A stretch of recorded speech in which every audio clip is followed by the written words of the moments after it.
Good evening, everybody. Welcome to Simracersworld TV, and welcome to the second instalment in the Virtual Belcar Winter Series here on Simracersworld TV and the beautiful Francorchamps in the Ardennes Forest. My name is Chaz Draycott, and alongside me once again for this incredible championship is Hasse Rømer. How are we doing, Hasse? It's been, well, it doesn't feel like 10 minutes since we were at Donington, does it? It really doesn't, and I have to say the excitement has been growing slowly and steadily since last time. I just can't wait to get any more, to get some more Belcar action, and it's been so good every time we've had these 4 classes of cars. It just makes for some great action indeed. So I think you can all expect just that to be here, and we're at the mecca of Belgian racing at Francorchamps, which is one of the best circuits. So I think it's going to be great.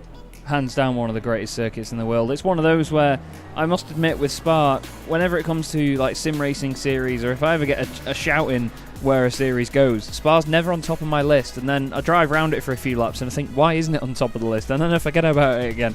It's just always there, and it's, to be fair, it's been a staple on many fantastic racing series calendars. It's a longer track than Donington Park by a long way, you could say. And of course, it's wider in a lot of places than Donington Park is as well. And I think that that's going to offer us up more opportunity to see some interesting racing amongst these guys. Don't you agree? Yeah, I really do. I think it's going to be a little less chaotic maybe, but at the same time we also have some very, very high-speed sections in Spa that really, especially some of the lower downforce cars, well, anything but the radicals basically, they're going to want to use the entirety of the road in several places of the track. So again, I think it's going to be a key thing to be keen and intelligent in traffic and patient as well. And often in these races, patient approach is a little bit faster, especially if you can make without crashing the car in the end. Obviously, it's gonna cost, as always, a lot of time in the pits to have any sort of accidents. So keep your eyes out for that. And just to add, the few other races we've had in both the Virtual Belcar E Series and the Virtual Belcar Winter Series as well, it's been relatively attritional, don't you think, man? Yeah, it has actually. And obviously, last season we were here. We had, I think it was the very first round of the season, was it not? I think that we had a couple of cars trying to go early on the race start last time, down towards Rouge. Look. The Audi RS3 there of Ben Thanes having more of a bounce than even the well-known Volkswagen Jetta TDI on iRacing there. But we're in qualifying at the moment, 15 minutes of this session to go. It's an hour-long session, and understandably, top of it once again, Urano Esports, Simtag Racing last season, reigning champions in this series. And I mean, they were untouchable once again, weren't they, at Donington Park, Hasse? Yeah, and it was what we really came to expect from this team. They were known as... was it the Simtag team? Yeah, it was Simtag Racing. It was indeed Simtag Racing last season. They were completely dominant. At a few occasions in the competition, we're actually able to throw up a decent one. We spoke to them after the last race at Donington and just about what they were expecting. And I think that was quite interesting, that they were expecting the lap times in qualifying to be much less meaningful, in the sense that the slipstream really does play a huge effect, especially with the radicals here at Spa. So you could find it very hard indeed to break the toe to the cars behind. And let's see if it really has too much effect here. If it's a repeat of last time out, we will be seeing these guys being dominant. But of course, us, Chaz, being lovers of close competition, we'll be hoping that the competitions have stepped it up just ever so slightly. The level of Urano Esports and the number 1 machine rightfully bearing that number. And we'll see just how they fare tonight. And another one that we always look out for is, of course, the bingo by Simtag EMG Porsche, Budwin Kuster at the wheel of this machine. This car has been one of the dominant forces in the Porsche class as well. Obviously, we are mentioning classes. There are 4 of them. There is BLC 1, 2, 3 and 4. 1 is the Little Radicals. BLC 2 is the Porsche Cup cars. BLC 3 is the Porsche Cayman GT4 cars. Great bits of kit. And, of course, our beloved TCR cars in BLC4. We'll show you the different lap times as well at the top of your screen between those classes so you can see the pace differences. Oh, we've got a car around there in the middle of the circuit, I think. Oh, Steph Del News has just pulled over as well, actually. I thought it was something to do with that. But no, we've got a lot of fantastic competition at the front. And to be fair, we've got great competition all the way through. You know, we've had some incredible racing in this championship before now, haven't we? Especially in the Porsche Cup class. These guys, no matter what they do, they always seem to show us some very, very strong stuff, don't they? It's very door-to-door when it needs to be. It really is, and I think that goes to show for all the three bottom classes. Really, we've had actually the only class that seems to be split on a regular basis is the Radicals indeed, because every other class has presented us with some very, very close action indeed, and over the entirety of 4 hours or more, because we do have races that are longer, the Virtual Belcar Universe, if you will. And so yeah, I agree. The Porsche Cups has been providers of excellent action indeed, but I think we cannot allow ourselves to forget either way the GT4s or the TCRs as well, especially the TCRs actually. And actually, Chaz, I feel that the slower classes of cars often get a little overlooked in terms of just how great the action they produce is. And you, as an organizer of the boring cars, you should be well aware of that. Oh, that's... Hello. Hello. I was just about to look at Brian Crowell's, good friend of mine, in the Track Velocity Racing Porsche. What's happened here? He's stopped at the side of the road. Oh, and oh heck. Lee Deemer just pile drives him out of there. Lee's got a talent of hitting things like that. He doesn't often have accidents with stationary cars though, does Lee? He's just gone way too high to there. I'm not sure if everybody else leant back from their screens as I did there, because that was a bit of a scary one. But Brian Crowell's back out there. Brian's also been racing in the Vertex Stock Car Cup, which I've been broadcasting and commentating on. And actually, Vertex held a track day yesterday at Donington Park, which if anyone follows me on any of my social media will know that I actually went out in one of these little Porsche GT4 cars. I was lucky enough to get into the passenger seat of the Into Racing Porsche Cayman GT4. And, I mean, you may see these cars against things like the Radicals and think, but Chaz, they look slow. My God. I never knew G-forces like that could exist down the Cronin curves.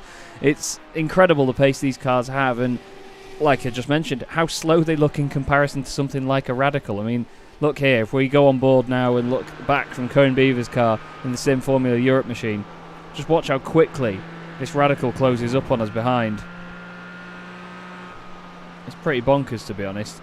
And on the brakes, I mean, he's got out of the way, in all fairness, but still, it's just mid-corner stuff and on the brakes. Those Radicals, we've seen it before, haven't we, Hasse? They just pop up out of nowhere, don't they? Yeah, and that's the thing they really have to be aware of, the Radical drivers themselves, is just how quickly they'll find themselves closing in on the traffic in general, and it's all the classes. There really aren't any exemptions, because actually the cornering speeds for TCRs, GT4s, and the 911 Cups isn't all too different in the end. It scores mostly the straight line speed that separates those classes. While Colin Spork trying to light up the rear tires, trying to get some grip there for a late lap. Not an optimal launch, but it might be okay in the end. I don't know if he's a little wonky on his steering there. Might be trying to get the grip in the tires and trying to heat him up.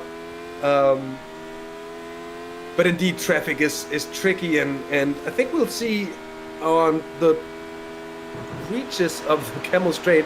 This is one of those places where the 911 Cup cars could actually be going just as fast as the Radicals. And this isn't the first time we've seen that. Very true indeed. And don't forget, down here as well on the Kemmel Straight, the Porsche Cup cars are a lot faster in a straight line. If we just very quickly bring up the dashboard there, over 200 kilometers an hour in the Radical. I was just trying to cut back and see who it was that was going down the straight. It was Quinn van Hooydonk, and I just missed it. So me being a professional there, love it.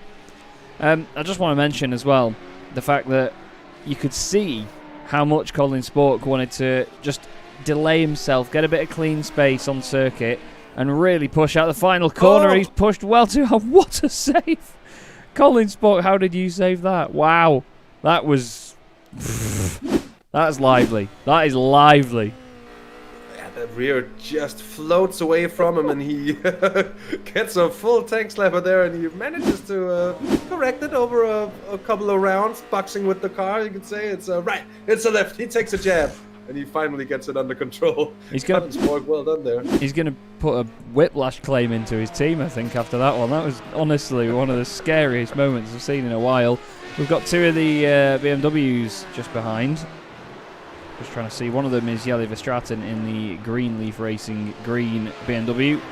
Lovely livery on that machine. Of course, BMW recently with iRacing releasing, well, actually today, the BMW M4 GT3, which of course is one of the ugliest cars ever made, but I imagine a very good GT3 car. I wonder if everybody in the chat agrees, or some people in the chat agree, that the back of it looks like some sort of Lexus RCF Evo GT3 car. In a good way. You know, it looks angular and beefy like the back of the Lexus does, but I just think whoever's made that grille, as that's a scary moment, I think whoever's made that grille in the BMW marketing department and thought it was a good idea, yeah, not a massive fan really, but it's a very Marmite car, and either way, I know that BMW make incredible racing cars, and underneath it'll be an absolute dream, won't it, mate? It's a great car to drive. I got ahead of it myself immediately because I was short of any front-wheel drive GT3s in my arsenal, if you will, and I've been driving it for a bit. It's and I'd say it's quite a lot easier to drive than any of the mid-engine GT3s that I've driven so far in iRacing. So on that accord, I think it'll find a fair bit of success in the more demanding races, such as Bathurst 1000 or maybe at the or the 12 hours it is, of course, that races the GT3s, not the one. How? Oh, it'd be good to get one in the 1000. But at the well, they're gonna suffer. But also at the 24 hours of the Nürburgring, I think it could really come in handy as well. And we'll just have to see what happens to it as development goes on, and the balancing of the cars in the GT3, who, mind you, also just got the addition of the... Oh, they make contact in the end. What a shame. I was just about to say the Lamborghini Huracan GT3, or is it the GTS Evo? Or whatever GT3 Evo, it is. Beautiful. GT3 Evo, it is. Beautiful machine. Great sounding car as well. There was a Huracan at Donington yesterday that just... I mean, my brother's a humongous fan of anything with a V10. I also love the sound of a V10, but this Lamborghini, even just the standard road car, just sounds unbelievable. The race car, even louder, of course, more raspy. It's got this really dry noise to it. As the number 13 gets very close to the Flemish Porsche, just trying to make the most of any bit of slipstream he can down the Kemmel Straight. But yes, the Huracan, to be fair, I'm quite surprised, really. I think maybe it's something to do with iRacing's partnership now with BMW, obviously knowing that they were bringing out the M4, but I found it very odd how little promotion they did on the Huracan. You know, there was no real sort of pictures before it got released or any videos or anything, and maybe that was just down to the agreement with BMW, obviously having a partnership with them, but apparently it was released quite late, and the agreement was done quite late, but they managed to get the car turned around very, very quickly, as I'm sure most people will when they try and race it. But it's nice to have that car in the sim, but I still do think, I won't lie, these Porsches are probably the best cars in the entire sim in terms of driving feel and how much fun you can have with them, and just how well made they are visually as well, and the sound, and just everything about them just seems bob on. There was one at the circuit yesterday, and I could not see a piece on it that I did not recognise from the sim. And it's usually the other way around, isn't it? You're looking for things that the sim doesn't have that the road car does, and I couldn't find anything. It's brilliant, really is.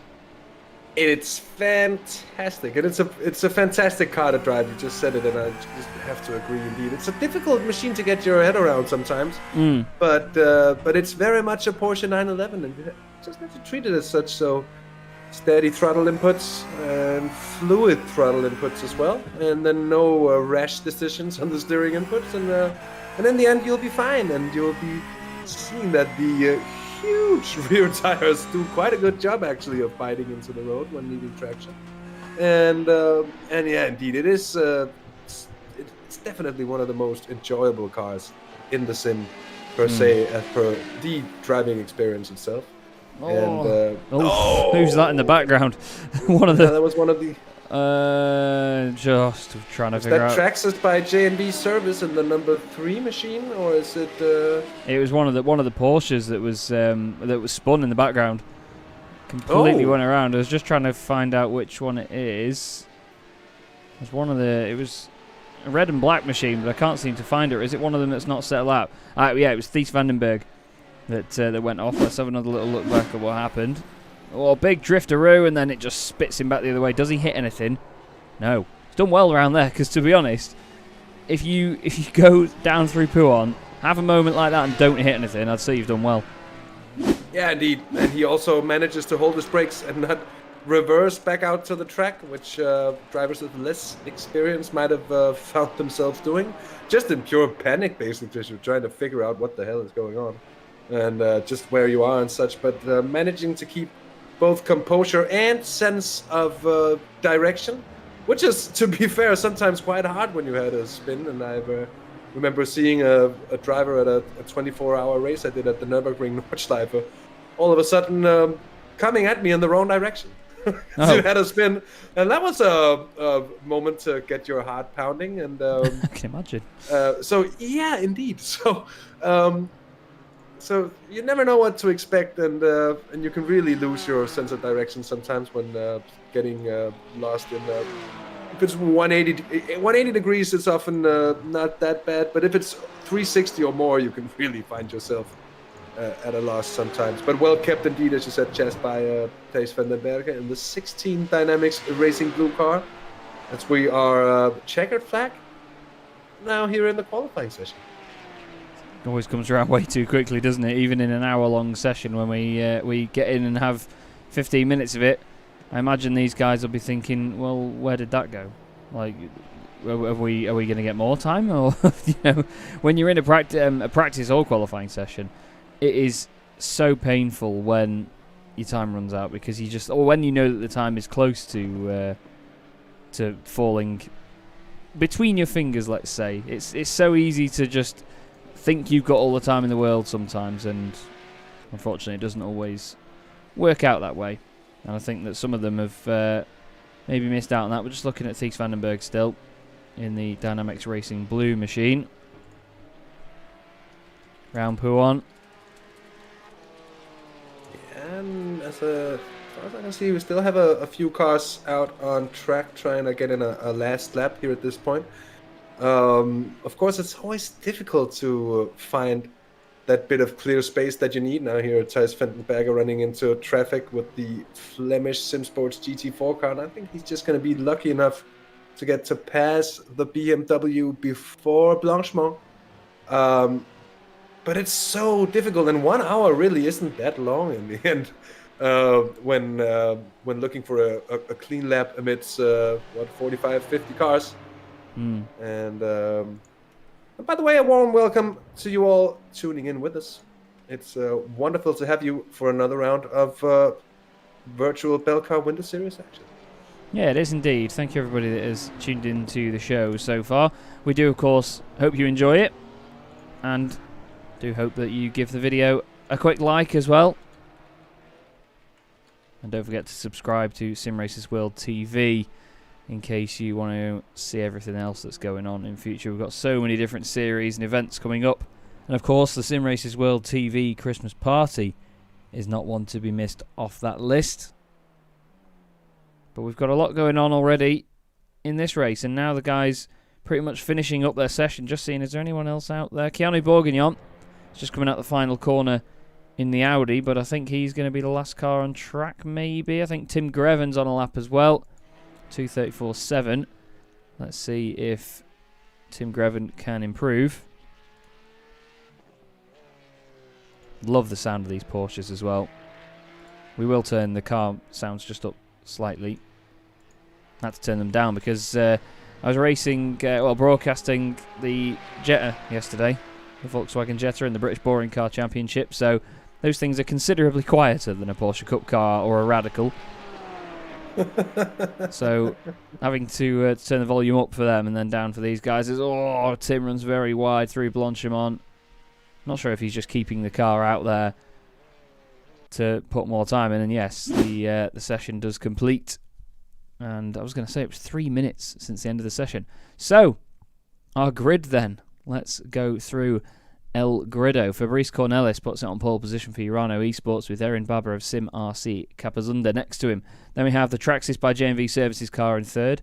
So it's 1, 2, 3. Cars 1, 2, 3. Colin Spork is fourth with the Traxxas by JWS Motorsport. That's Jorn van den Akker just in fifth with Brian Loynes in sixth place. We then have Jens van Herk in the Dynamics Radical Racing Machine in seventh. And Tom van Rompuy in the VR Racing Quick Motors. Now, they're a real Belcar team as well that race in, I believe it's the Silhouette Mustang.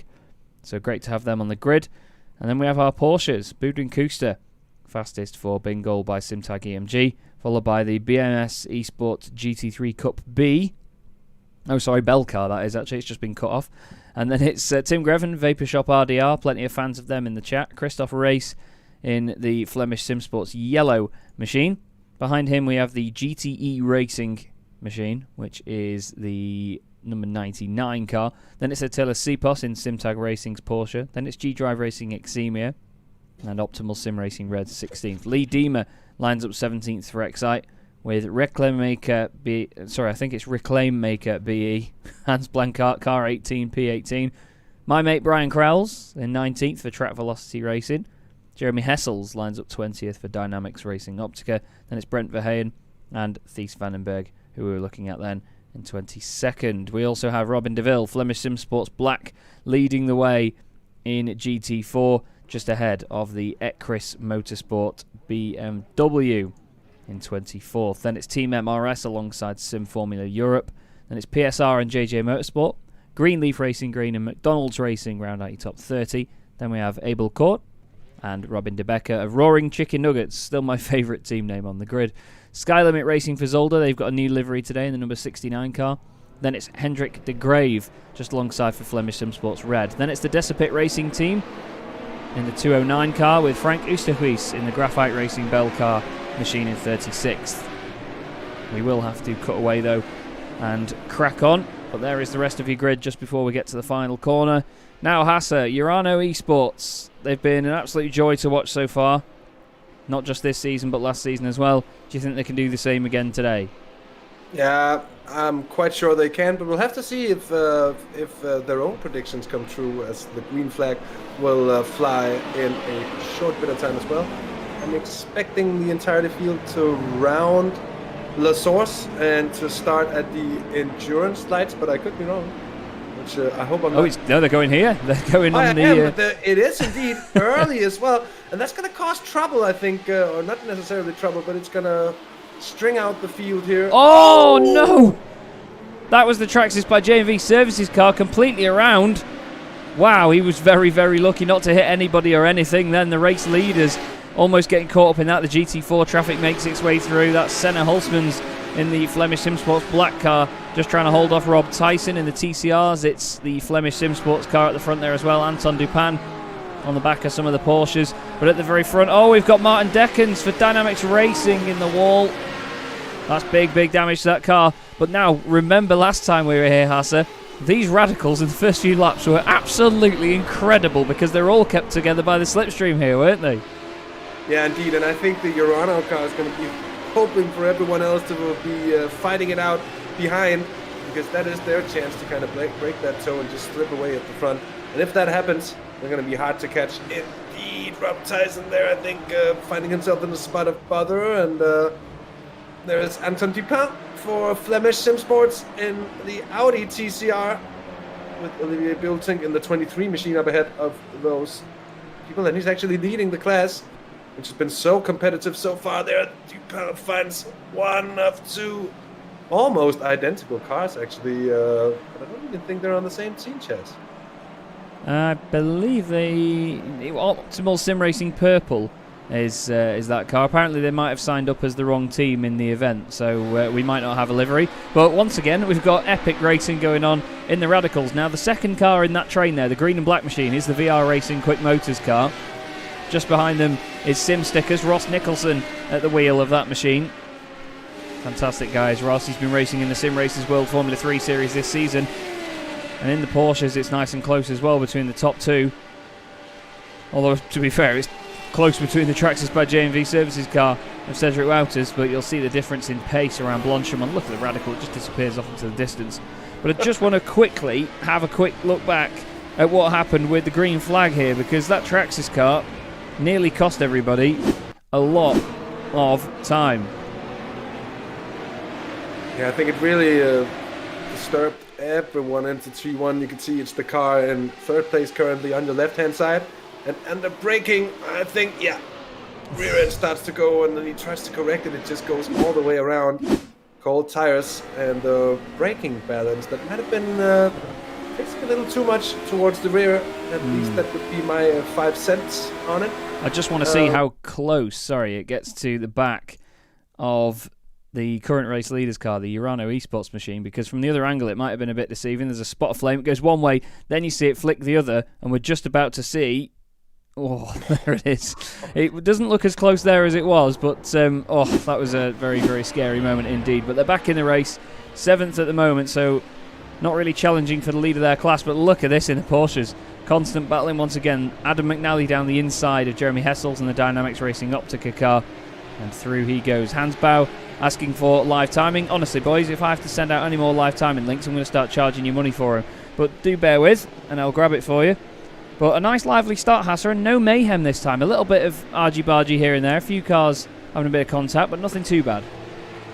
Yeah, indeed, it's been quite clean, considering the size of the field and the chaos thrown in to the start. There is the live timing link, by the way, and I'm getting a feeling that you're maybe not seeing all of the links shared, that YouTube or something is maybe removing them. I'm not quite sure. I hope you're getting the one I just shared it.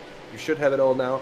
But indeed a clean start, almost, and it's always hectic. These first opening laps are among the very, very hardest to do. I can assure you, Chaz, there will be pounding hearts across the field as everyone is so close, and it's easy to both lose and gain so much here on the early laps. With emphasis that it's probably easier to lose a whole lot than it is to gain a whole lot. But you can gain, you can lose, well, if not all, then a lot of what's at stake on a race like this. 4 hours is a long time, but if you have a big accident early days here, it doesn't really offer you enough time to really recover. So it is like the team events version of a sprint race, I think, is how most of the teams is going to be approaching this one. Yeah, you have to think about the strategy as well in these things. You've got to be very, very careful at how you apply a strategy. We've got some epic stuff going on here in the Porsches again. Love this. Absolutely love this. Oh, no, that's not so epic, though. Around in the background, that's Brian Crowles. Oh, Brian. He's handy in an Xfinity car, but clearly he's having a bit of trouble getting used to the Porsche. Now at the front, Rudolf Nagel in the Sim RC Capazunda car. He had a very, very scary start to the race, but he's managed to get back on it.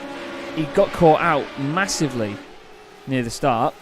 I will actually try and put the live timing link into the video description for you guys. I've beat you to it, man. Ah, it's already in the description. Thank you very much, Hasse. What a legend. There you go. This is why we have Hasse on board, you see. There you go, it is in there. Love it. Right, everyone, head to the description if you wish to get the live timing. Good suggestion by Stephen DeWolf as well. Thank you very much, mate. But these radicals are actually a little bit more spread out than we're used to seeing here, and that upsets me a little bit, but I'm sure they'll close up again. The reason that we don't normally put the live timing link in there, boys, is just because sometimes we have issues with certain room names that we have to put onto the end of it, so we sometimes have to change them last minute. So we don't want to be giving out the wrong one and then forget to change it. But look at this little battle here, Hasse. We've got the Vapor Shop RDR Motorsport Porsche leading BMS Esport GT3 Cup Belcar, Flemish Sim Sports Yellow, and then GTE Racing at the back, which very tasty livery on that car. It may not actually be a GTE car, but that looks great, doesn't it? It really does. This is a close four-way battle. Still early days and no real spread between second through fifth place in the Porsche Cup class. 7 minutes into the race, and indeed, it's a little bit of a shame to see the radicals spread out so quickly. But then again, we did have a bit of chaos already in the very first corner for them, and I think that might certainly have helped the spreading of the field. And I think it's going to come back together, at least some parts of it, once we hit traffic. Which at Spa, it's going to take a little longer than we've been used to over the shorter races or the shorter tracks that we visited with the Virtual Belcar E-Series. For instance, at Donington, it took, 6-7 minutes before the lead radicals were catching up to the TCRs, and that became very intense very quickly. Here at Spa, I think there'll be a bit longer period for the lead radicals to a bit of a relaxing race up in front, if you in any way can call it. Yeah, there's not many moments you could have in a race like this and call it relaxing, but you are right though. Sometimes you can just get into a bit more of a rhythm and not have any issues with traffic, and you can just run away from people. We've got Simtag Racing here down the inside of the Optimal Sim Racing red Porsche. Gets the move done nice and cleanly now. He's got Adam McNally behind him, then Lucas de Belder and Jeremy Hessels as well. Just trying to pile on the pressure. Waiting. You've got to be so patient around here, haven't you? I mean, oh, there's a little bit of a tap there. Speaking of being patient, McNally's trying to push Guilherme Pipers out of the way. He's just like, right, I'm not being patient, Chaz, watch this. We'll look back. There is the Excite energy machine. Down Pouon they go. Yeah, sorry, Chaz. I just wanted to add that it is true that if they're too impatient up or in behind this 5-6 car pack that are all really behind the cars. I mean, interesting shot there. Colin Sport coming into the pits. But if they battle it out too hard, they will only lose time on the 4 cars ahead of them, which is really just going to hurt them in the long run. So they have to find the balance. They have to find their running order where no one's really being held up. Oh, Bart Levens and the 32 as well. So that's 2 TCR cars in a big shunt coming into Blanchemont. That's Milan Phaetons and the 32 machine. Let's have another look, Chaz. Well, the GT4 goes to the left, and Milan just doesn't seem to know how much room he needs to give him. Either that or he didn't even actually know he was there. But that was... I think Bart was the innocent bystander there, unfortunately. Getting a big hit. Now in 50th place is Milan. But Colin Sport, yeah, in the pit lane. Very strange one, that. I'm not quite sure why. Doesn't seem like he's had an incident or anything anywhere. Maybe something wrong hardware-wise or with the car. Bram van Uytven saying, you guys broadcast every day. I hear Ian even lets you work the holidays. He does, yeah. Tom Van Rompuy. I think there's been a change for position for second place in the GT3 Cups. That's Rudolf Nagel still where they are. Oh, what? Look at the 111 Vapor Shop machine. Well, I think I've gotten the better of the BMS car. And then Flemish Sim Sports, who we have to say has been there or thereabouts every single time. And the 999 driven by Christoph Raas, Flemish Sim Sports yellow machine. Still with the absolutely brilliant pun on the rear wing. Thanks for cutting into the best possible angle to get a perfect shot of a 999 pun. Let's hope they won't be shouting that. I know they're Belgian, Flemish Belgian, and not German. So it will be more like nay if they get it wrong. But let's hope it's more of a long-sounding Yaman when they finish the race. Anyway, Adam McNally, someone we've seen quite a lot here on SRW TV. You could call him a veteran of the SRW series. He finds himself very close. Oh, that closing speeds, and then he was getting a little swirly in the braking zone. You could see his Porsche moving a little bit from side to side, and that's often a sign that the driver is on the absolute limits of braking force that the tires can really take. And it's often also a thing you see right before they have a disastrous moment, which I just, for a short moment there, was being afraid what might happen. It didn't, and it's so grand. It's always scary though, isn't it, when you do get those closing speeds, like you say. I want to look back a little bit into the GT4s. Rob Tyson leading the way from Senna Hulsmans. Rob Tyson made a great start to this race and took pure advantage, you could say. Kenny Harriman's in third place with PSR in the other BMW M4. Nice little spread of the M4s actually near the front of the pack. In the TCRs, this is the battle for the lead. You've got Matthew Detry in the Optimal Sim Racing Blue ahead of Ben Thayens in the Ferry Monster Esports machine. Very interesting to see that obviously there's no G-Drive Racing Exemia TCR here. Fabrice Cornelis, your current race leader for Urano Esports, down the inside of the TCRs. Look at the size difference of these two cars. It's bonkers. The pace difference alone is mad as well. But yeah, very interesting that in the TCRs we do not have the race 1 winning entry. But I imagine that's got something to do with the fact that Ben Thayens now drives for Ferry Monster Esports, because I believe it was in the Z1 Dashboard Simracersworld TCR Series, Bram Van Putten, who of course teammates with Ben Thayens at G-Drive, now races for SimRC in that car. So not 100% sure on the story behind that. Hopefully nothing too negative, but it'd be interesting to find out on that one. But already, Hasse, we've got traffic here with these little radicals. Yeah, so the track is about twice as long as last week, and last week it took the radicals 7 minutes to catch up to the TCR field, and as such, as you would have it, the beauty of mathematics today, just about 14 minutes, and we're in the thick of it. We're going to be in the thick of it for the next 3 hours and 45 minutes plus a few minutes extra. VAT. And it's gonna be much more difficult to settle into any kind of rhythm for all the drivers from now on. And I think as the field spread and the traffic gets mixed up all the way around track, you find yourself finding fewer and fewer zones of clean air, and it's really something that it's a major factor in these races. We've seen Luc Thijs for Dynamics Racing Blue, the 16 Porsche.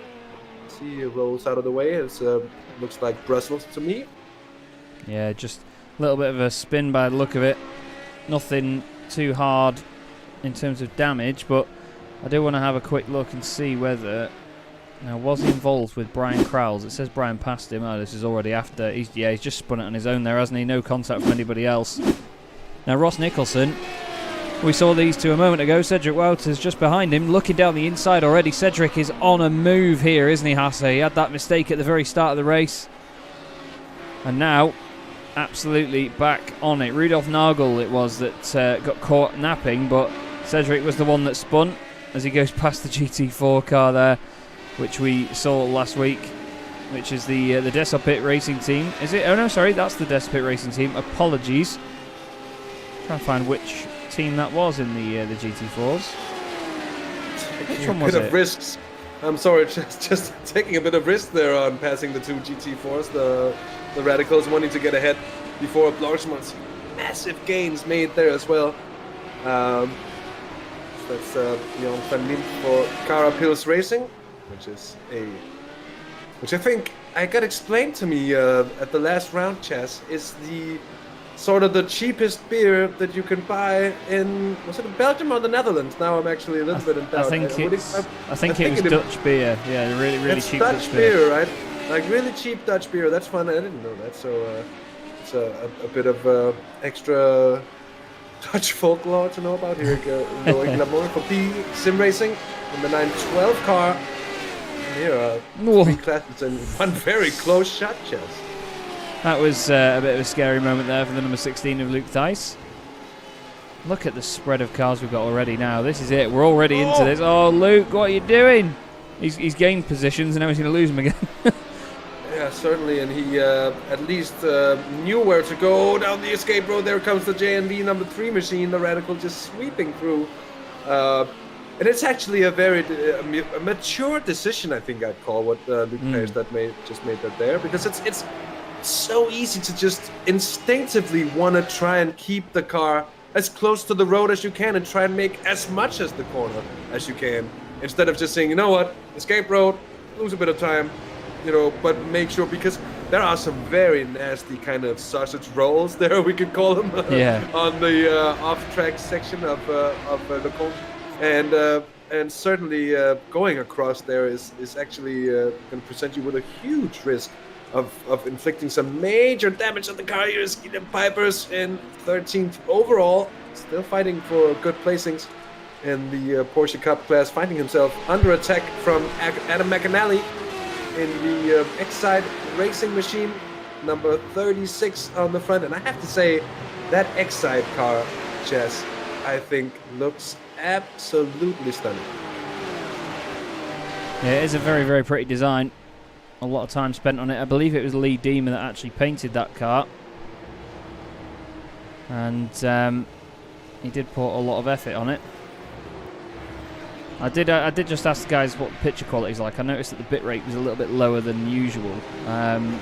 Shouldn't look too shabby though. I mean, we've got 5 megabytes a second, 5,000 kilobytes a second, so should look okay. But we'll if things do get bad, guys, then we'll obviously try and maybe have a break at the 2-hour mark. Just restart the stream. Literally, it's a case of clicking a button on and off, and we'll try and see if my my wonderful Wi-Fi will allow for a higher bit rate. Now, this is a bit of an odd moment to be in for Colin Sport, because these are now for position, these Porsches that he's overtaking. But he's just got to be so careful about how he goes about it, but nice. Yeah, it is. It's such a...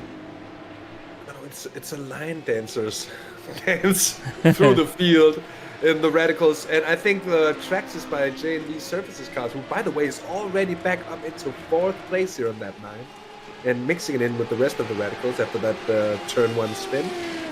They've had to drive through, 3/4 of the field on the way up there. And certainly that's going to get you in and going, and it will be well and truly used to the traffic by then here on Colin Sport.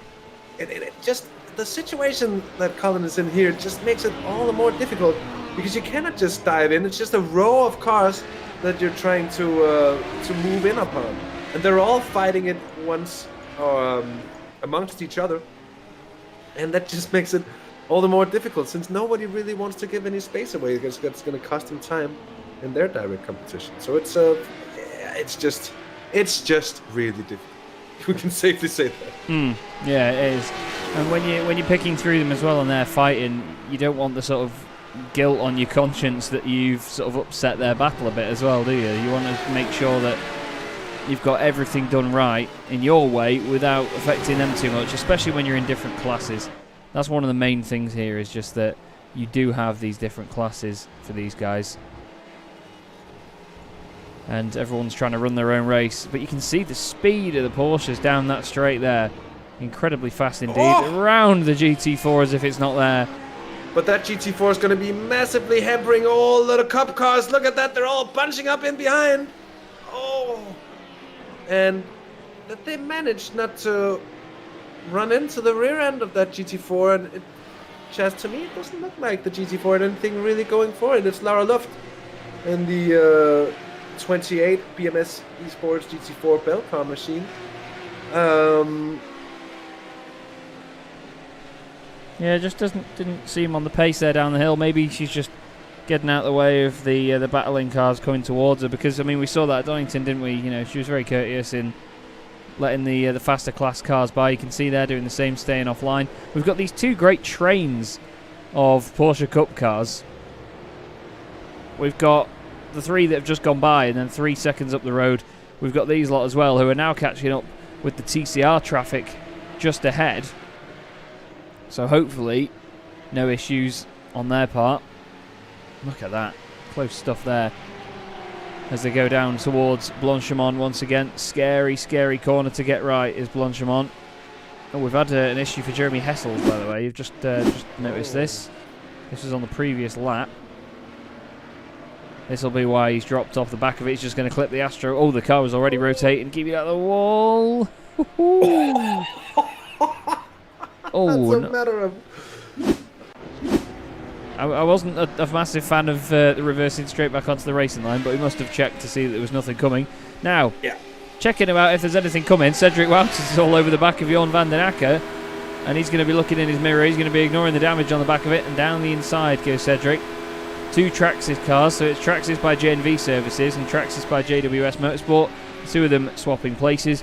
You've got black and yellow and white and red, which I quite like. Very similar liveries, but in terms of colours, very different. But nice to see the similarities between the two. And now we've got car 1 in P1, car 2 P2, car 3 P3, and car 4, guess what? P4. There you go. So, nice little bit of... We should just have had... Edgy Sport needed to be 5th for it to be a... an artist stream. Tim Greven in the 111 in 10th overall, 3rd in class, still very close to the BMS Esports Cup that is up ahead once again. So we've had another change for positions in this battle. Mind you, the 111 was ahead not too long ago, and Courteous driving from the TCRs in this situation really allows this battle to keep together. We've had an issue for Laura Luff, unfortunately, through Le Com. Hopefully doesn't... Oh, just goes to go left, and I think she just expected to stay out of the way with the Porsche going to the left and then around the outside. Unfortunately, contact was made. This battle, though, is still going on here. It's definitely not disappearing anytime soon, is it? This isn't going to go anywhere, I think. I'd be expecting these drivers to even... I just want to... If I was at the back of this bunch, at least I'd do my best to try and settle in to the pace that they'll be running at, and see if I can just maybe take advantage of whatever spoils would be left to pick up from the skirmishes up ahead.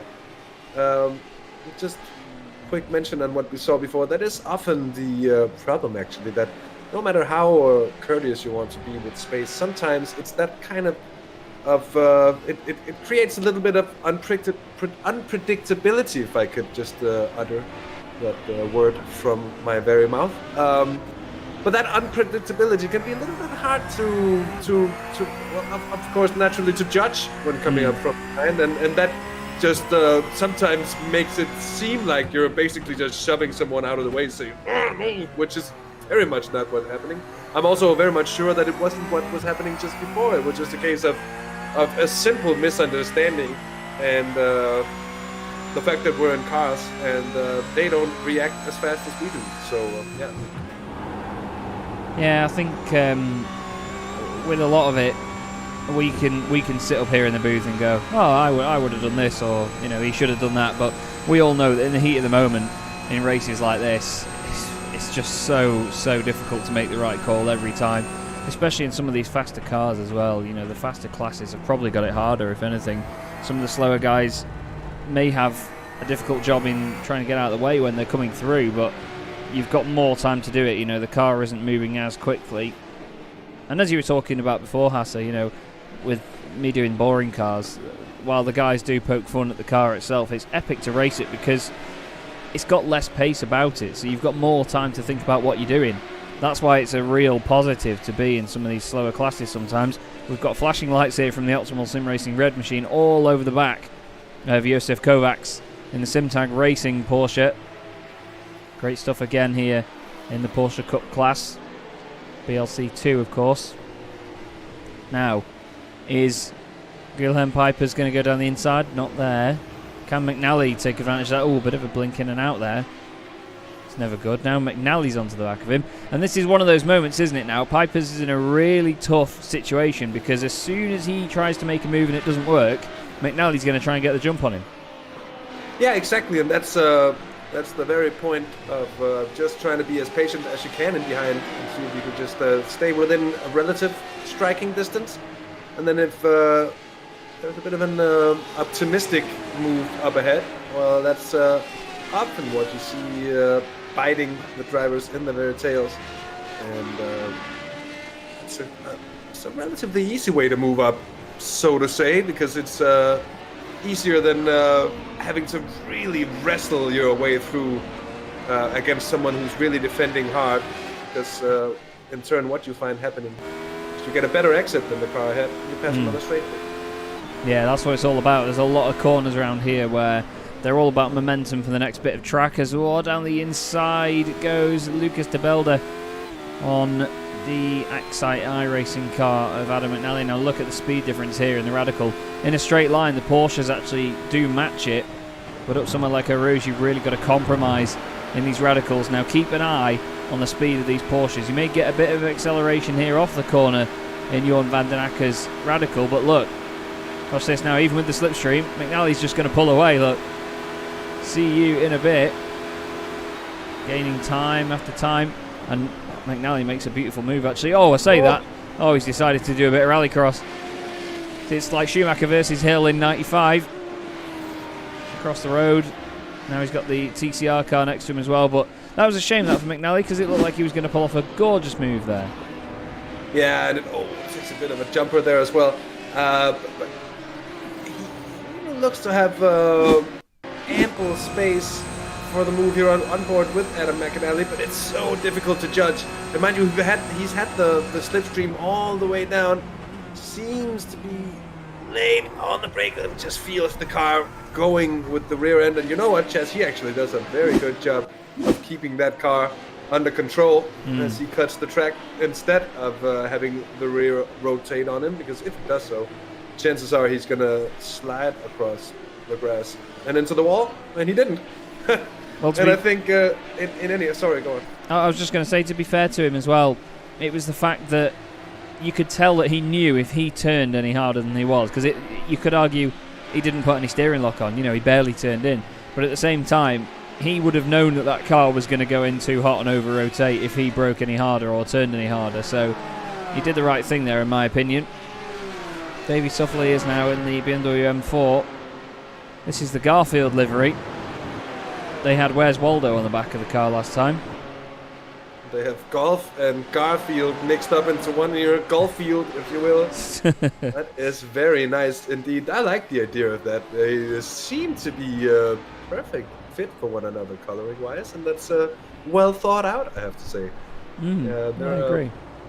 Currently in a pretty good position here in a nice little GT4 squabble there with the Sim Formula Europe and our favorite team, at least name-wise, as the Roaring Chicken Nuggets. Yeah, the Roaring Chicken Nuggets with the chicken on the side of the car as well.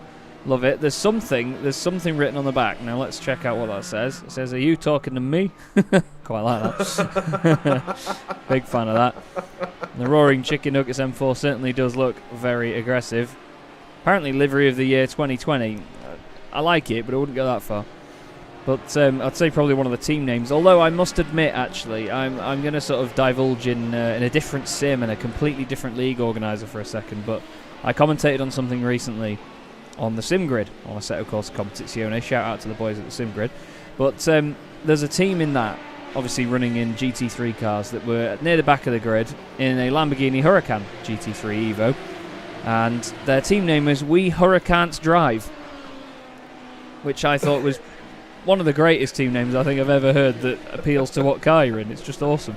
We did have a laugh about them most of the race, and they did all right. It turns out they Huracan drive. So it's a bit of a contradictory name, but either way. Gilheim Pipers is going to be hoping that Lucas de Belder's a bit contradictory to himself at the moment, and that number 13 is not contradictory. Unlucky number for some, but the pressure being mounted here, if we look back, or if we dare look back, there is the G-Drive Racing Xemia at number 13 Porsche. It's one of those cars, isn't it, from last season, Hasse. No luck at all. They want to turn that around this time. Yeah, very much so. They've been chased by that number, indeed, and they seem to have a couple of new, fresh faces in the car for this one. Maybe that'll change their fortunes around, but they have been on the receiving end time and time again, and hoping to get something more of it this time. And not finding a way past Gilliam Pipers in the Optimal Sim Racing red car. I have to say I really like the look of the Optimal Sim Racing machines. It's a bit fiercely forward-esque, isn't it? Yeah, it is. It really is. But not as nice. Sorry, boys. Garfield is on the move. Davy Suffley is trying to get past the Sim Formula Europe Porsche through Le Combe. Sim Formula hangs it around the outside. We've seen quite a lot of that. Panda Roo saying, sorry for the silly question. Not a silly question at all, mate. You know, if some people can't tell what sim it is, we're always happy to tell them. Everybody on iRacing is very proud of how natural and broadcastable it looks, even if my bit rate's a bit low at the minute, so sorry. We will sort that, by the way, guys. I think sort of doing this live, we'll plan a break at the 2-hour mark, just to very quickly change it over, or maybe even the 1-hour mark, just so you guys have at least got a higher bit rate, and so we can try and sort it out. But if it does get worse, then obviously we'll just stop it there and then. But still, we just want to make sure. Now look on the back of the the Dynamics Radical there on the wing, Hasse. Coming through, that's a bit late. Needs it on the front, doesn't it? You'll be knowing it too late. It's like coming through. I know already got there. When you see it diving in, I think the drivers would be wishing on the Dynamics team to put it at the front. I'm like, oh, that's Rudolf Nagel from second place. Wasn't he in second, Chaz? I think he was. Yeah. He's lost out on a few positions. He's damaged the car. Let's see a replay of just what happened. Oh, what's the Porsche? It's the 16, and it's just trying to revert. And he kisses the wall. Oh. Goes around the Greenleaf car, and to be honest, it was the right thing to do. But as we saw with Max Verstappen a few weeks ago, once he hits the gravel, the car just doesn't want to play ball, does it? Just doesn't want to turn. So now they're down to 4th. The symmetry is ruined. Traxxas by J&V Services are back up to 2nd place. Very much so. That's incredible to see. In just about half an hour, an eighth of the race is what we've done so far, and it's flown through here. SimRC Cup asunder into the pits, and no surprise there. And I'm wondering if they're going to be taking fast repairs here. I don't think they are. I think they'll just be fixing what they can and getting them back out just in case they have an even bigger accident later on. Like you with the traffic, it's so easy to make that bit of contact. And a point to be made just about traffic. And in Sims, not even just confined to iRacing at all, but across all Sims, it's that the issue of field of view, and a lot of drivers being on screens that if they want to have the right perception of depth, they need to run a relatively narrow field of view, which means that they can't see a lot to the sides, which means that it's very, very difficult to have any sort of peripheral vision whatsoever. And let's just say it doesn't exactly make running in tight traffic like this any easier. No, definitely not. I've recently started using triple screens for racing, and just the immersion that it gives you from having so much more peripheral vision is amazing. It really is. And even if you can just see the nose of the car that's next to you, if you're in a car that's big enough, it's just awesome. It really is. It helps a lot. I've always wanted to race in VR, but if anything, I've found that I know that some people, if they hear this and know that I've been watching them and I know they race in VR, they know I'm talking about them. But I have noticed with a lot of people that have converted to racing in VR that their spatial awareness does completely go down the pan, and like your sort of judgment of your braking zones, things like that, because obviously that is on a wider field of view.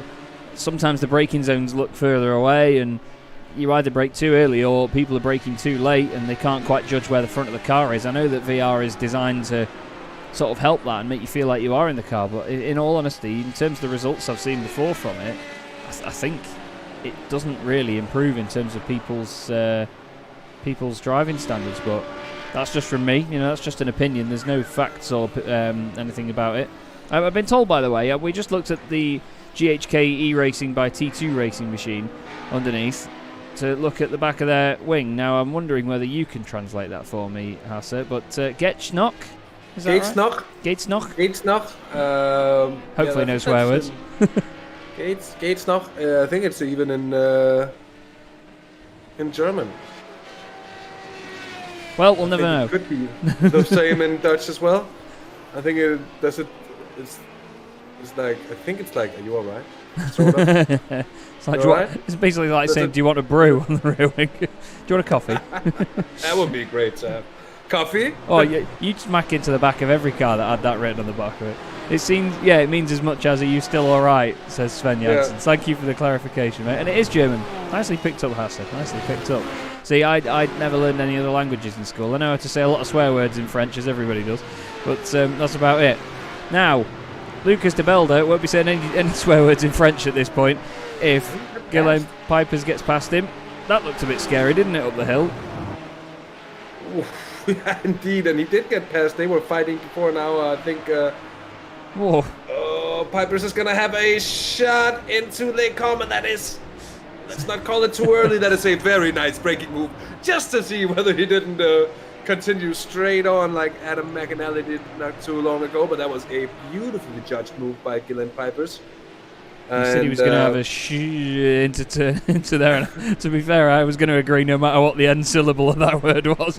It looked like it was going to be a very scary moment because he moved over a little bit on the brakes. Got very, very close indeed. And I think he wouldn't have been the only one having one if Lucas de Belder would have tried to squeeze him as well. But nice stuff.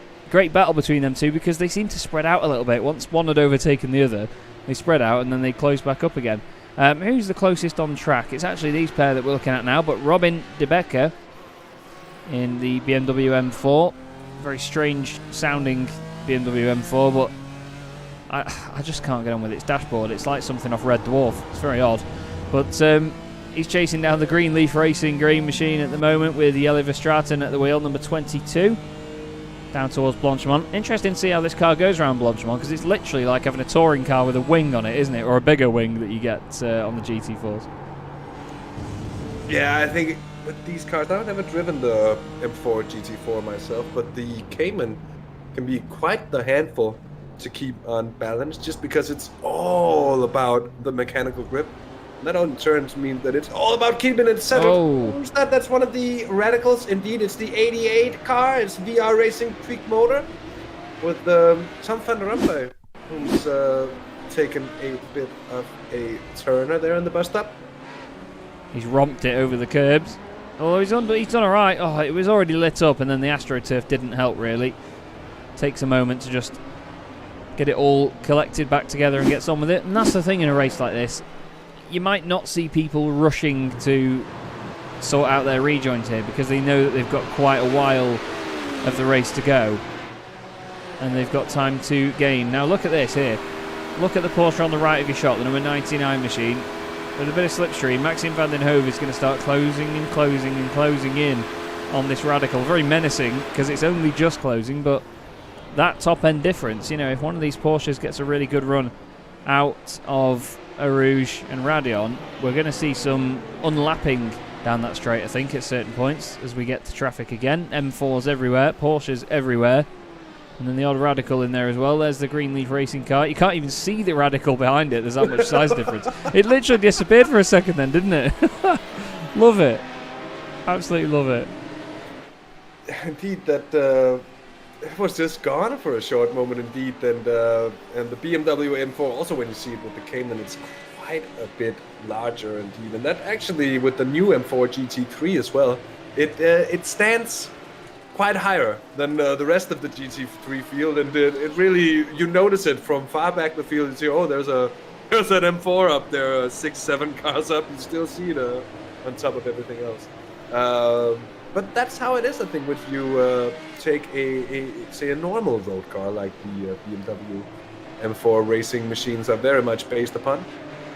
Instead of being, not that the M4 series, if you will, it's not that it's not a sporty car, but it's not a sports car per se.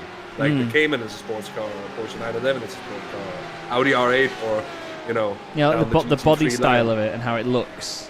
Exactly, it's much more like it doesn't, and it's actually indeed true that it's always well handled, because they were actually too wide on corner exit there. And is that the number? Yeah, it is the number 2 machine who tries to find a way through Simrc. Heartbroken they will be here. Rudolf Nagel making his way through traffic. Look at the massive pile of cars coming down the straight. We've got the Flemish Porsche there, Christoph Rees, just going down the inside of one of the TCR cars. Now he's on the power, going past one of the GT4 machines. That is Laura Luft in the BMS Esport GT4 Belcar machine. Now let's see, what does Rudolf do here? Just backs off a little bit. He'll be busy guiding Santa's sleigh in a few days. I'm sure that's easier than driving around Spa. Now they're side by side down the straight. Now let's have a little look here, shall we? We'll go on board with Rudolph. Now watch the Porsche just gradually poke its nose back in front. I'm going to keep showing everybody this because it fascinates me. Although it doesn't look like he's going to do it that much there. No, he's got out of the way. Yeah, generous one from the Flemish Sim Sports 911 Cup machine. Not to stick the nose in because they know it's a very futile effort indeed for the, well, all the way down to the Paul Frere Strait coming down towards Blanchemont. It's a futile effort indeed. So I think nothing good is going to come from trying to send it back on the Radicals, even though they do have the straight line speed, the 911s, and it'll take that bit of maturity to keep their fingers out the cookie can, if you will. Here's Koen Bivers in the number 31 car in 31st place in overall. And this is the Sim Formula Europe GT4. What we were talking about before, by the way, with the sort of, what we call it, let's say the OCD of cars being in their position. I imagine that the BE sim racing machine is hoping that doesn't happen to them, otherwise they'll be in 912th position, which wouldn't be ideal, let's face it. We're on board now with Mathieu Detry in the Optimal Sim Racing Blue, and we're going to look behind us because there is second place. Ben Thayen's still right with him, only 0.3 of a second behind. Close stuff again in these TCRs, and it comes back down to the fact, as we were talking before, Hasse, about the fact that these cars are slower, per se, than the other classes, but the racing these cars produce, I mean, we've all seen it before, we've seen it on Simracersworld TV, obviously with the Z1 Dashboard TCR series. These cars they're epic for racing. They may be a pain in the backside to drive and get used to, but they really do go well when they need to. Yeah, and I think also what we're seeing is the level it's so close, and the drivers are so skilled in this particular vehicle that they're finding it very hard to separate one another. You know, and it's what creates this great racing. And also they can take a bit of rubbing, they can take a bit of pushing and shoving without getting it all wrong. And it's just a fantastic class of cars to watch. As you know, Chaz, you have plenty of experience with bringing TCR racing to the peoples with the Simracersworld TCR series. And it just goes to show it's amazing. But I think, a little bit of a touch of the grass there into the bus stop. And you know what? That might throw off Mathieu Detry. Look at that. Just how close Ben Thayen's get to the rear. And he might just get a shot into La Source. Let's see. I would expect them to be close enough, but not really. That's another thing with these cars. You really need to be close indeed. Adam McAnally. I'm afraid there's been an issue. It's not the first time we've seen it, Chaz. I don't think it's the last either. That a little bit of a spinner exiting La Source, especially in these Porsche Cup cars, seems to be tricky indeed on that corner exit. Yeah, it's not the easiest of things to get right around there, to be honest. And we are going to see it from time to time. And obviously you've got to, like you say, you've got to feather the throttle so much in that car. Even when you try and do that as well, though, it can go around. Now, are we going to see a change for the lead? We're not. Ferry Monster Esports still there, second place in this class. Ben Thayen's right behind Mathieu Detry. Front wheel drive, of course, these TCRs, about 350 brake horsepower, sequential gearbox, and the classic old single centerline exhaust. Great fun, these cars. They can handle curbs like an absolute champ. We've got a Radical just on our left, as you see there. One of the Traxxas cars, the JWS machine, and now watch it just disappear down the road. Have fun, boys. See you in a bit. It's just amazing. Now, another 14 minutes or so and we'll be there. Maybe a little bit more. It is here, Rømer Becker. Oh, they're close, Chaz. They are indeed. GT4 battling once again. Chicken nuggets and a bit of salad on the side. Greenleaf Racing. Into the bus stop they go. Greenleaf looking down the inside. It's Jelle Verstraeten. Later on the brakes says thank you very much. Plenty of curb there, but look at that. He's really opened up the second part of the corner. Gets a great run off it. And now what can Koen Bivers do? And don't forget, Davy Suffaliers in the Sky Limit Racing for Zolder car is in that as well. All four of these cars are for position. And the Flemish Sim Sports Red machine at the top of your shot is also in this 4 position as well. Now, Davy Suffaliers has got a really good run. Or it looked like he did. He tucked it in quite late. And I think he was going to get a very, very good run down here, but it seemed like the car wanted to step out a bit. Couldn't quite get on the power as intended. But we're going to see some interesting slipstream in here as McNally goes back through. That really opens the gap up to Suffeliers now. Oh, he's lost so much momentum there. Look at that as well. Oh, McNally, he is pushing hard, isn't he? Yeah, he is going for it after that bit of a spinner before. He's trying to make his way back up the order. It is indeed true. He lost a lot of momentum. Another car, I think, moves up the inside. Yeah, indeed, the number 8 Dynamics car will now be trying to find their way through on the rest of this bunch. And it's indeed Jeremy Hessels, a well-known face here on SRW TV as well. Yes, indeed. Not a bad peddler either. Certainly not, and he'll have both the pace and the experience to know just how to deal with the GT4s. And as you can see, patient indeed gets him on the way into Pouhon, which is certainly not a place to be behind a slower car. That's actually a very difficult place to be. Just how much slower than you are they? That's sometimes hard to gauge, and it's often safer if you can get it done before. Although, that said, Pouhon is not a corner where you should try to really send it up the inside of slower traffic as well, because there really isn't the space to do so. And I think a lot of hearts has been broken on that account. We have indeed. And now into a bit more clean air. Now, Josef Kovacs isn't in any clean air because Lucas de Belder is continuing his charge and trying to get through as they go through the bus stop. At the moment, though, he's actually now sort of pushed him back slightly to Philip van der Herk in the BMS Esport GT3 Cup Belcar machine.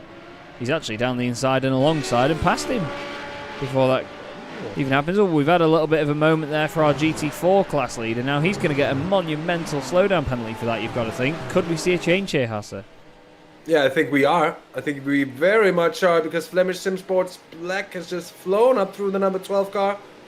And then the 999 just being led through. Look at that beautiful shot. We know we love the Flemish Sim Sports liveries. Oh, that's Urano getting a little loose there with Fabrice Cornelis. But managing it as every seems to be managing it. By the way, the lead in the Radicals class and for Fabrice Cornelis and Urano Esports is up to 25 seconds here. As we are 50 minutes into the race, Chaz, we're on lap 23 for the lead cars as well, and this almost first hour of racing has absolutely flown by yet again. Has indeed, mate. Has indeed. Plenty of fun. So many battles all over the shop. Spa is delivering again. Donington Park was bonkers with all these guys, but Spa has been just as good. And I think it just gives them a bit more opportunity to get some good, strong racing in. That's a scary moment for the 66. Coen Beavers, I think, maybe got off the brakes there. And look at that. He actually turns it into an overtaking manoeuvre. That was a very strange one. Let's just have another look here. Oh, it was a little bit before that, unfortunately. We'll go back to Coen Beavers. Oh, McNally went off. Now, just as the Porsche Cup car just closes in behind, he'll have looked in his mirror and seen that he's going to run into the back of him if he doesn't do anything about it. And then you'll see he just gets off the brakes, runs deep, but Davy Suffeliers is already going a bit deep into the corner anyway, you'll see. So look, he thinks he's going to come off, so although he's still on the brakes, maybe he just releases the pressure a bit. There's a bit of a tap, and through he goes. But I think they got away with that there, in all honesty, because nobody ended up off the circuit, but that was a bit of a sketchy one, wasn't it? Yeah, it was. It could have been much, much worse, though, as you said.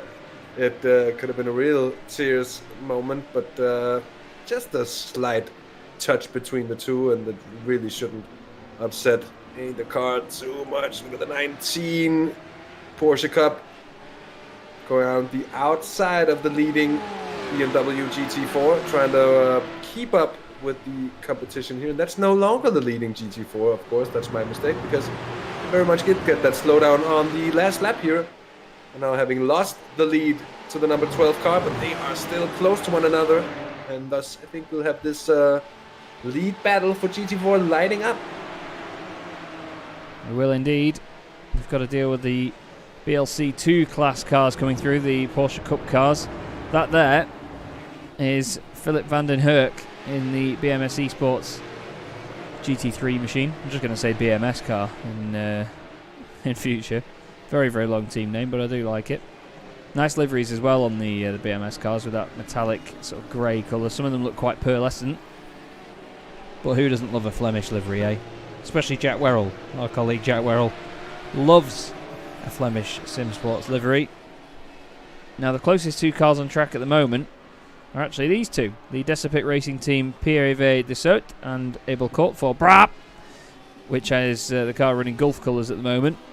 Bit of an odd spec map on that car. It looks cloudy. It's like Gulf colours, but sort of at night time. As he tries to hold him off, but down the hill, the Desipic car. Whoa, very close. Very close indeed. Yeah, within you could hardly place an A format of paper in there between. It was so close, and that could have gone wrong, but they managed to keep it under control there. Thijs van den Berg is at another instance. Oh, for once my prophecies just they turn out to be right, as Thijs van den Berg finds it difficult to get it right out of the source, which to be fair on him, not the only one to have found it just like that. Now Olivier Gultink in that BMS 23 TCR car, very close to Flemish Sim Sports White up ahead. This is the battle for third place in the TCR class, if I'm very much not mistaken, as we get a bit of a blinker there and we get a send. Oh, and I think it is indeed Anton Dupin who's I think he got scared by the blinking and the smoke and just thought, you know what? The race is long, no risk taken, and let's live to fight another day, which would also be a very Anton Dupin-esque move, I believe. I think it's Peter Mackay reminds me that they nicknamed him Steady Eddie because of his driving, which is very safe, I think is probably the nice way to put it. And he's had a great run, actually. He just won the championship in the Z1 Dashboard Simracersworld TCR series as well. So some good success in that car for him. We've still got these battles going on here, by the way. Davy Suffliers has got Cone Beavers somewhere behind him. The very tall M4 does hide that Porsche Cayman somewhat, but there is Cone. Trying to just get the pressure on, and it's these sorts of races where we see the drivers manage to stick together a little bit more, don't we, because of the fact that you've got all this slipstream. But that BMW's got some right punch out of the source. Yeah, it really does, and I think it's Josef Kovacs. What is going on here? That's the optimal car, number 20, at the inside, but not quite ahead into Pouhon. That's quite close. Oh, as they make it. But will the BMS get through there? The number 9 on your right-hand side now. No, they will not. And the 19 lives to fight. That's incredible. Nice and late on the brakes. Beautifully done. Gets rid of the overlap. Is there How is there not contact? Flipping out, there'll be red vinyl all over the front of that optimal car now. Ladies and gentlemen, if you were in any way in doubt about the level of competition here in the Virtual Belcar Winter Series, let that be a demonstration of just how good these drivers are. Such a tricky place on the track to go too wide, and every driver really trying to optimize gain in every situation. A fantastic camera angle there. I love it when it does from that. the apex of Blanchimont. And what a great battle we're witnessing right now. Outside is BMS yet again. Oh, that might open the door for G-Drive. This is just what we mentioned earlier. Look at that stuff there from Philip van den Hurk, just trying to hold it. But Lucas de Belder doing a great job at the minute. Gilhelm Pipers all over the back of Josef Kovacs. Now, this is going to get interesting because, to be fair, Philip van den Hurk has held off Lucas de Belder there. We'll go on board with Lucas. You know you're on board with the G-Drive car because it's all bright orange inside. But as we go down the hill, oh, there's a TCR car in the way as well. That's going to add some spice into the equation. Someone's brought the chilies. It's one of the BMS cars as well. Oh, Hasse has gone mad. He's turned into a dog. 2 wide, 3 wide up the hill. Down the Kemmel Straight they go. And now look at that. The Simtag car got held up a lot there. Lucas de Belder looks to the inside. And look at Philip van den Hurk. Go on, Sunshine. Look at that 3.5. Fantastic stuff. Philip van den Heuvel just spat everywhere. That was insane. Awesome stuff from Philip van den Heuvel. I do not know how he managed to pull that off there, because 1 minute he's defending from Lucas de Belder here in the number 9 BMS car. He's round the outside until a source. De Belder basically slots in and lets him go, and then by the time they get to the top of the hill, he gets the run on the pair of them. Kovacs goes over to the right. He finds the gap down the inside of Guilherme Pipers as well, and then makes it stick. That's insane. That is absolutely incredible. And those Porsche Cup cars are providing us with all the fun we need. We've got 3 more classes of racing here. I do apologize for Stella, the barky young lady of the house, if you will. I've invited her here to sit next to me for a bit of treats. Oh, and we're being treated to Thijs van den Berge, who takes a bit of a spinner. And yet again, he keeps it out of any trouble there. Philip van den Heuvel is really hammering. Look at the other cars. They're having to go full send now just to keep up. And he's got the slipstream of the TCR. Is going to help him here into Blanchemont. And just can he use the traffic to split apart himself and the rest of the cars. And there's a Radical in there as well. Oh, they're so close to one another. This is edge of the seat stuff. They're all living to see another lap, which is what I'd call it at this point. Yeah, I was going to say survival of the fittest now. They're on the edge of what could be a massive accident, but like you said before, Hasse, the skill involved and the skill shown by these drivers so far has been nothing short of epic. We really have been treated here. Want to just check in on our race leaders? Yep, they're still winning. Doing a wonderful job though, Fabrice Cornelis. Second place at the moment, Cedric Wouters at Les Combes. 26 seconds back. He's then got 28 seconds on Jorn van den Akker in the Traxxas by JWS Motorsport machine. Now Traxxas have got 2 cars on the podium at the moment. Ross Nicholson is just there in 4th position as he goes up the hill. Then Tom van Rompuy has only got, well, that much distance over Rudolf Nagel. Rudolf tries to open it up. The GT4 car might not help Tom here. Rudolf gets a good run out the final corner. Let's go on board with him, see what he can do. Alonso helmet, love it. Great to see Fernando back in the championship next year in Formula 1. And of course, the news that came out today, Sergio Perez, the worst kept secret in Formula 1, will be joining Red Bull for 2021. Now, I'm going to stay on board here, Hasse, with Rudolf Nagel, as, oh, he slowed it down a bit there. He slowed down early to know that he can go flat out up Eau Rouge and get a run past this McDonald's racing machine. But watch as he gets on the brakes again into Le Combes, because you're going to notice something that we noticed at Donington Park here in this SimRC machine. Yeah, I know exactly what you're going to say, Chaz. Look at the wheel inputs into the braking zone as he's just struggling to keep it straight. We mentioned it at Donington. This looks like a direct drive for sure, but with some serious force being spit out of it. And wiggling everywhere. It looks quite the workout, to be honest. We'll go on board with Tom, see if his does the same, but seems a lot smoother. Pouhon will be an interesting bit to see, although I don't know if these guys will be braking into Pouhon, maybe. Bingle come into the pits, so there's Tom van Rompuy. Yeah, maybe not too much there, but yeah, definitely something going on. Now, Porsches are in first. Now, we do see that these Porsches are usually the first cars to pit. The GT4 machines go on for a while. Vince Peters getting in that car. Maxime van den Hove is in for GTE Racing to take over. And we've still got this battle going on here. Josef Kovacs, Lucas de Belder and Guilherme Pipers. Awesome stuff. And Thomas Stockwins, I think it is in the chat, says he always does that. It's just his braking style. That's fair enough. I didn't know that. Thank you very much for the info, mate. But, some info that Lucas de Belder wants now is you have passed Josef Kovacs, and some info that Josef Kovacs doesn't want is, yeah, he's still there, mate. It's right behind. I didn't really think there was going to be space there, but there was. Oh, but he gets a brilliant exit there, de Belder. I think, though, that if the optimal sim racing car got an equally good exit. Oh, no, no, look at this. He's coming quickly. Are we going to have another triple-double situation, if you will? Triple trouble it is. Oh, still side by side there. De Belder almost making contact with Kovacs, shutting him off into Malmedy. might open the door for the optimal car of Pipers as they come down towards Brussels. And into Brussels we go. Oh, there, Lucas. Or it's, I'm sorry, Gillian Pipers in the optimal sim racing machine there of number 20. With a bit of a twitchy moment, giving a slight bit of breathing space. And I'll tell you what, Chaz, for the 13 car, it's going to feel like he has a mile down to the next car now. It will indeed. Thies van den Berger just gradually going back up the order. He's had a bit of a tough time in this race so far. In the Dynamics Racing Blue machine, you've got to think that a lot of it will be down to the damage at the front end.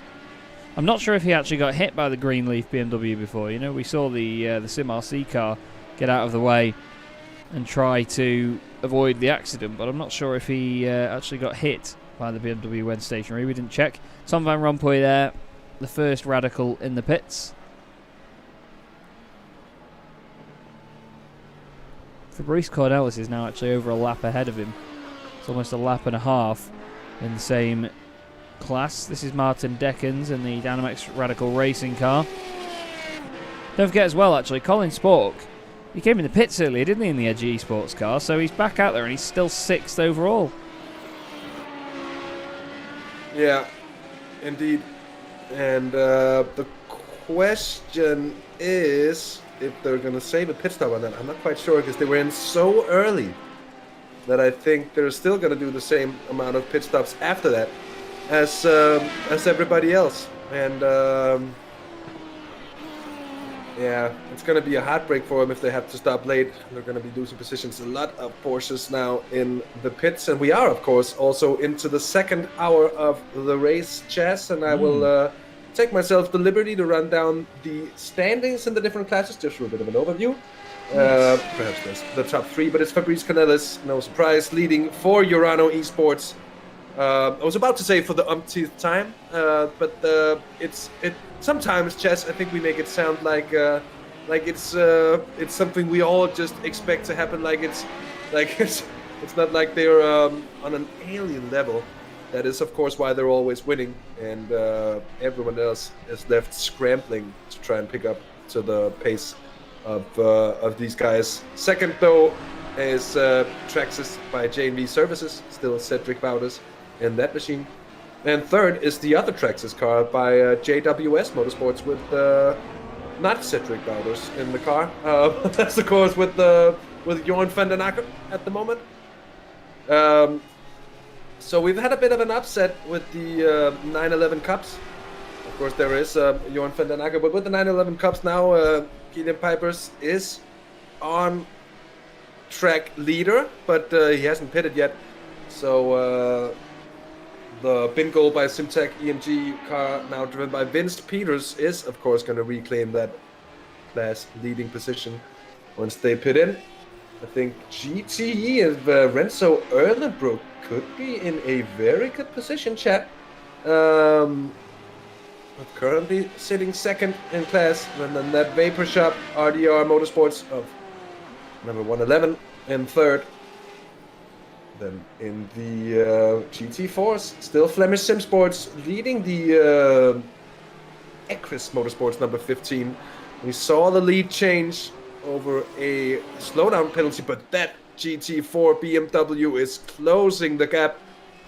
Surely they're getting closer, and that battle, I think, will be heating up over the next minutes here. It might be one to really watch for us.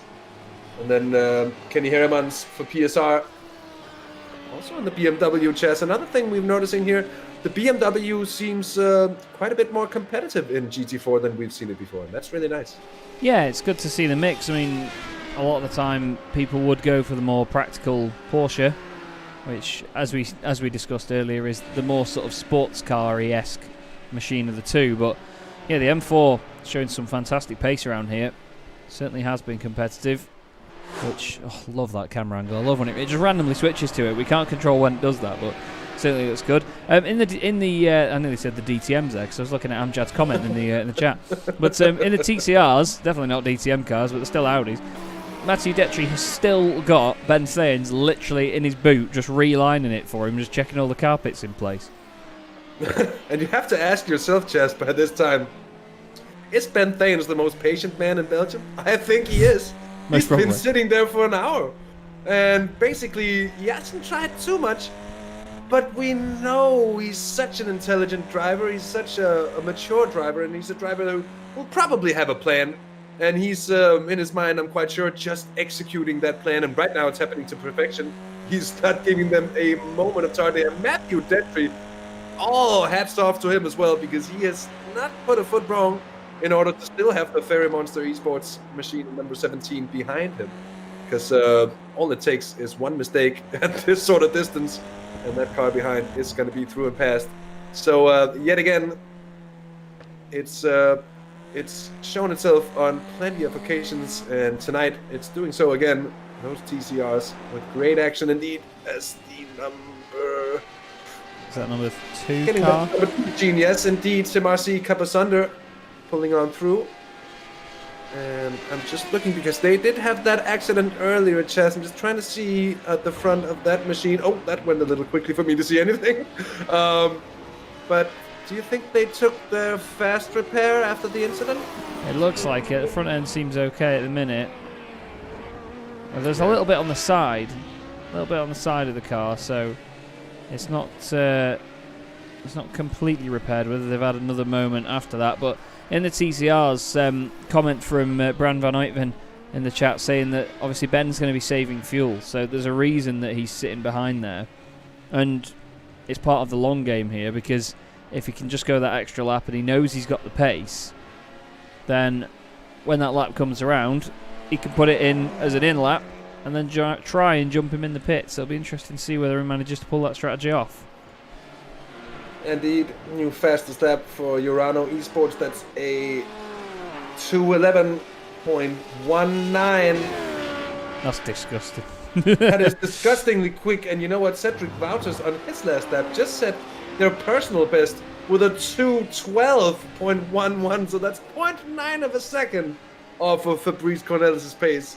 Mind you, Cedric Wouters is by no means a slouch himself.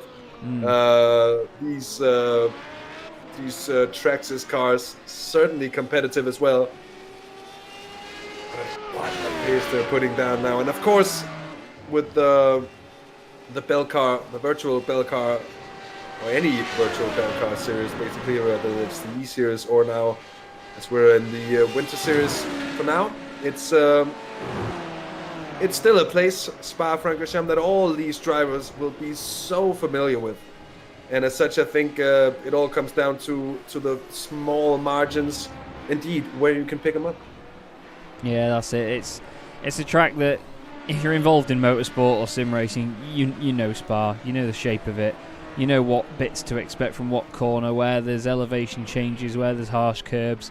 A lot of these drivers will know each bump inside out, and to be fair, it shows in how close the pace is.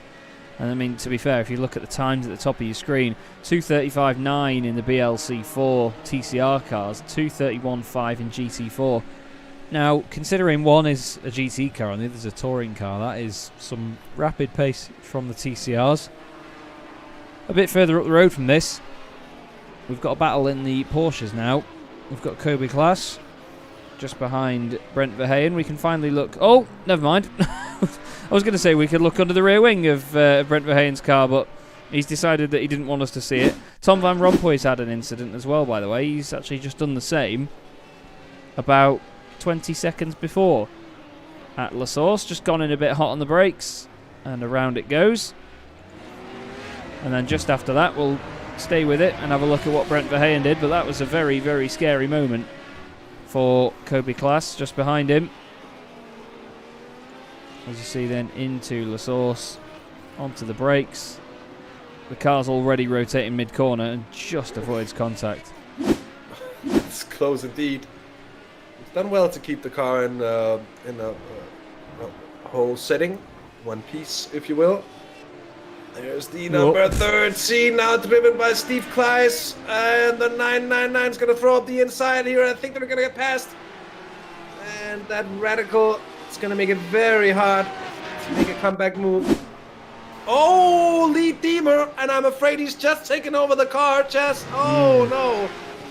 And that is on top of Radillon, so that's it's going to be a high-speed impact. I'm sure here we're going to have another look. Yeah, I'm just trying to find it again. It was... Just trying to see how long was it? I think that's a lap after he's left the pit lane. Just trying to find it here. Apologies, everyone, but yeah, that's all we're getting, I'm afraid. He's just going to have lost it on his own on the AstroTurf. Hits the wall. There's a bit of damage on the right rear as well. So Lee Diemer, that's big damage on the front of that car, isn't it?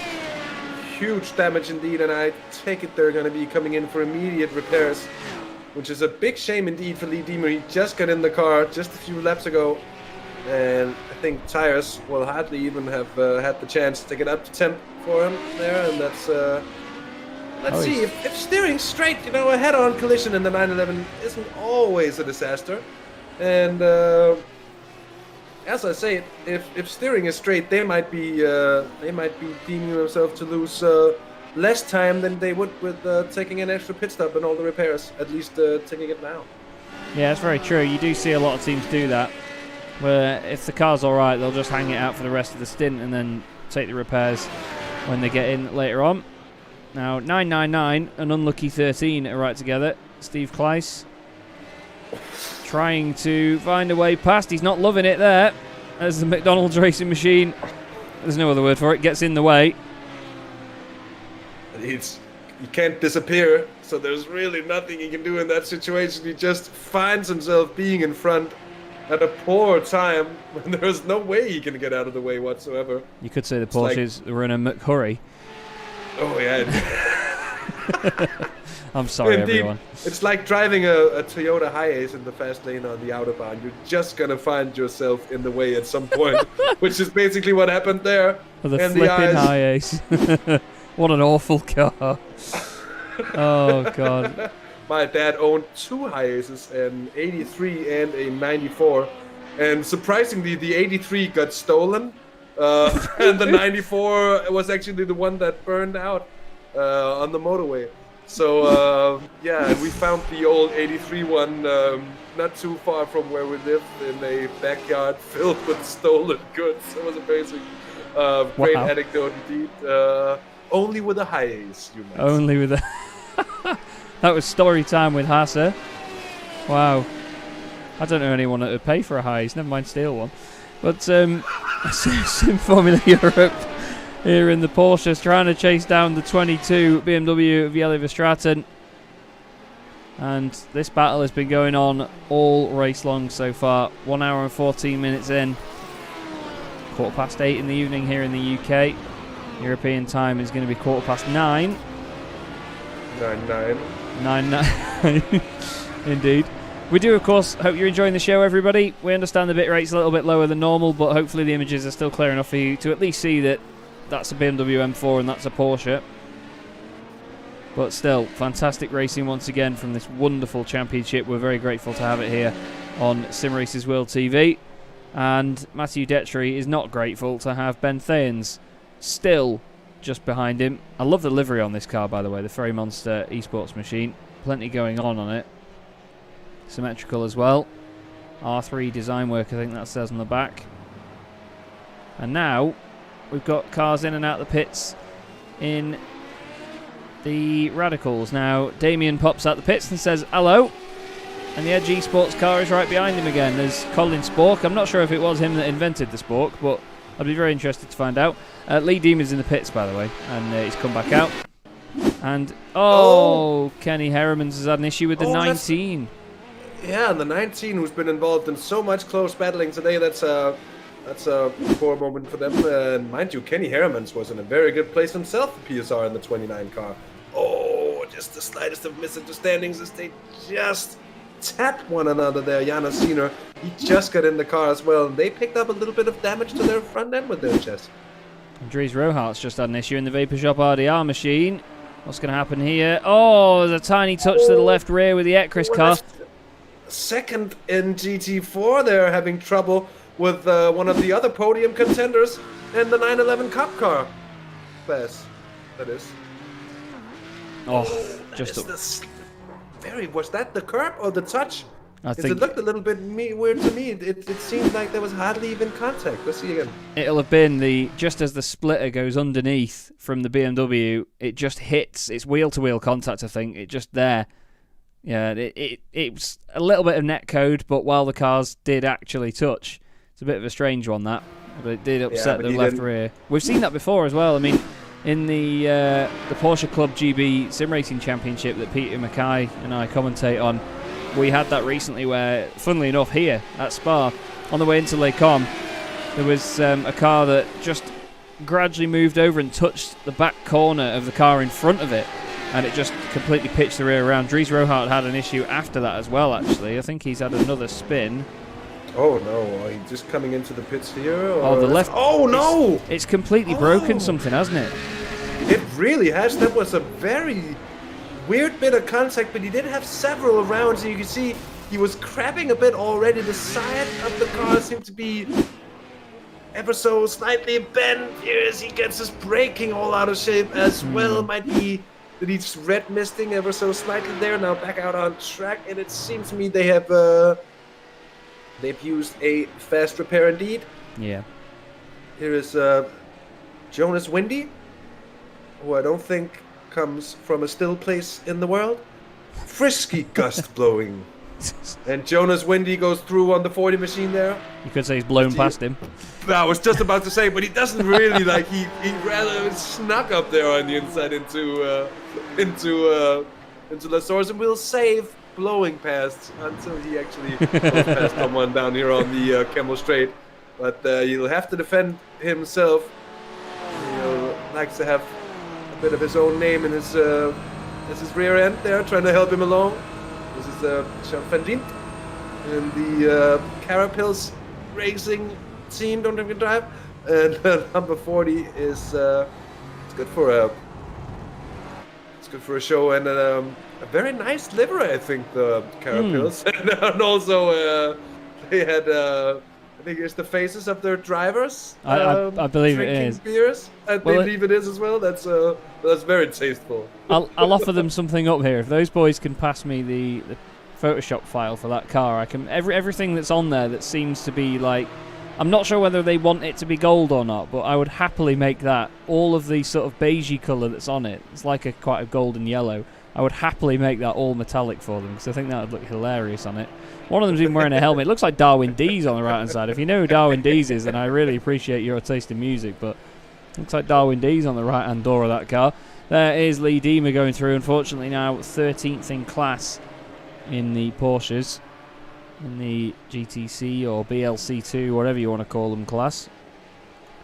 But it's actually been, to be fair, Hasse, it's been a very steady race so far. We've had the odd bit of contact here between backmarkers and people just trying to unlap themselves. As Thies van den Berg, he's taking part in a bit of a drifting show today, is Thijs, unfortunately. I know I say Thies and Thijs very alternatively, but yeah, he's not had an easy time with this car, has he? No, he really hasn't. It's been tough going for Van den Berg. But I think also what we see is that after we've had the switch of drivers, a little tough maybe to settle in for some of them. You get released right into the traffic, and you don't necessarily have a period of getting used to it. Throw into that mix the cold tires that everybody will be running for the first couple of laps, and it just becomes all the more problematic in the end. An hour and 20 minutes past here, and I think we'll be seeing the GT4s beginning to pit in now. Mind you, they do have a big fuel tank. Indeed, I think it's 120 liters, and they're relatively economical running. So it's not unusual to see them run for an hour and a half. I was just about to try and imply some kind of a Tom Jones pun there, but I just couldn't make any up. So I'm sorry. Let's see if I can figure out something for another good moment. There. Oh, and he's close. This is my position here. Brian Loyens, Sim Stickers in 6th place, and yes, indeed, the Traxxas by JWS Motorsports right ahead. And here's Brent Verheyen, Chaz. Yeah, Brent Verheyen's had a moment somewhere. Oh, that curb just upsets the car sideways through Malmedy. and then you can see it drag a load of dust and muck onto the circuit, which is great to see in iRacing. It's one of my favourite things that iRacing does. But then gets back on it again as coming through, literally, there he goes, through the middle. Brian Crowles is in a bit of a battle here with Kobe Class, just in front of him. I think Kobe might have got past him. Yes, he just passed him about a minute or so ago. So Brian's just trying to stay with him now. He told me that he'd put gold wheels on that car just because I love gold wheels on race cars. I think they look great. So thank you, Brian. Much appreciated. Boudwin Kuster. Now, normally, Boudwin, if you asked me to say, show us this car, put this car on screen, show us that, I would tell you to go away and tell you this isn't BBC Radio 2. But at the end of the day, we haven't shown much of your guys' car because you've just been driving away from everyone. 23.6 seconds up the road here, Hasse. So we haven't really highlighted how much these guys have dominated this race so far, but they're flying, aren't they? Yeah, very much so. That's an almost Urano-esque kind of advantage to be sitting on. But they've also just been managing to drive away pretty much from the off, leaving everyone else in class to kind of scrap on for the rest of the positions, and they have been doing so with ferocity as well. And that, I think, is part of the reason they've been able to really extend their advantage as well, because they've been left alone. They've maybe had a bit of an easier time dealing with the traffic, not coming through in a bunch of cars and having to think about defending their own position as well as getting through on the car ahead. And it seems it's just a little bit of a steadier race for them, and they're really reaping the fruits of work sown earlier in the race at this moment. They are indeed. Doing a wonderful job. It's still close, by the way, between Brian Loynes and Damien Allo. Brian Loynes is Brian's passed, actually, isn't he?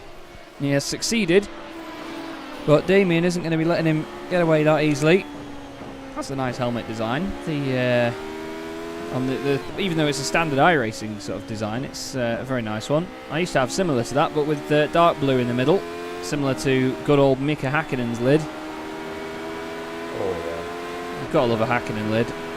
Yeah. And obviously, speaking of Häkkinen, of course, his legendary move around here with, I think it was it Ricardo Zonta in the middle of him and Schumacher when they went down the Kemmel Straight, as Kevin Tavares doesn't need Ricardo Zonta in the middle of him and Quinn van Hooydonk. Through he goes, and then we've got Steve Kleis, sorry mate, side by side with Hans Polmans into La Source as well. So still, even though some of these Porsches now aren't quite in such a train as they were before, they're still having a good old ding-dong again, aren't they, mate? Yeah, they really are. They have been going on for an hour and a half now with no real breaks. And that's been the situation for a number of the 911 Cup cars. Competition just being so fierce indeed. There's been things on the tail of the 29 car at the PSR machine, who I believe was actually running fairly well at some point in GT4, and at this point they've picked up a bit of luck, I'm afraid. Yeah, one of only four GT4 cars that have pitted so far, PSR machine, but their pit lane time was over 50 seconds more than some of the cars around them. Marnix de Wit in the Greenleaf Racing Green machine was in the pit lane for just under a minute and a half, but the PSR car was in there for nearly 2 minutes. So they've certainly had an issue during the pit stop and lost a lot of time, and now they find themselves, this is for position between the TCRs, so it's obviously upset Ben Thane's momentum on the back of Mathieu Detry. Well, you could say it's been detrimental to it, but he's still sticking with him at the moment. And we've had an issue for Dries Rohart, I'm afraid, in the Vapor Shop RDR Porsche. They're not having a good day, are they? No, the 111, and I believe they've already taken a fast repair as well. Oh, but this is going to be a relatively undramatic spin. Nice. Kind of traveling in the wrong direction, but it gets to turn around quickly as well. Mind you, the turning circle of the 911 Cup car, if you're from a standstill without spinning the rear wheels, it's quite big. Yeah, so it's like the turning circle of a small moon. Yeah, indeed. There is only really one way to get that done, and that's just the way that happened there before. The number 9 machine is right around there as well. That's the BMS in 4th place in the Cup class at the moment. They have a bit of damage to the front end of the car. I wonder what happened to them. They were running so well there with earlier in the race and really challenging for top spots in the 911 Cup class. They're now out of that and in 4th. So interesting to see. And to kind of gauge just how much speed it's costing little Chaz. Do you reckon it's going to be a big problem here? We'll have to see. We'll have a look as they go down the straight then. I mean, we saw the Radicals getting to about 235, 240 Ks before. So they've got 10 Ks on them, and I'd say that's pretty normal, to be fair. We'll just see if we go on board now. So he was doing what? Just over 250. Steve Kleiss is going to do about the same, isn't he? So yeah, I wouldn't say they're losing too much there. It's not a noticeable difference from our side anyway. So I don't think they'll be too disheartened by that damage. We've got the Team MRS Porsche just behind the McDonald's Racing BMW. As they go down the hill once again. There is your race leader just flying through there. Cone Klopman now at the wheel of the Urano Esports Radical. Bat. Bye. Over the top of the hill he goes. But now, look at that. Olivier Van Herk closing right up behind Ronald McDonald's stand-in, Jean-Louis Deschamps. Now he backs out a little bit there. He doesn't go for the move because there's already a move going on with 2 of the Porsches. That's fantastic, that. To see a battle going on like that, side by side, and then them lap somebody as well. That's just epic. Epic stuff. That's why we love multi-class racing. Van Herk showing his nose here, though, isn't he? He's getting involved in this. Yeah, he is. He's really doing well to just bide his time and not do anything rash. And I think that's the right course of action to take when you have the sort of battle going on at the same time as we saw with the number 8 Dynamics Porsche Cup machine coming through on what I believe is the track velocity car. Just trying to find them on the list. It is. We've had an issue for Laura Luft, unfortunately. Go away from your boy Brian Crowells, who is actually right behind into Pouhon. And Laura. There was. That looks like a sort of a disconnect for me, Chaz. Yeah, I'm not sure if there's a wheel failure or something because she turned in fine. Let's just keep an eye on the wheel. Does it straighten up all of a sudden? Yeah, look, it's just like locked in place and it's gone. Yeah, it just returns to center and then, yeah, she's out of that Address one. unknown. Yeah, return to sender if you know where sender is. But that's a real shame, that, because, you know, we were saying before about Laura being so courteous to other drivers on track, trying to get out of the way when necessary and, you know, let these faster class guys through. But I'll tell you what, no one's letting anyone through here. This is Nelson Costa de Sousa. Fantastic name. Optimal Sim Racing Purple round the outside of the BMS car of Bart Levens. He's not quite going to get it done there, or is he? He is down the inside. And he is ahead as well. That's a very good move from Nelson Costa de Sousa. Wow, that was tasty stuff. The 618 car there. That was a very long side-by-side. By the way, Return to Center is also the title of an old Elvis tune. When then goes on with the next thing in the lyrics is Address Unknown, which I tried to refer to before. It might be a little too old for your age group, young man. Marnix de Wit, speaking of great names, Chaz, Marnix de Wit, that is special, but in a good way. The 22 Greenleaf Racing BMW having done quite well for themselves as way to that, and currently locked in a duel with the Roaring Chicken Nuggets, which sounds a little less scary than it perhaps should be, given that they are driving a a car, indeed. Yes. Kevin Van Dessel in the 47 machine, doing well, and I just can't help to think whether the red-brown thing on the car is meant to represent the barbecue sauce, Chaz. Oh, I wish it was. Oh, I love me some barbecue sauce. Now, if we get these two together and then the McDonald's racing car as well, that'd be a right treat for us. That'd be puntastic, to be fair. But as everyone always says, all your life you've got to eat your greens first, haven't you? So Greenleaf Racing just in front of the minute. Rowan Chicken Nuggets just behind. I think it's time we have a break. But, yeah, to be fair, guys, we are just going to take a quick 5-minute break. We will hop on board with your race leader, Koen Klopman, in the Radical. But if you just bear with us here on Simracersworld TV, Hasse and I will be back with you in about 5 minutes.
Thank you very much for your patience there, everybody. As you saw from the message, we are human. We do need breaks every now and then. But as you've seen from some of the driving there, Koen Klopman's definitely not human. He is flying. Chaz, Draycott and Hasse Rømer here on Simracersworld TV for the Virtual Belcar Winter Series. We hope you're enjoying the show so far. 1.5 hours into the race now. 4-hour race in total. Hasse, as we've already touched on, we've seen some fantastic racing so far in each of these classes. And it's not really been much of a sort of dirty affair, essentially, because it's been very clean driving, hasn't it? Yeah, it really has, and it's been, I think, it's welcome for the drivers, I think, coming to Spa, and as we touched upon in the intro as well. Quite a bit more space, and we've seen the effects of just that. It's a little bit easier to contend with traffic, and for that, the drivers have made a real show of it, and we've got so many cars still running. We've seen a few spinners here and there with the Porsche Cups and the Radical as well, especially down in La Source, where someone might have thrown out something to make it slippery out there. But no, in all seriousness, it has been a very good race so far, and I think for most parts, it's an open battle still as well. Here's Ferryman's 3 Sports in the class lead now ahead of Optimal. And I think there's been change for position there, Chaz.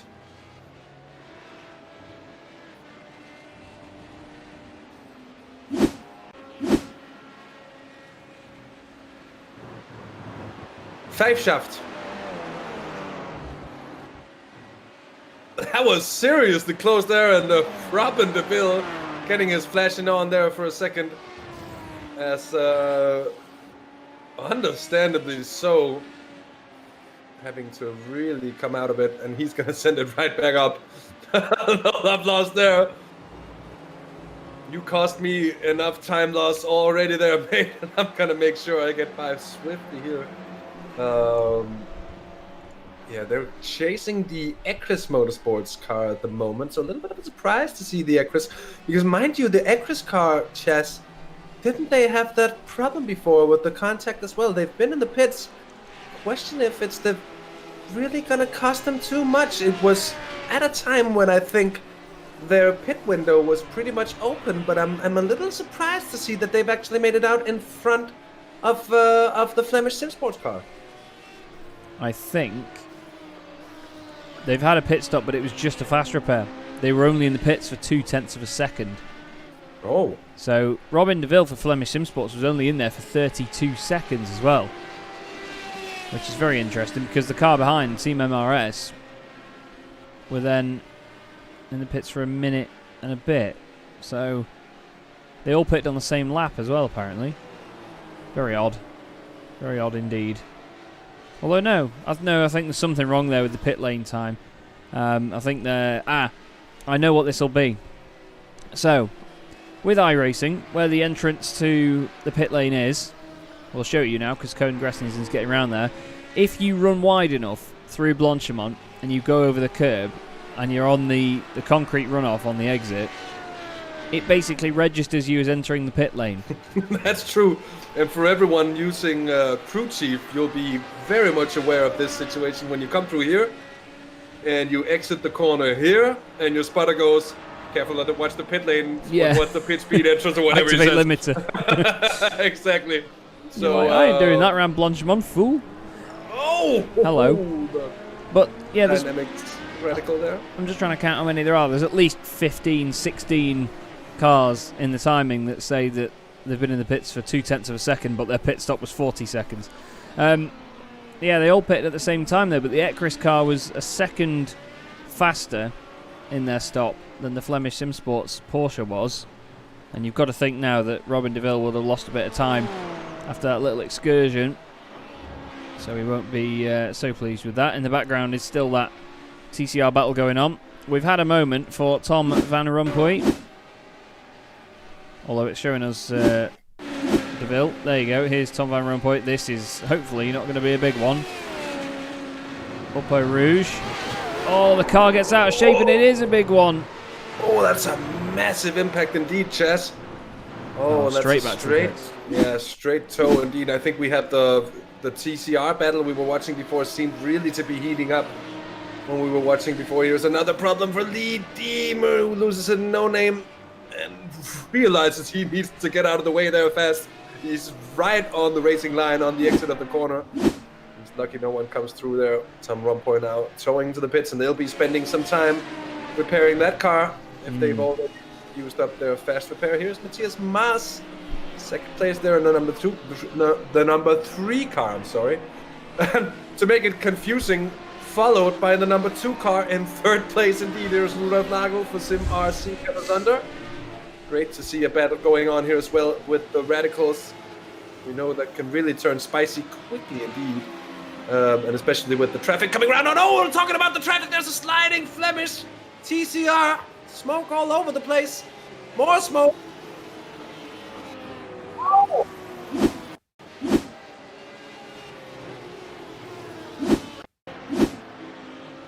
Oh, look. I think that was a spin that must have been coming for some time through Puhan Chaz, because he wasn't going very fast. Now, apologies. He finally lost it. I seem to have been muted for a moment there for everybody. Sorry. I've done it again. Oh, shame. I know. Awful. Awful commentator. Who nominated me? Right. Now, Luke Tice won't be happy with that. As Hasse, I think, just banged his head on his desk. Flemish Sim Sports Red in their BMW has now got Didier Dexters for Sky Limit Racing for Zolder in the Gullfield car, as Hasse dubbed it. Love that. Absolutely love that machine. He is now 29th overall, 8th in class, but within a second of Kimber Haight. And he's going to hate being behind him. Or behind him. No, that doesn't work. I'm sorry. Although we did look at this before, didn't we? These two opposite liveries. We've got black on the front of the Traxxas by JMV Services car and black on the back of the Simrc Capazunda car. Now both of these two had issues in the first 100 metres of the race, and now they're battling for second place, so a great turnaround for the pair of them. But Rudolf Nagel flies through, and now the symmetry is returned. Cars 1, 2 and 3. 1, 2, 3. Yeah, indeed. Oh, a little smoke into Le Combe, which is always a little bit scary there. I was going to say, it's always the case that a Porsche's been through if you see smoke into Le Combe. Yeah, that's true. I'm just thinking if we could try and cast our eyes back on the leading TCR battle at the moment, because we are actually looking at it. Look at this. Oh, Jonathan Poulet has been absolutely hammering it. Mind you, he came out of the pits a second and a half or 2 down after Ben Thane spent an entire stint behind the optimal car saving fuel. They took him on the pits, and they've just flown up right through there. Tony Pfeifschaft in a tough spot now. See if he can keep up. Oh, Tom van Rompuy, who gets out the pit, but that doesn't look too good to me.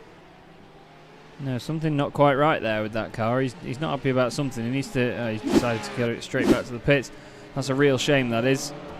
But yeah, I mean, Jonathan Poulet, he's definitely not a chicken, is he, when he comes to overtaking cars? Back into the lead of the class. And Tony Pfeifschaft, if I've got that right, is now chasing him down. Oh, well, he's trying to. Easier said than done, isn't it, really, when you've just been overtaken for the class lead? But to be honest, I think that's very impressive. We were just looking at this. Jonas Windy has just been off the circuit a moment ago, so there must have been a big gust.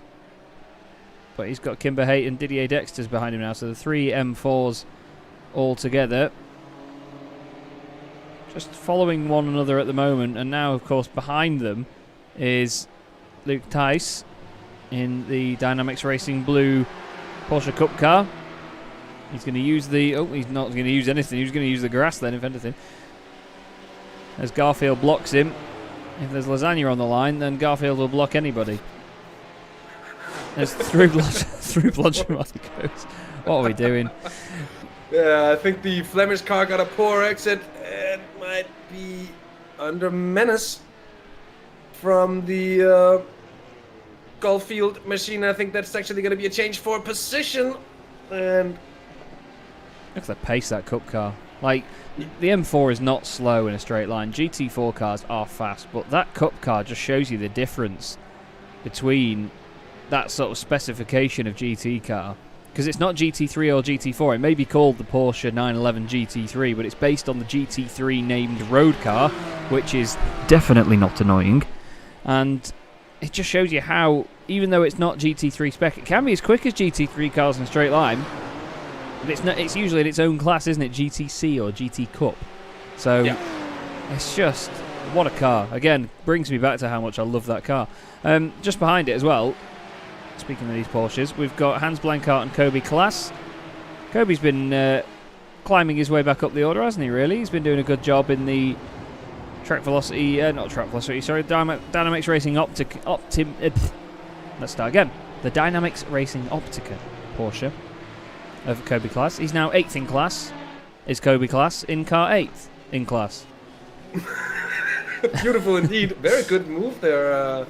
And that's actually something that you need to remember as a driver when coming up towards Le Camp, which is, of course, the chicane at the end of the Kemmel Straight.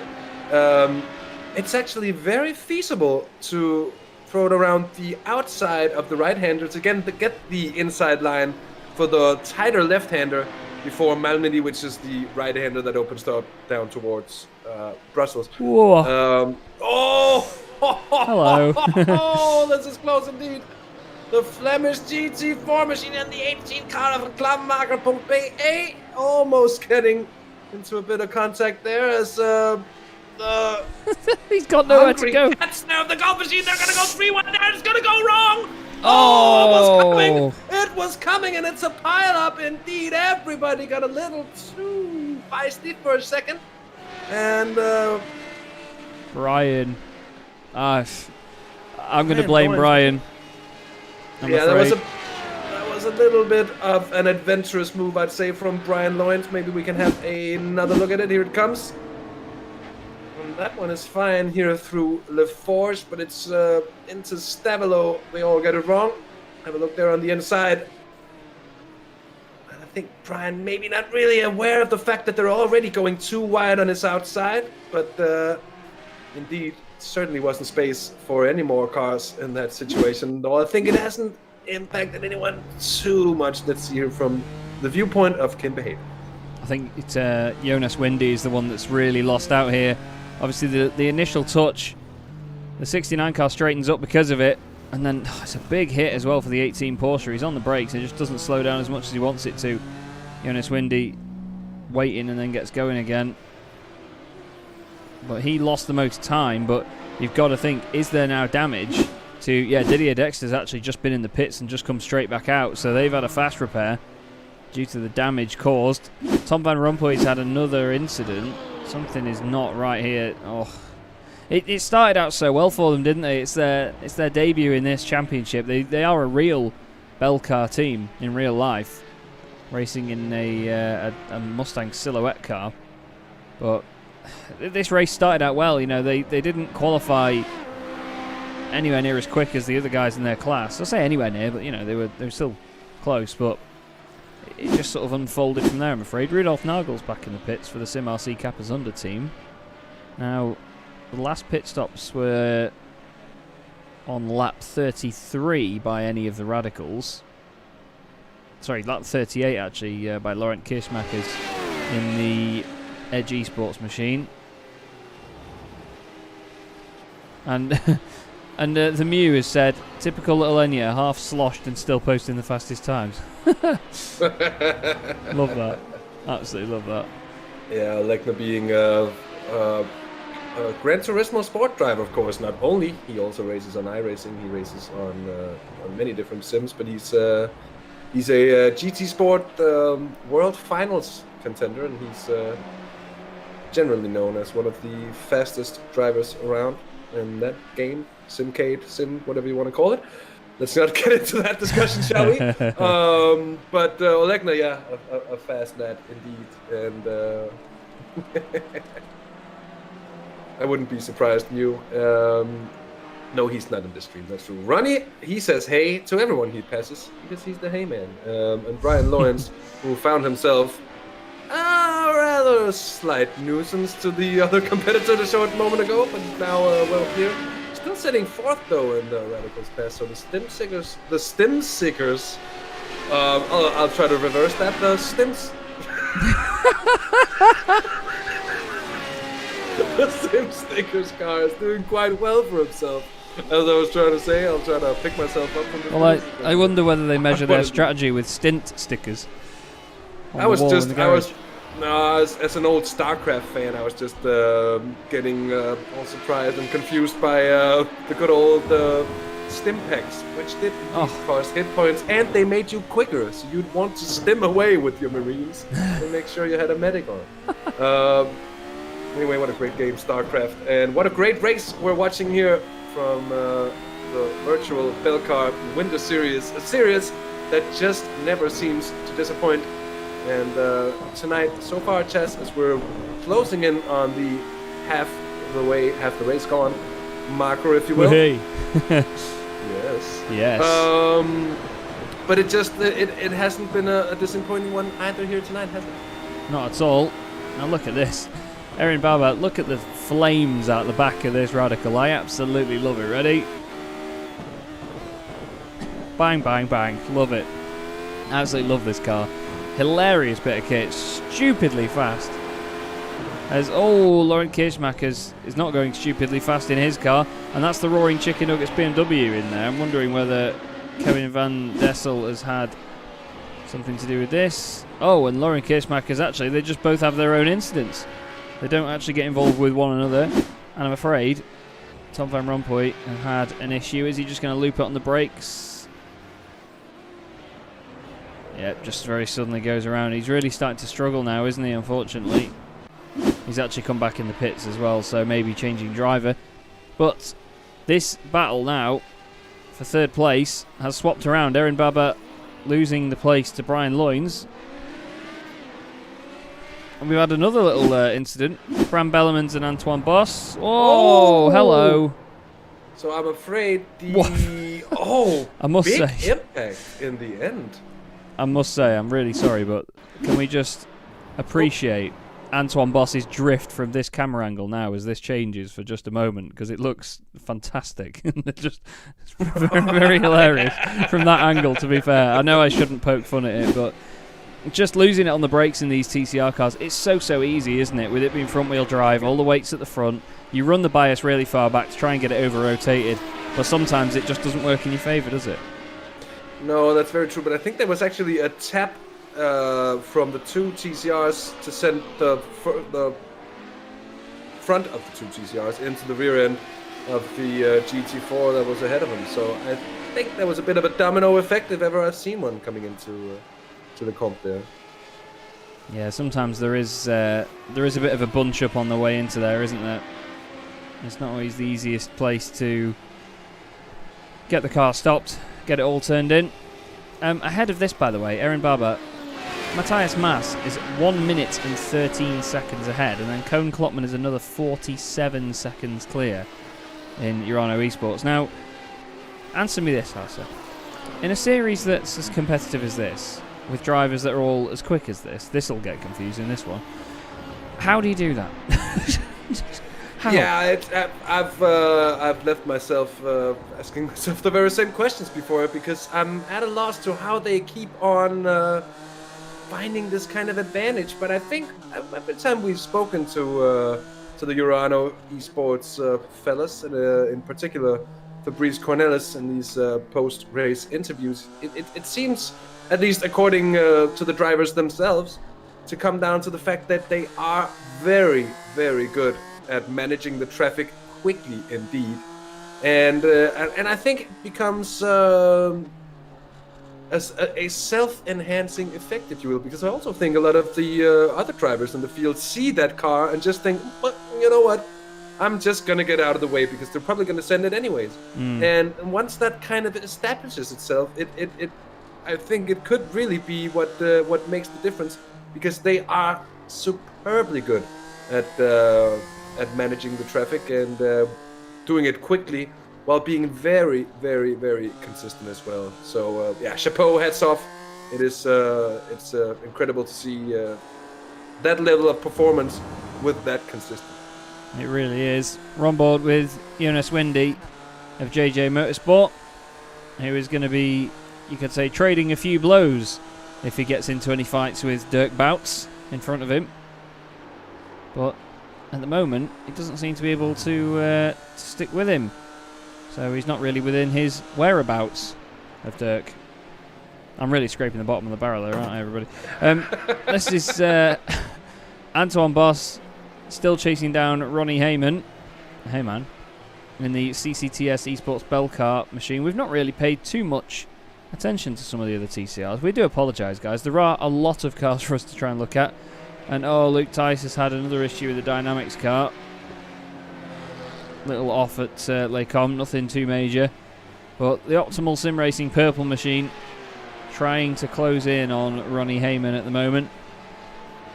Within a second, which is always good. And it's actually closed up again here in the GT4s. Look at this. This is Marnix de Wit. Behind him, trust me, there is a Porsche there. There he is. Peekaboo.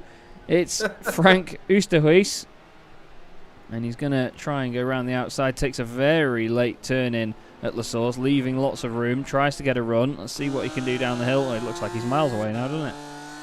Yeah, it does. I think the BMW is able to exit pretty well from La Source, and he didn't really take enough of the corner to contend. This time around, he's going to have to work his way back up there. But Graphic Racing, 71, doing well for themselves this time around. And we see PSR moving back up the order. And that was, of course, due to their slightly off-scheduled pit stop. By the way, we're still a little bit in doubt whether that's going to cost them later on in the race or whether it was indeed within their pit window. There was a bit of a mystery regarding those pit stops and also regarding the time differences that we saw in the GT4 class. So we're keeping a woke eye upon that. And what a shot here from the chemistry, Chaz. Oh, I love it. When you've got so many different classes as well, all battling with one another, all trying to lap each other, unlap themselves. And this Hecris car, I've not noticed it as much on other cars, but it's a very dirty looking car at the front. It's nice, of course, that iRacing does simulate that, and the cars do get mucky over the course of a race, but the white BMW really showing it up quite a lot as the race leader goes through. That's the 19 Porsche down the inside with Janos Scheiner at the wheel for Simtag Racing. But Pim Bao, 19, nearly 20 seconds in the lead now ahead of Robin DeVille, Cruella's brother.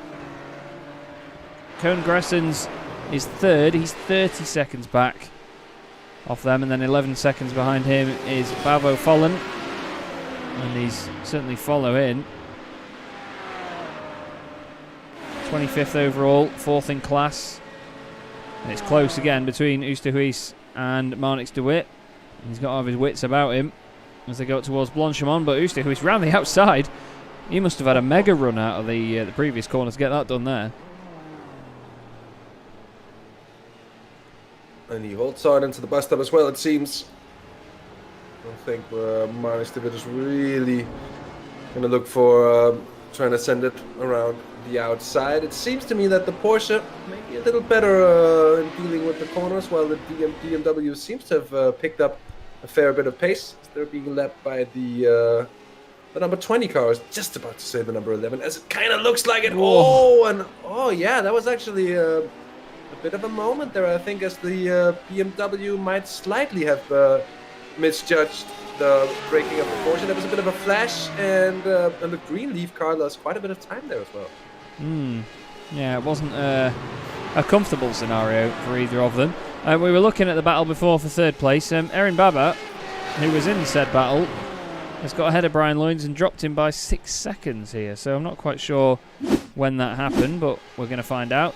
Here they are side by side down the Kemmel Straight.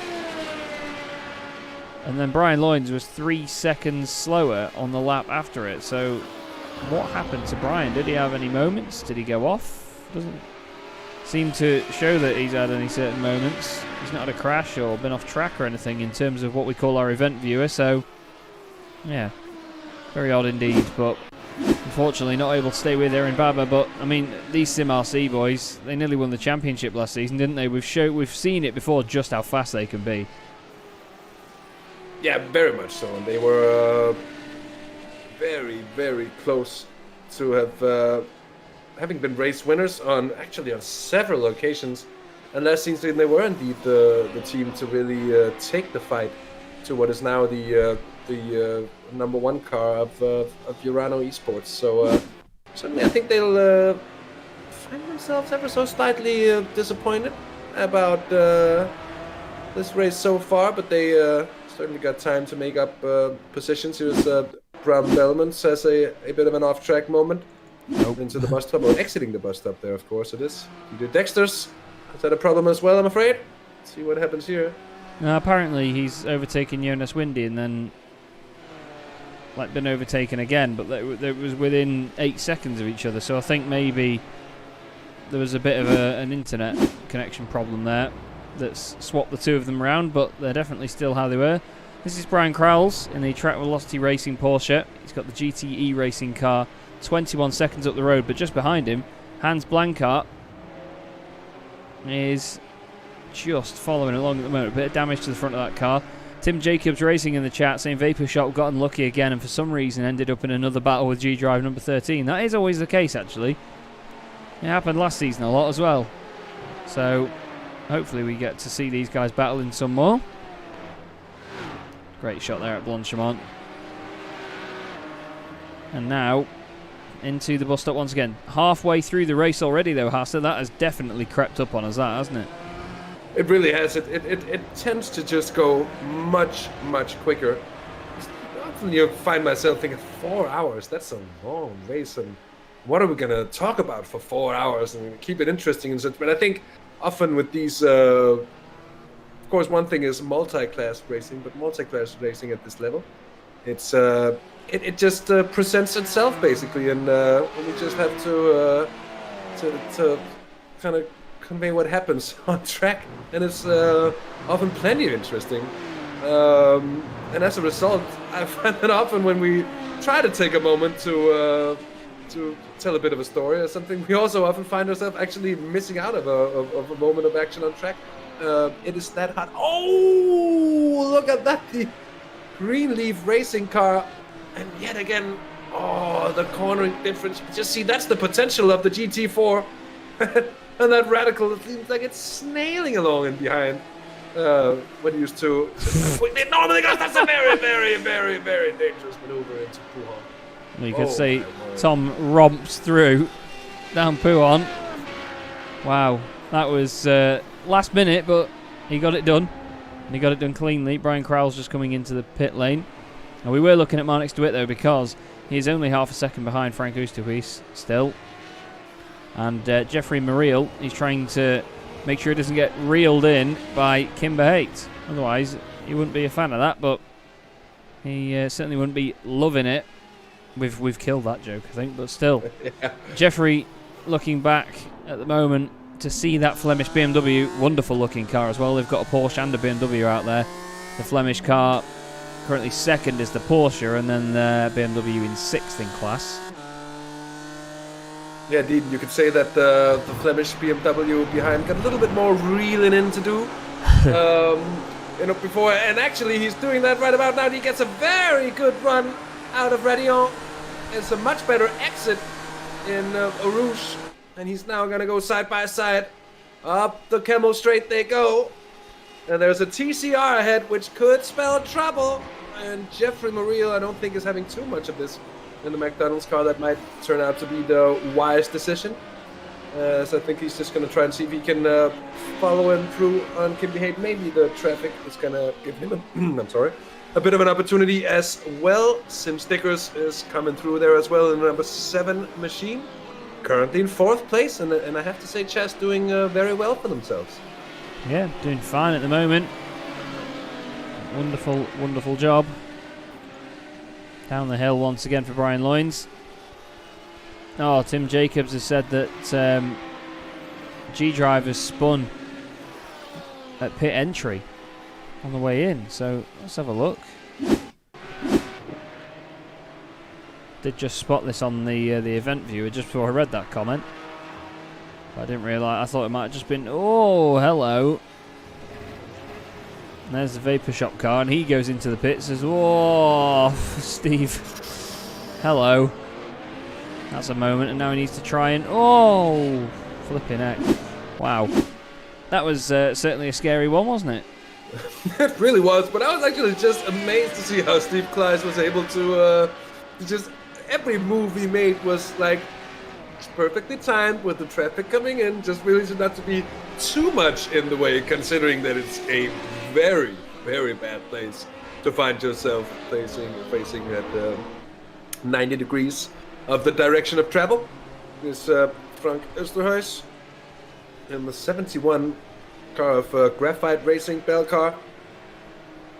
Still taking it to the Roaring Chicken Nuggets. Both them and the Greenleaf car behind have actually been catching up to the 47 car now. And that's turning into a three-way battle. It's definitely a chicken on the side of the car, isn't it? Or not a rooster, Huis.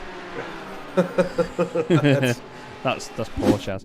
Yeah, that's poor. Because we know what the oh. I know what you're gonna say. Yeah, exactly the other word for it. I'm not gonna say it. Bram Bellman takes a kiss off the wall, and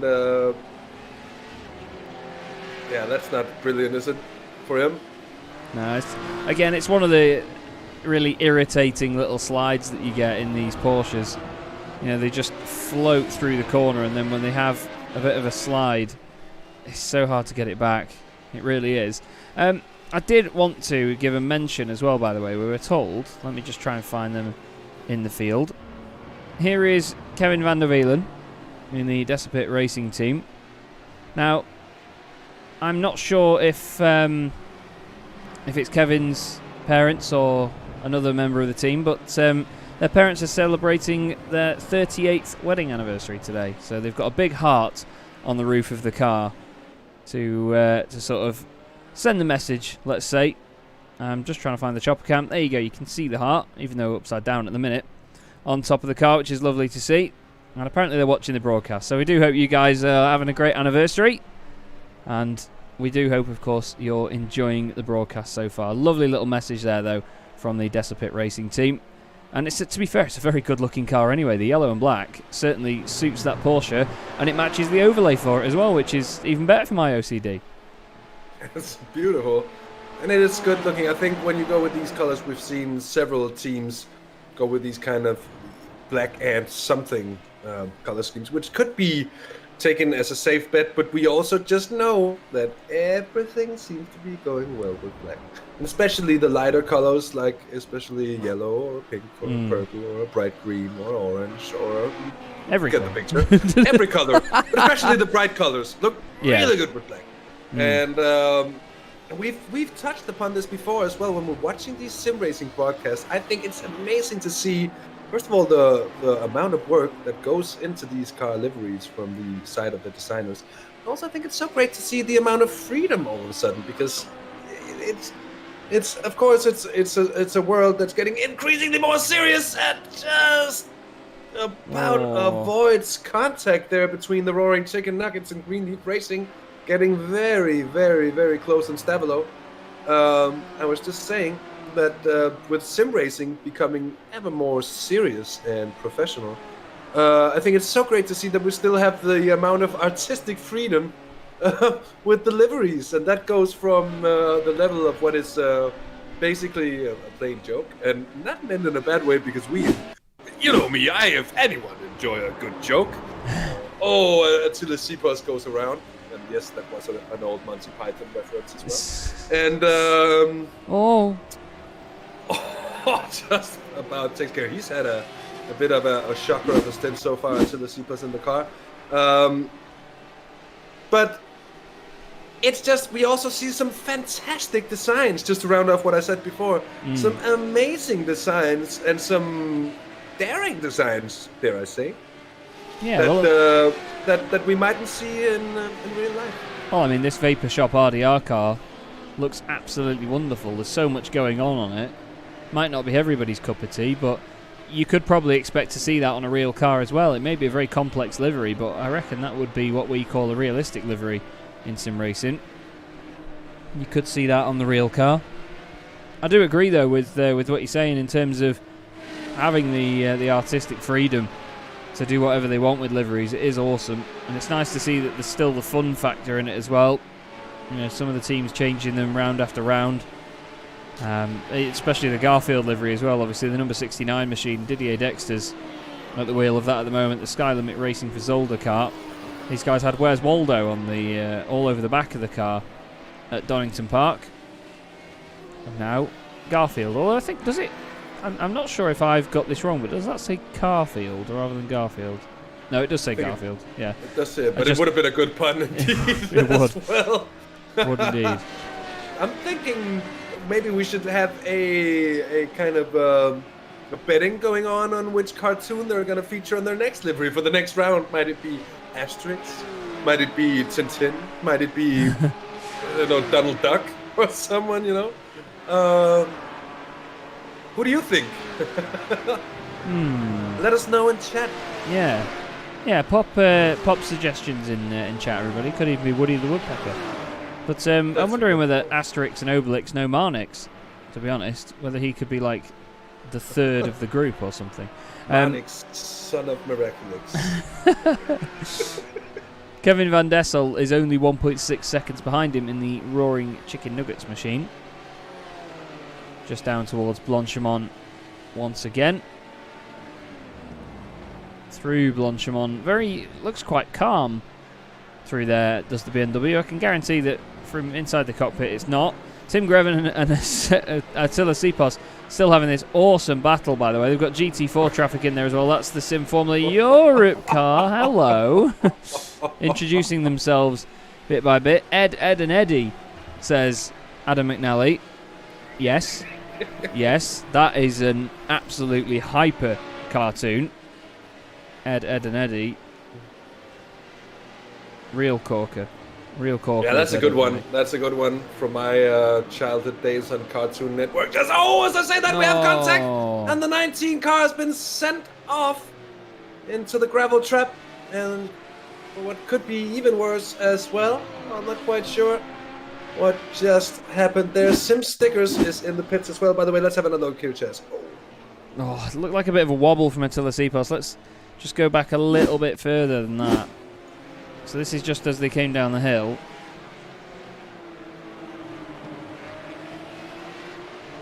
So Sipos gets ahead in No Name there, but there is a bit of overspeed from the Vapor Shop car. Gets very close into Pouhon. And let's just see what happens there. It's down in the force, so they'll be exiting here. Probably going side by side on the run down to the next series of corners. And this is where the touching happens. There it is. Yeah, it's a bit of a slide on the curb, I think, Chaz. And as they make that bit of a rubbing contact, it really unsettles the 19 Simtag Racing Porsche 911 Cup car and sends him off into the gravel trap. I'm just wondering, have we had another one of these moments like we had before? That's not a very pleasant sight, but I'm wondering whether it's that left rear, like we saw before, just upsetting the left rear with a tiny bit of wheel-to-wheel contact, and suddenly the car goes around as we, for some reason, go back to... There we go. Some reason go back to slow-mo. But I think it might have just been that touch that upset it, but like you say, the curb could have contributed to that as well. 6 of one, half a dozen of the other. Yeah. And then it results in contact and a spin for the Simtag cars. Again, Luke Tice. We've seen him do that multiple times down there. And that is another occurrence, unfortunately. Yeah, the James shares his last name with, although it's the teammate's first name, Thijs van den Berg, and then Luke Tice here. They've both had their fair share of issues with the cars today, not really seeming to be the best of friends. Here's Jeffrey Moreel in the McDonald's car, defending from the Flemish Sim Sports car, I think, of Kim Behate. In to Lecombe, and defending himself well. That has to be said. It's the battle for 6th place at the moment in GT4. And again, that's the best performance we've seen from the McDonald's team in quite some time. That's really nice to see. Always gets me a bit hungry. And as I say, that commentator's curse, he's gone wide, but I think the Flemish Sim Sport car, they're patient to the fact that despite the mistake, there wasn't going to be enough space for two BMW M4s. Yeah, the M4's, as the internet would probably call it, it's a bit of a chonky boy, isn't it? The M4, but I like it for that because when you see a lot of these race cars, and they've got these huge flared arches and big body kits on them. When you see the M4 compared to the road car, I'm obviously talking GT4 car here. When you compare it to the road car, visually, other than the wing and obviously the interior, they're not actually that different either. The arches aren't really flared that much. It's got the canards on the front. It's actually a bit taller than the road car, just in the way that obviously it's sort of on stiffer suspension. It's got that tiny bit of clearance just to make sure that it can accommodate everything it needs to come up against as a race car. But yeah, when you compare it to the road car, it's not really that different, and these guys are showing us just how quick it can be in this class. Although Jeffrey Muriel runs wide, as mentioned before, it shows that he's in the pit lane for a brief moment. As he's come over on the Audi. The BMS Audi won't be pleased with that one. A bit naughty there from Jeffrey. It's certainly not a drive-through. He might have just mistaken it for that. Bram Bellerman has had another issue in the Brab Porsche. Round turn 1. Oh, it's just on the exit. How many times have you seen that, Hasse? How many times have you seen a car go around there? I think it's been 50% of the spins we've seen that's been in this very bit of the track. And on the very exit as well. Oh, Garfield goes around. Idiot Dexter's on the Sky Limit Racing for Zolder car, which have done so well for themselves. Losing out on vital time and track position as well. And here is Bram Bellman's. Oh, and I was just about to say, I'm afraid we've had another issue, but that car is not looking too good for me, Chaz. I think it's ready to come in for a bit of repairs. Of course, it's not really possible for us to see how the car is actually driving but from the pace that it's carrying through the corners and such, it doesn't seem to be too good. So maybe they'll be coming in soon. Stephen DeWolf in chat just commenting saying he loves how I say "brab" because it's just the noise the car makes, isn't it? That's what it's named after. Brab. Yeah, exactly. Hans is asking if I'm drunk because I've said hen low. No, I've said hen low for years. A friend of mine, Tom Jacobs, was originally saying it. Not Tim Jacobs, Tom Jacobs. As one of the radicals flies through there. I'm not drunk actually. I'm only on orange juice this evening. I'm not on my usual cider or few. I don't drink on broadcast. What are you on about? Maxime van den Hove certainly doesn't drink and drive by the look of it. His driving's been pretty impeccable tonight. He's just always been in a battle, hasn't he? This GTE racing car, that isn't a GTE car, has constantly had other cars around it. And to be honest, in front of him, Kobe Class, 5th in class at the moment, he's done a great job because they had issues early on, didn't they? Yeah, very much so. And also I'm a bit surprised to see GT down in 5th, 6th place in class because they were in podium spots earlier on and doing rather well for themselves. So whether it's unraveled a bit for them or if it's just the strategy and the way it's playing out, we'll have to see later in the race. Hendrik de Grave is making the point that I drink before the broadcast. Now, I don't want this to become a discussion about my drink. I rarely drink, in all honesty. Before lockdown earlier this year, I hadn't actually had a drink for about 18 months. I just didn't see the point. I enjoy going somewhere and then being able to drive home if I want to, if I get bored and sick of people being drunk. But this is, to be fair, I'm just talking about these liveries for a moment because they have their own little similarities in a way. The design on the side of the car is angled forwards, and they've both got this sort of black bonnet that then has the colours around the edge. They almost look like sort of sister team cars with one another from distance, don't they? With this sort of white highlights. I actually thought about that too when I just saw them before, that they are actually in the geometrics on the side. They're quite similar to one another. So important, just as Kobe Class here, he keeps the car close and tight on the first part of the forced chicane and then sets it up well for the second. Now the exit of the Stavilo corners, so important because you got this long, well, not really straight bit, but it's called the Paul Fast Straight nonetheless. Leads the drivers down to Blanchemont. which we have already covered on multiple occasions, and they're almost going to 2 wide. It's a box one. Oh, and Van den Hove just takes a chunk of inside curb, and how he keeps that car composed, I have no idea. But he opens himself up from the one, and he goes way wide. Oh, and look at that! The 111 goes through! Tim Greven. What just happened? And he goes around Chaz. Oh, as he spun, I've just clicked on the replay, but Tim Greven, wow. To be fair, I think Tim Greven overcooked it. Kobe's just going to be sitting there in the middle thinking, what the hell is going on? And then Kobe, or was Kobe classy spun there? Was he touched by the car of Maxim van den Hove afterwards? I'm a little bit surprised to see just what happened. Let's see if we can gauge it. That's going to be Watch a scary the mirror. point of view. 1, 2.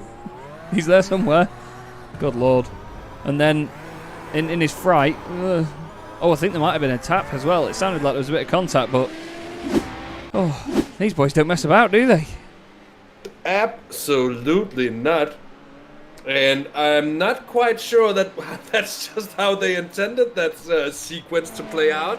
But it certainly played out as an interesting sequence indeed. That was some edge of the seat stuff, and the send of a century, be that as he meant it to or not. I'm just quite amazed that they didn't wreck each other in that situation. It could have gone so much worse there. Bavo Fallon with a very good run on the Team MRS car, and Sim Formula Europe Chaz, the 31 machine here, really doing well at the moment. Yeah, there's a couple of cars out there that are having a very smooth run compared to the others in their class. And to be honest, one of the more impressive things that we do see from a lot of the teams in this series is that they could have issues early on in the first half hour or so, and they'll put in an absolutely epic performance to bring it back, and they'll have a result as if they never had a problem in the first place. And it leads you to think, what would they have done if they were leading the class and just drove away? You know, it's pretty crazy, some of the comeback drives. But you know, when you're spurred on by that, sometimes it can go one of two ways. You can either think, oh heck, we've made a mistake, and the morale will come down, and you know, your sort of self-belief and belief in the team will go for a bit, and you'll be driving angry and you won't really make any progress. But other teams, they take those opportunities by the horns and they just get on with it. And I love watching that sort of comeback, because it just shows you what the determination can do, not just in real world motorsport but in sim racing as well. It's just awesome. It really is awesome stuff, and I really do respect the teams for doing what they do at the moment. It's just awesome, really is. And to be fair, it's just the fact that they show it so well in terms of just sim racing as well. And everyone always says, you know, it's not real, but well, there's all 4 classes together for a picture. Scary moment. But Bavo Fallon doing well to get through there.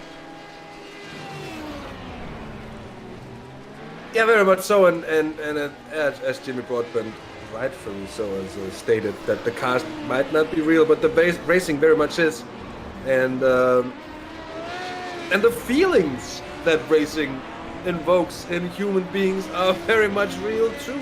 And I know of no other form of entertainment based on a computer.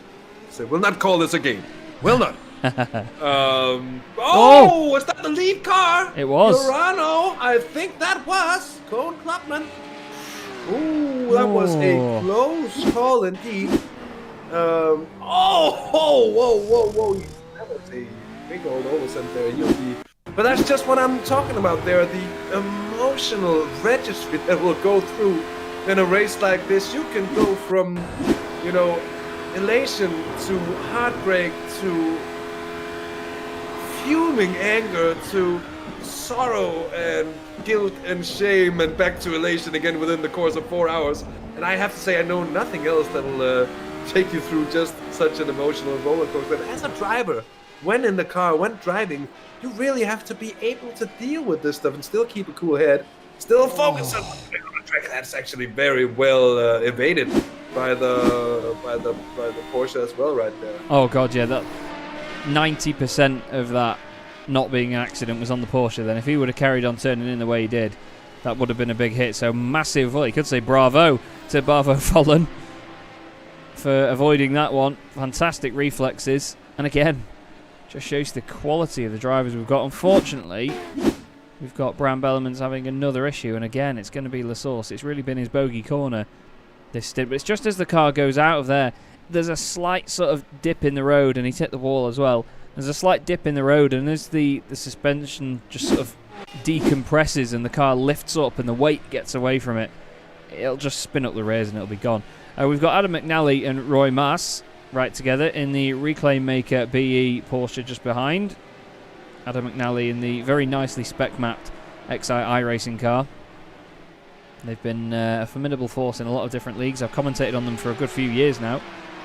Actually, to be fair, my very debut in commentary back in, I think it was May 2018, was involving about 4 or 5 different Excite drivers in what was then the British Sim Racers MX5 Pro Series, which they had a lot of good results in.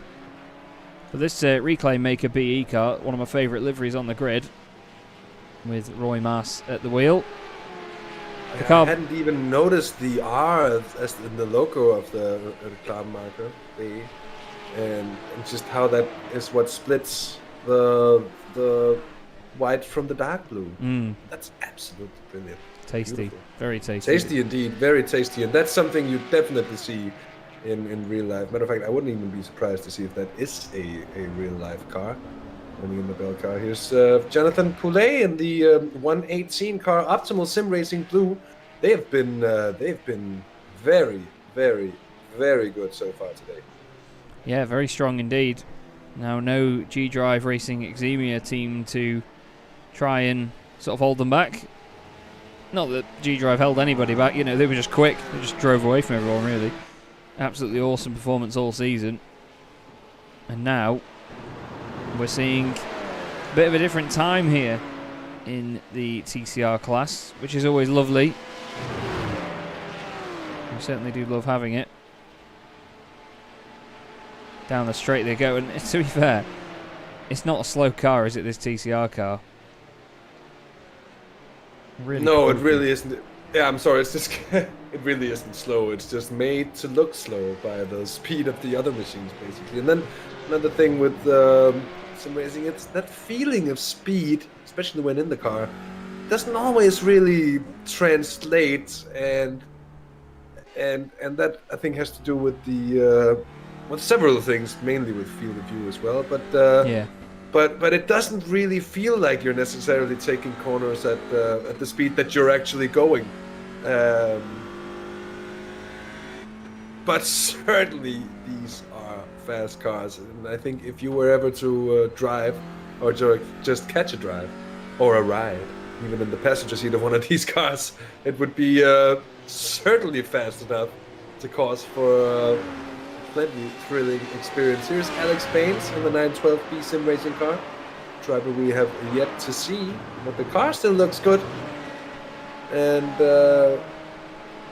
that's at this point of the race, that's really all you want. They're sitting 13th in the GT4 field, which also goes to tell a bit of a story about just how much the GT4 field has grown over the last half a year or so, and it's not only in this series, but in many other series. It's been growing in popularity, and it's nice to see that also in the number of cars actually being in the series, and with GT4 being a class that has a lot of cars in it in real life as well. You'd say that there are plenty of cars to pick from when iRacing choose their next GT4 to go in the game, which would certainly be great to see.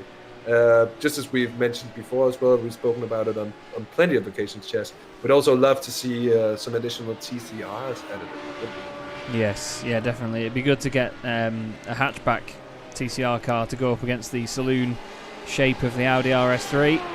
But like you were saying there, you know, the relative speed and the feeling of the speed.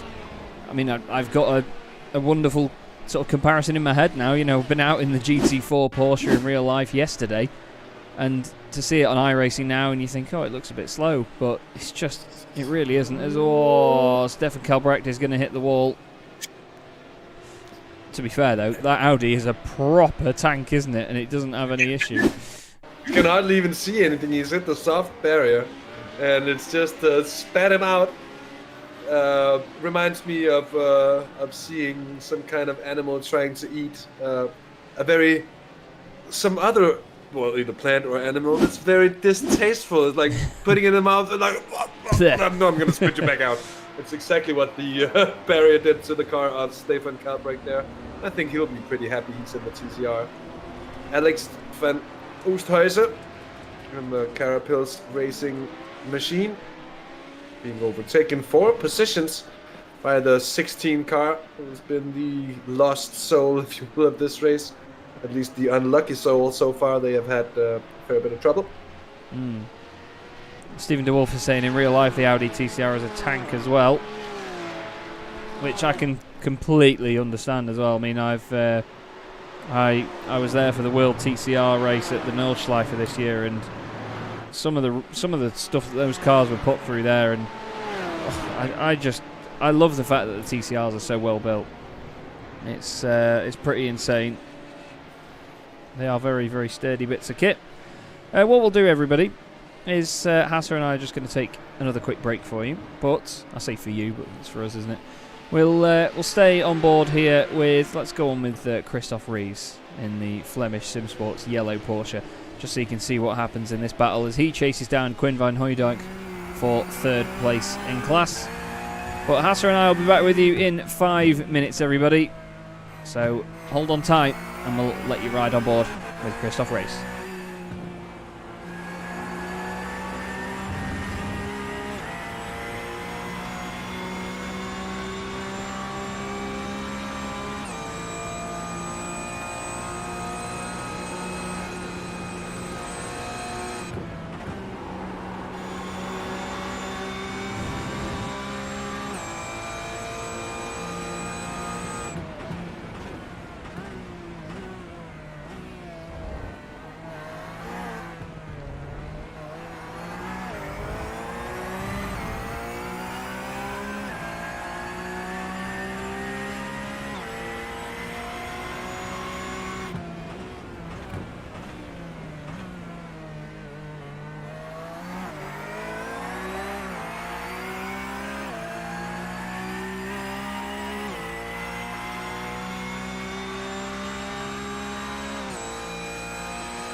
Thanks again for your patience there, everybody. Back with us now, all the way through to the end of this race, here on Simracersworld TV for the Virtual Belcar Winter Series. Chaz Draycott here with Hasse Rømer in the box with me. I've had a lot of fun so far in this race, and as you would have seen there, on board with the Flemish SimSports yellow car, he has now overtaken the BMS eSport machine, the number 9 car being driven by Quinn van Hooydonk.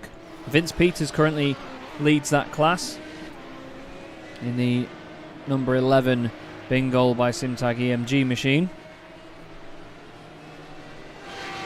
Very dominant so far in previous rounds of this championship and last season as well. And a real force to be reckoned with. Further down the order, we've got cars that are about a second apart here and there. But what we'll do is just take you through the top 3 in each class. So the overall race leader is in there somewhere. There he is. Fabrice Cornelis has now taken over the Urano eSports car once again. The reigning champions wearing that number 1 with pride, leading this race. Cedric Wouters, second place for Traxxas by JMV Services. That was a scary little moment for them. Doing a wonderful job in second. Although they haven't pitted yet, actually. Oh no, they have pitted recently, sorry. The one that hasn't is Erin Baba in the SimRC Capers undercar. Lap 49 they pitted. Cars ahead were laps 63 and 66. But Erin Baba for SimRC in third. Vince Peters, as I said, leading the Porsche Cup class. Kevin Tavares for Optimal Sim Racing Red, currently in second, but 1 minute and 12 seconds back. 15 seconds off the back of him was newly up to third place, Christoph Race in third place. Pim Bao leading GT4 for Ecris Motorsport number 15. Lovely looking BMW M4. And then there's 2 Porsches on the podium with them. 17 seconds back, Robin DeVille for Flemish SimSports Black. And then Sim Formula Europe with Bavo Fallon at the wheel of their car, doing some fantastic... Sorry, Fallon, apologies. Doing some fantastic avoidance earlier with the race leader going a little bit hot into La Source. And winner, chicken dinner, Jonathan Poulet leading the way in TCR at the moment for Optimal Sim Racing Blue. Tony Vivshaft in the Ferry Monster Esports car. Teammate with Ben Thanes for this one. And one of our favourite drivers here on Simracersworld TV for Flemish SimSports White, Keanu Reeves Beef Bourguignon. He's a great sport. He's currently third. We've just had a couple of issues for some drivers. Tom Van Rompuy, new team to this series, having a couple of issues with the car here and there, just over-rotating on the brakes. It's happened quite a few times, but still getting used to it. And Steph Del News has just had an issue in the GHK by T2 Racing Porsche. Contact with the Radical, that's the number 5 machine. As it's a complete roadblock, and they both... Oh, hello. That was the number 5 of Laurent Kirschmacher's. Oh, not the best rejoin by them both either. Wow. So this is it from Laurent's car. Oh. Radical is so fragile. Gets going again, and Porsche is trying to get out of the way. Although, to be fair, he doesn't mean to go back onto the racing line. It looks like the car just gets away from him there, but... Wow. That was scary, scary stuff. We will have Hasse back with us in just a moment, by the way. He's just had to take care of El Doggo, and we all know doggos are the one. Doggos are the priority, no matter what. Real life comes first, after doggos. That's the way I live it. After Doggo. And here he is, and he knows. And obviously the beautiful Stella, she's gorgeous. She is wonderful. And she even got her own word in on the broadcast before as well. Steve Kleiss, though, Hasse, having another moment there, and of course we've had the same for Tom Van Rompuy as well. It's been difficult still, hasn't it? Even though this has probably been one of the cleanest races we've seen in this series. Yeah, it has, and it's been difficult on a different level. It's been not too difficult to handle the traffic, maybe. Although we have seen a few traffic incidents, I think it would be weird if we didn't, with 4 classes competing on the same track at once. But we have seen a fair few solo incidents as well, which I think is down to several factors. One of them, of course, being the pace that you just find yourself going at Spa. The high-speed corners, of course, with cars that aren't necessarily downforce heavy. As the 13 car, I think, is getting held up, almost making contact up there ahead. Oh my word. And I was just about to tell something about setups and compromise and Spa, but the Flemish car, the Kobe class, just sets it through. He senses that he might just be able to get the run on the 13 car out ahead, but I think he's impeded just about enough not to make it. And there's a radical in it as well. And that might help him coming into Francorchamps here. I certainly doesn't think he can pick up a huge run on the 13, which will be left almost defenseless as he goes to the inside. There's almost contact. Oh my god! Wow. As the G-Drive car, Chaz, talk about shutting the door right in someone's face. That was very close indeed. That was feisty, that really was. And it's literally one letter difference between these names, and it's Klaes and Class. And the battle itself is top class, I can tell you that. Might not be for top of the class, but it is top class. There you go. And Kobe Class in car 8 is 8th in class, just behind Steve Claes in the same class. 0.3 of a second between the pair of them now, but that was very close indeed. So you could say it was close between Claes and Class. Help. As they now go down the Kemmel straight once again. Looks like Class might gain a position in class here on Claes. Turned it right back around there. The 8 car getting a very good run on that 13 G-Drive. Exhibia Machinist, they get close with the M4 as well there. Oh my word. Oh! And yet again, just shows how good these drivers are at managing these minuscule margins they're running with at the moment. And here comes the 11 car Vince Peters as well. He knows that he probably has to be a slight bit careful when coming up to this battle that I think it would be fair to say, Chaz, is heating up at the moment. Oh my god. It is indeed. The PSR car there just had a little bit of a touch from one of the Porsches that just went through. Wasn't too happy about it, as we saw with the flashing of the lights. But yeah, what an amazing battle this was between those two. And the cars behind, well, one of them anyway, Attila Sipos, is for position. And the car between them is actually the class leader, the Bengal by Simtag EMG car. So he's going to be seeing this and thinking, what are you boys doing? It's no wonder we're over a minute up the road from second place. But wow, this is a real moment in this race here, because those two guys fighting for 7th and 8th in class are a whole lap behind their class leader. But he's got a great view of this insane battle between Steve Claes and Kobe Class as they come towards Blanchimont.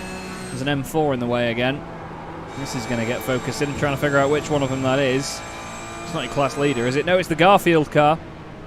It's the Gulfield. Oh, Steve Claes gets close to Class. I didn't even mean that one. But wow, Vince Peters. He's in the box seat to watch it all go on, but I mean, to be fair, you have to hand it to Steve Claes and Kobe Class. They have done an amazing job there to battle so closely and not make any Oh, never mind. Oh, and in the class leader gets involved as well. I was literally, that commentator's curse strikes like lightning, doesn't it? He's just clipped him. That's the slightest of taps, but at the amount of turning the car's doing, it doesn't need much more than that to get over-rotated, and that's what you see going on in that situation. And I feel like with the way they were fighting and how Steve Claes over several attempts were getting so close to the rear of that number 8 car, that was really coming from quite a way back. And I'm afraid we could see it coming as well by the developments in that battle. And it's been actually said not too long ago, Chaz, we've had a relatively clean race here for the first 3 quarters almost of it, and that was a rare occasion that we see this kind of contact. Yeah, indeed. It doesn't often bunch up that much, but the thing is, Steve would have been feeling pressure from Attila Sipos, who is now right behind him, and he would have thought, I need to just get this done sooner rather than later. Tried to carry as much speed as possible through that part of the circuit, but unfortunately not quite working that way that time round. Hopefully we can see Kobe Klaas bring that back, because he's been one of the real stars of this race so far. But as you say, Hasse, nearly 3 hours now into this race, only 10 minutes off that 3-hour mark. Oh, hello, that's how you hold up a radical there. That's the Cedric Wouters second place car. Down the inside of the GT4 machine, down the inside of the Porsche, as if it's not even there. And now look at the speed difference, even there, towards Blanchimont. He's going to surely go to the left of Steve Kleiss. He does. A little bit of the grid on the left-hand side. And look at that, effortless through, oh, hello, through Blanchimont. And then your class leader in BLC2, Vince Peters, through the bus stop. It's just a punch out the corner, watch this. You think the Porsche's fast. Yeah, nah. They're great, they really are great. Yes, but no. Absolutely love them. Fantastic cars, so much fun.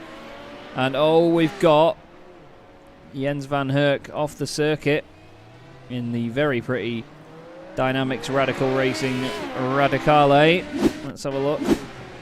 Just on his own. Oh, I think he just adjusted his pace there to not hit the back of the TCR car in front of him.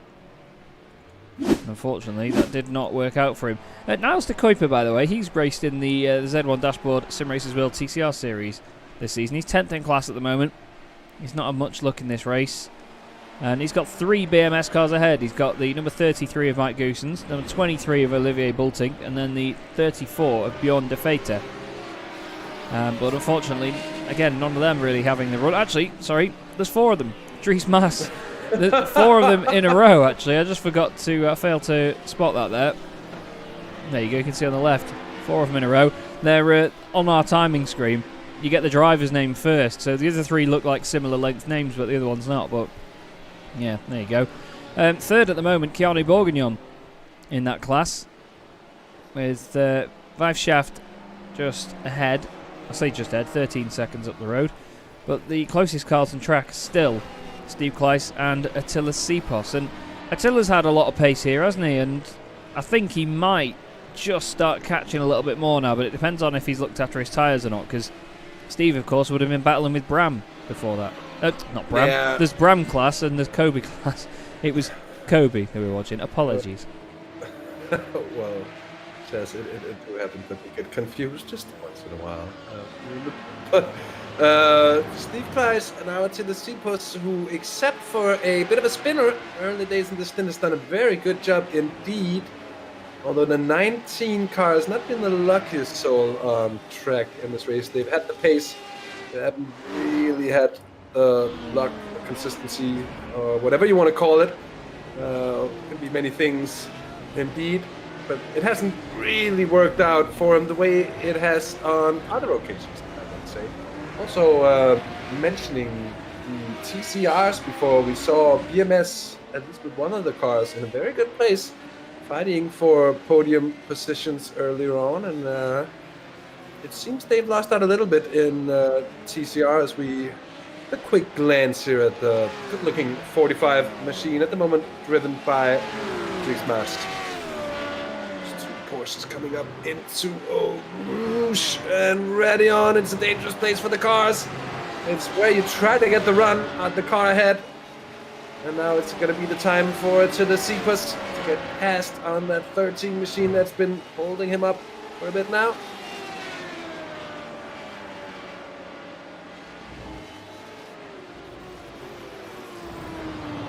Steve Kleiss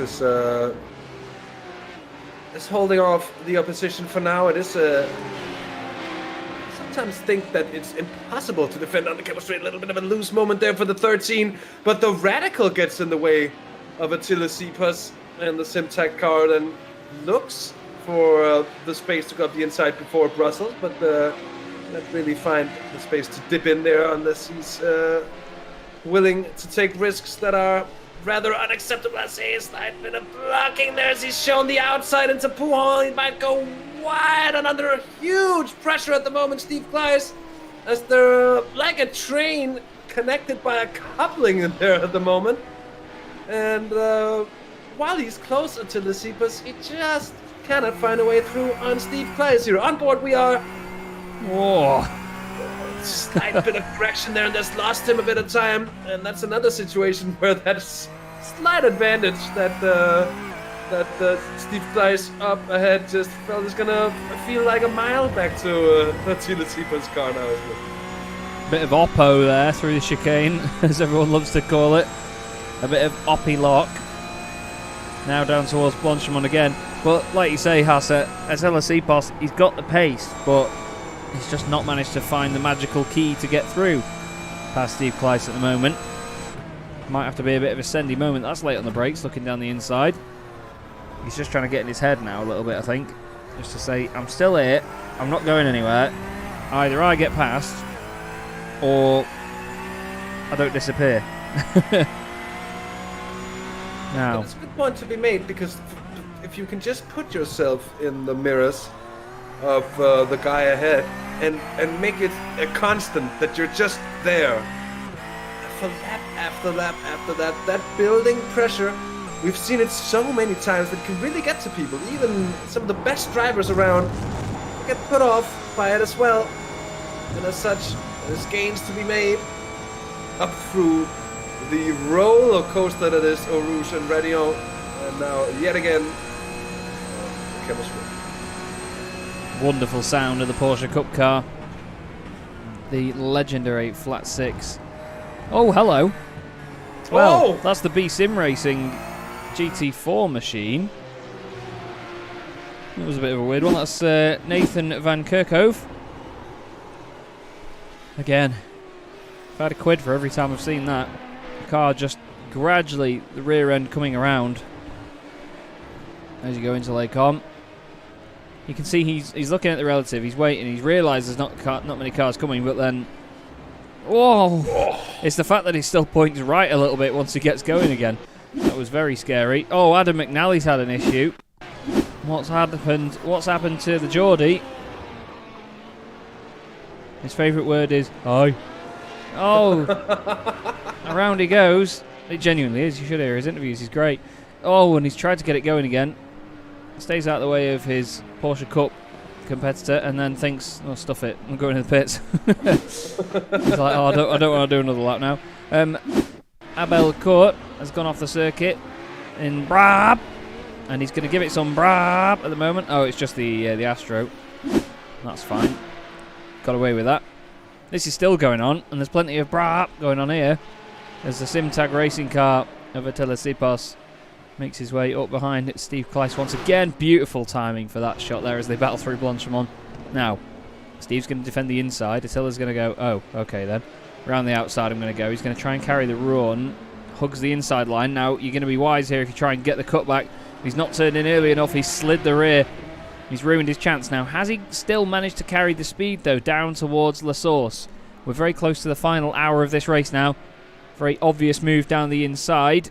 He makes sure that his intentions are clear. And that's the thing, when you battle in a car like this, if you know that the guy in front is going to be looking at his mirror, then you need to at least make sure that your intentions are clear. Because if they're not sure what you're doing and they commit to the corner, then it can be kind of pointed at you if you were a bit hesitant or if you sort of moved last minute.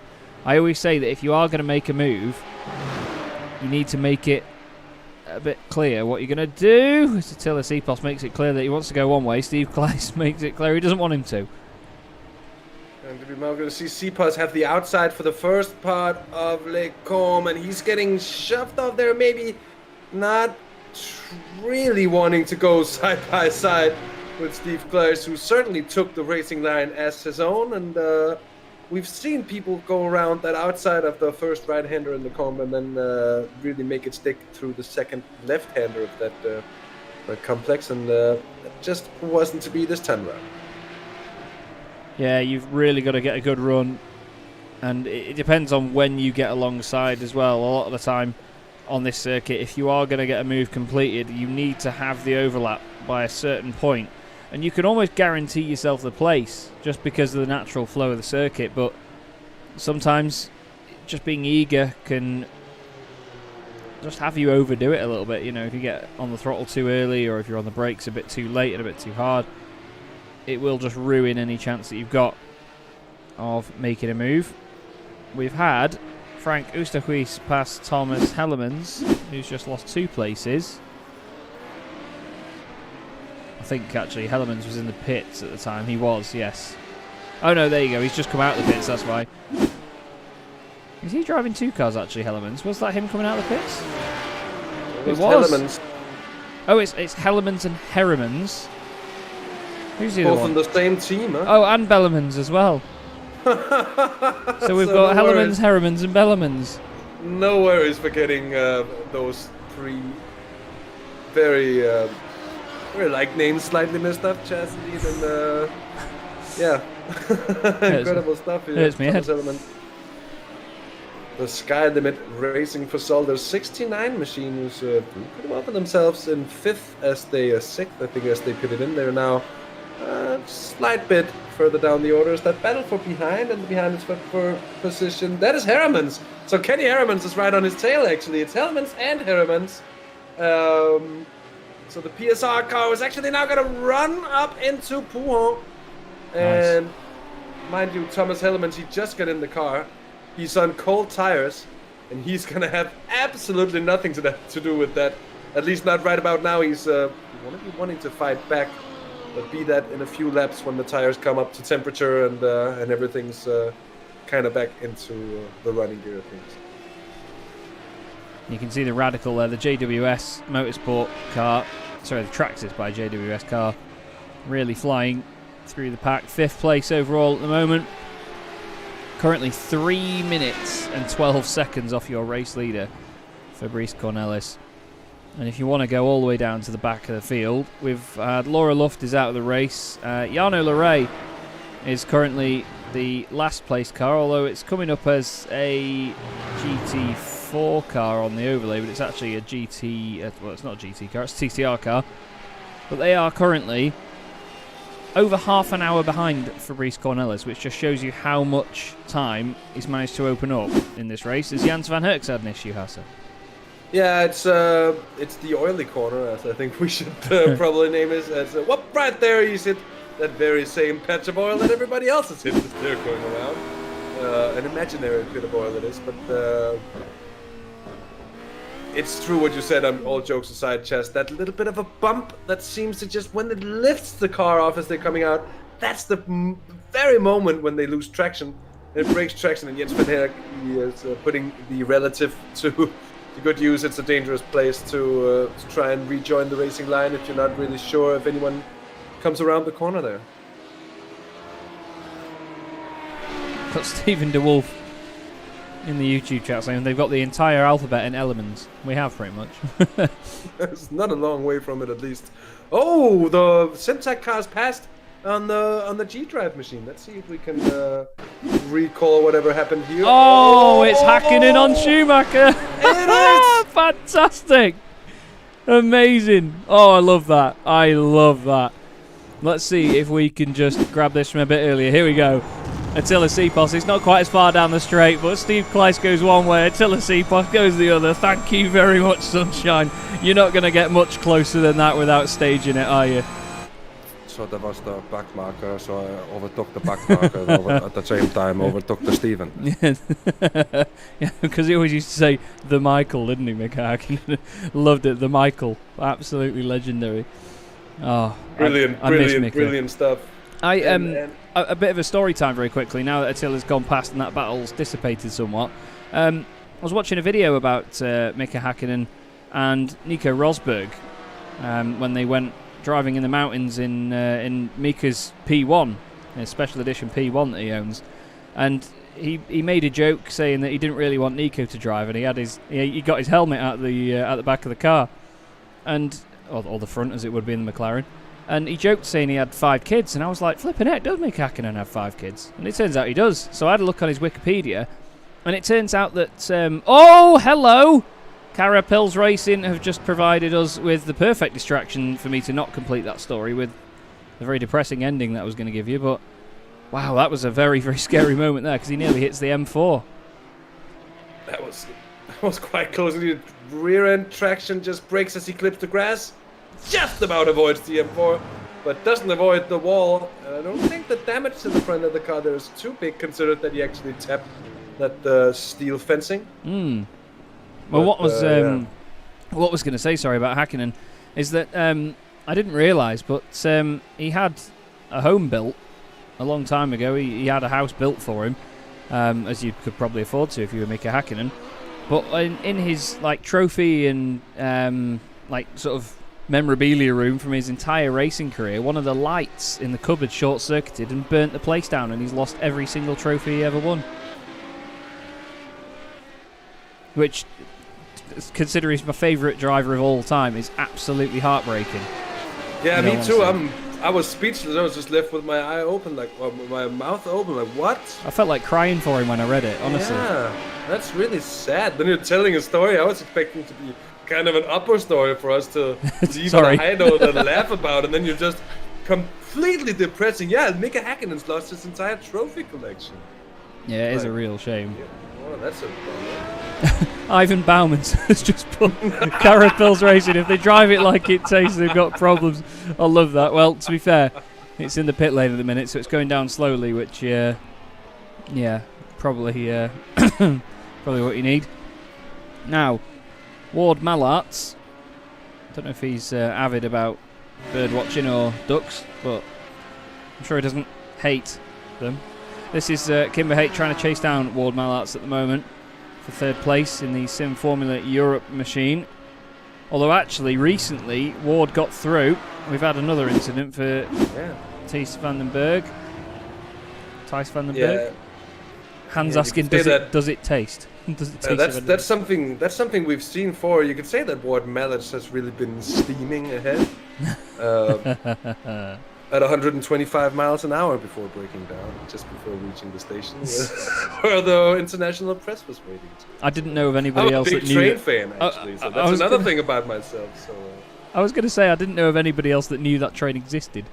I'd never spoken about that to anybody. So I'm really glad that we've established that now. Here's Vince Peters, and again, Hasse, we're into the final hour of this race, but this Porsche is the Urano Esports of the Porsche class, isn't it? They're just so dominant every single time we see them. They're just getting it right, aren't they? Lap after lap after lap, and you'd think they'd get bored, but I imagine they're having a right laugh because I mean, look at the helmet design as well. I've just noticed the helmet design. It's like a giant Lego man sort of smiley face on it. I'll see if we can get a view of it. Now there you go. That's fantastic from Vince Peters. Absolutely love that. I'm sorry, I just noticed it as it came in. that's absolutely great. But it's true, Chaz. They have been the class of the field and the class of the class. Indeed, they've been setting the pace every single race we've had them on. And I think it's one of those teams that if everybody else gets everything right, they can be up there with them. And it's what we've seen as well so far, that the bingo by Simtag, that number 11 car, they get it right so often. And I think that 911 Cup car, I think, is the car that we've seen finish without a scratch on the most occasions. They are so consistent in that machine. And they manage somehow to be, lapping faster than anyone else, really, without taking any huge risks, it seems. At the same time, we very rarely see them involved in any kind of kerfuffles, but they're very mindful of how they're driving. They seem to be, treating the rest of the field pretty well in traffic and such. And I think when you're racing an entire series against the same drivers like this, as they are here, it's a league after all, that could really pay dividends in the long run, because you don't get that slight bit of bad blood when you're racing that, oh, they held us up last time, we're not gonna, if you see here again, Vince Peters, he's on the outside, but he just gets let through, because at some other point he was probably, respectful about it and choosing not to send it. And I'm not sure if this is, of course, we can never be sure of much. Much of what we do sitting here in the booth is analyzing upon things from what we see, from what the very same amount of information that you get out there as well, pretty much, except for our software. Let's not mention that. But it's just from my analysis of this, would at least be that we see them involved in very few situations. And I think not only is it going to lose them less time on track, but they're going to be, a well-respected entity within the field. And into the pits they come for what I am very certain will be their last scheduled pit stop, at least here. Across the pit line, limiter on. Yeah, we've got a few actually. Tim Greven, Hans Polmans sharing a box, clearly. Oh, well, nearly sharing a box. Steve Kleiss has just come in as well. Kevin Tavares still out there, but over a minute behind, and then a minute ahead of Attila Sipos as well. So, in a bit of no man's land at the moment. It's a bit difficult to be in a race at that sort of stage, isn't it? When you've got such a gap to all the cars around you. It's only when something major happens to one of the cars that you're racing that you really start to notice it, isn't it? It can be a bit downheartening. Is that right? Is that right phrase? Disheartening, sorry. Is hello, Cedric Wouters, fastest lap of the race. 2 minutes 10.7. That's gorgeous. That is an absolute blister of a lap. He's flown around there. He's chopped 0.4 of a second off the fastest time that has yet been set by Fabrice Cornelis. He might have had the help of a bit of slipstream or something, but nonetheless, hugely impressive by Cedric Wouters, who shows, after all, he does have the pace. And actually, I want to point something out, because a bit less than a month ago, when we were at Donington, we were looking at, 3-4 laps in the hand of the lead car of Urano Esports. This time around, their gap is just under 50 seconds. So, while they have been better than the rest of the field, I wouldn't go as far this time around to say that they've been in a class of their own, which is what we've seen before. And that's really nice to see, and I think it also bodes well for the rest of the championship to see that, hey, the rest of the field isn't necessarily that far behind. It wasn't necessarily the correct picture we saw at Donington, the huge advantage they built up over the course of that race.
Which is really good indeed, and that lead battle is still very much going on. It's by no way decided. Around 15 seconds separating Rob Tyson and Diego Haynes.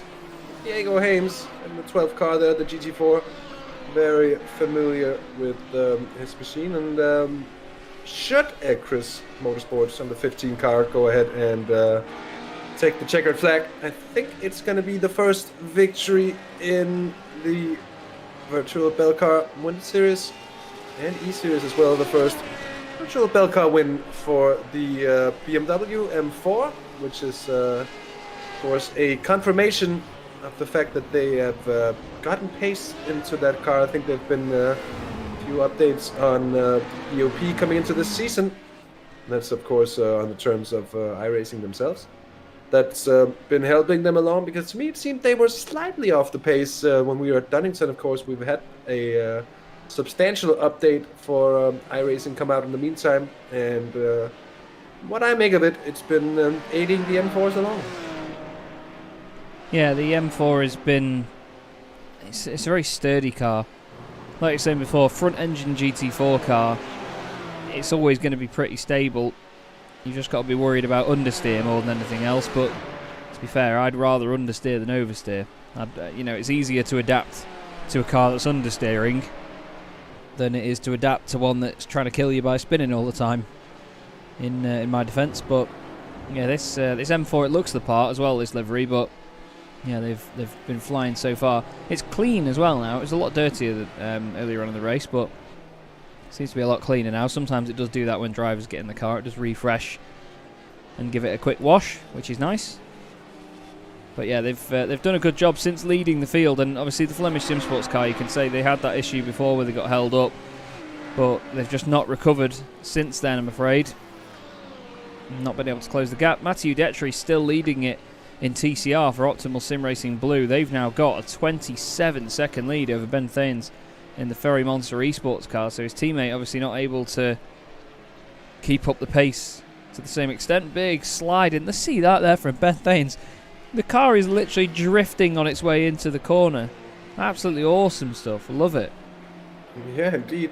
And actually, Chaz, it's quite interesting. Anton Dupin, the Flemish Simsports white machine, only 10.3 seconds down from Ben Thanes at the moment. So it might be more of a battle for second and third place than it's a battle for first and second. Now, Optimal Sim Racing has been an absolute class act for this race as well. They've been so good all the way through. It's the first time we've really seen them contend top places in TCR. But with the kind of level they've shown on this night, I would be surprised if it's the last. And as I said, Ben Thanes, the car looks a little unsettled to me. It's not like it's carrying any damage or so, but it could be worn tires. And I'm just going to be keeping my eyes on the gap between Ben and, as I said, Anton Dupin and the Flemish Simsports white machine. The number 14 car, 40th overall, third in class for the TCRs. And interesting. Yet again, TCR providing us with the action all the way through these races. It's an absolute pleasure to follow. And speaking of close action, and I'm afraid, as I say that's oh, that's not actually. That is that? Yeah, that's that's Hendrik de Graaf and Kenny Heremans in the PSR machine. And Heremans is having a look. And is it gonna be more than a look? Nope, not this time around. Although he gets a much better run here, and he could be lining it up on the way into Brussels.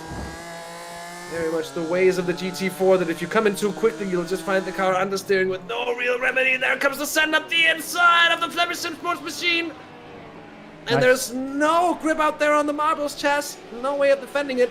I think. No. Hello. Oh. That was suddenly a very scary moment. But nice stuff from the PSR car there. But you've got to hand it to not Heremans down the inside. It was nicely done, and you could see him on the brakes there, making sure that he didn't run wide.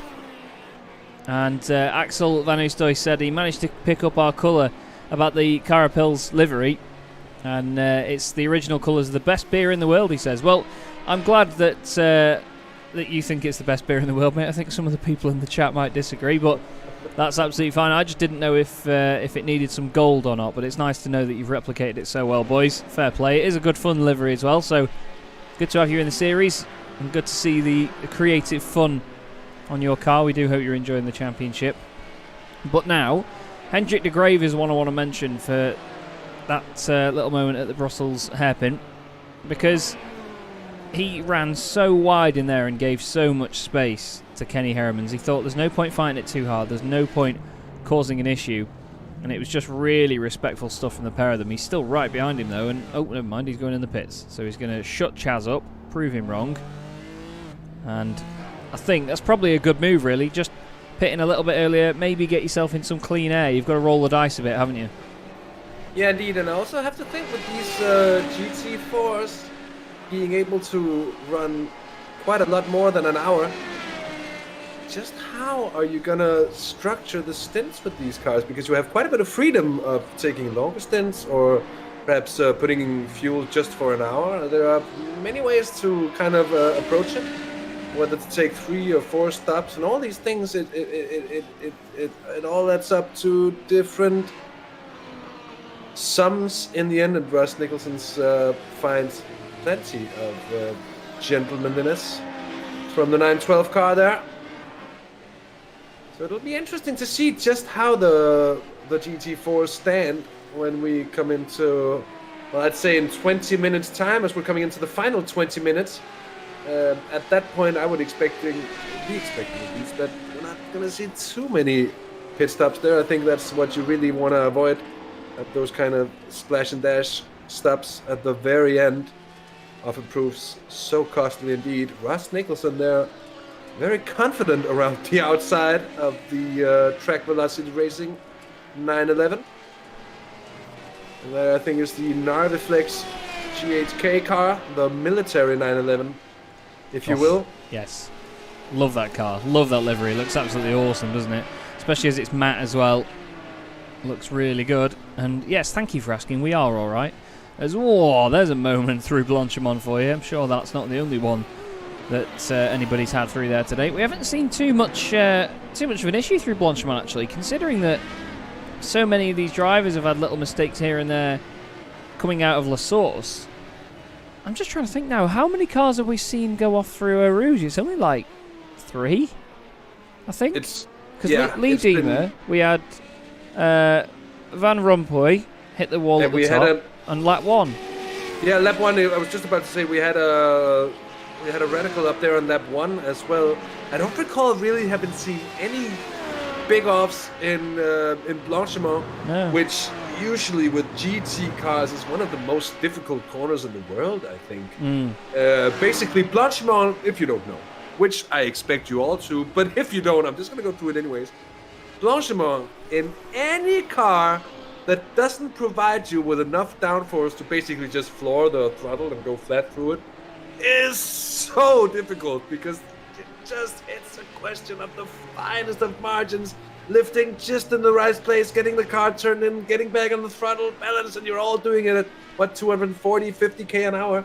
Yeah. It's such a difficult place, and I can imagine in these Porsche Cup cars, it is going to be a nightmare if your setup is twitchy at high speeds. But of course, often a setup that works well through Blanchimont will have a tendency, at least, to also work well through Eau Rouge and Raidillon, which is also a very important part of the track, to have the car being stable. And I mentioned it earlier, I think we had some kind of incident that put me off track with it. I'm just going to pick back up on it now, but the fact that Spa really poses so many compromises for an engineer trying to set up the car to be perfect around here, because you need downforce for the fast corners. You need as little drag as possible for the long straights. And you also need, well, a car that's able to really shift its weight well in the slower sections, and that, utilizes all the mechanical grip, and you kind of need everything at once. It's all one big compromise, which is why I think it's often one of the worst places to have to set up a car. I don't know if anyone agrees, but I do. Would be my 5 cents on it. Yeah, indeed. Totally agree, because a lot of the time it depends on what you're racing. Sometimes if you're in a car that you know it's going to be pack racing and it's not going to spread out, you want something that's configured for the straights, so you can get as much speed out of it in a straight line as possible and use the Kemmel straight to your advantage, and maybe the run to Blanchimont as well. But like you say, for stuff like this now, where we're seeing Jason Glenn, another racer from the Vertex Stock Car Cup for Track Velocity Racing, the car can over-rotate so much there. Like you say, you need something that, even when it comes to gear ratios as well, if you're in a car where you can mess with the gear ratios, you want something that goes really well top end, but also has the punch out of the corners for the sort of middle section of the circuit as well. It does literally need everything out of a car, and I think the way you set up these cars around this circuit is just based on what bit you want to prioritise. You can only prioritise one bit of it. That's absolutely true indeed, and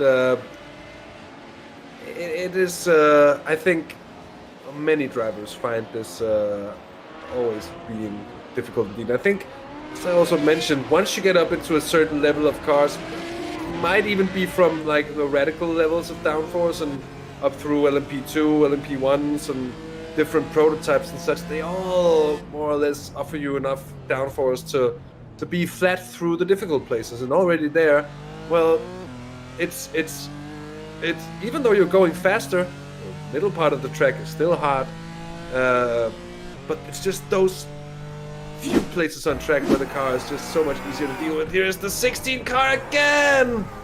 Oh, and he manages to keep it out the wall this time.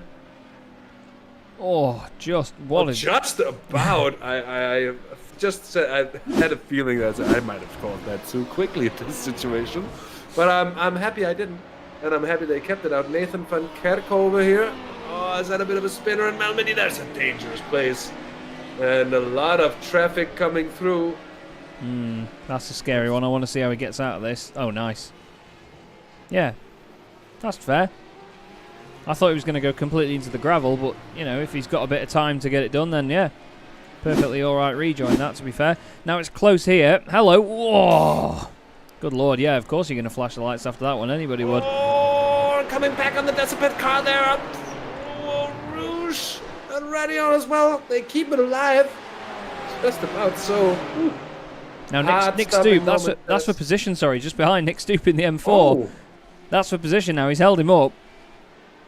And the Decipit car loses a spot. Now, the car in front, of course, is the Graphite Racing Belcar machine. We've not really seen much of them in this race. Apologies, boys, but this is Tom Van Putt.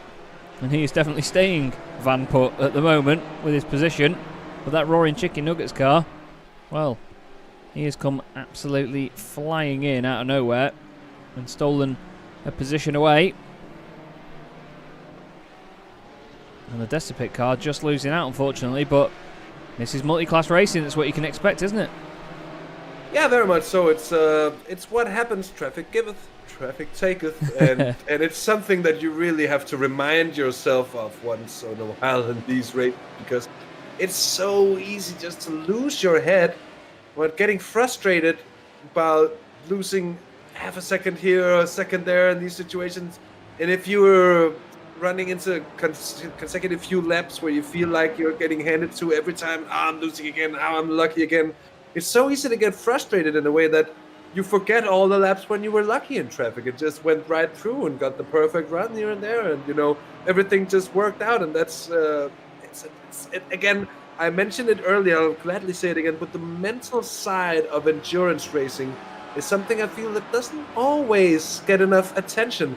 Just a part of keeping your focus on the right balance, because if you overfocus, you're gonna deplete your ability to concentrate, and at some point you're gonna make a huge mistake. If you relax too much, you're just gonna not concentrate enough, and at some point you're gonna make a mistake as well. And just for hour after hour, at least when you're in the car, need to just be just at the right mental state. And that's a very, very hard thing to do indeed, especially when traffic gets as close as this right now. It does indeed. It does get more and more difficult every single time. Now, your race leaders overall, Fabrice Cornelis back in the Urano Esports car now, down towards Blanchemont. Lap 93 of this race, with just over half an hour to go. Really on the ball at the moment is Fabrice. His last lap was a 2:11.7. Second place was a 2:13.4. Obviously, you do have to consider traffic. 2:12.7 from the Sim RC driver Michael Mittner. But Fabrice has just got a handle on this car. Him and his teammate Koen Klopman have been unbelievable again this race. But I just want to highlight that this is your race leader, and Cedric Wouters. I'll tell you what, we'll see whether we can do this. Let me just see if we can do.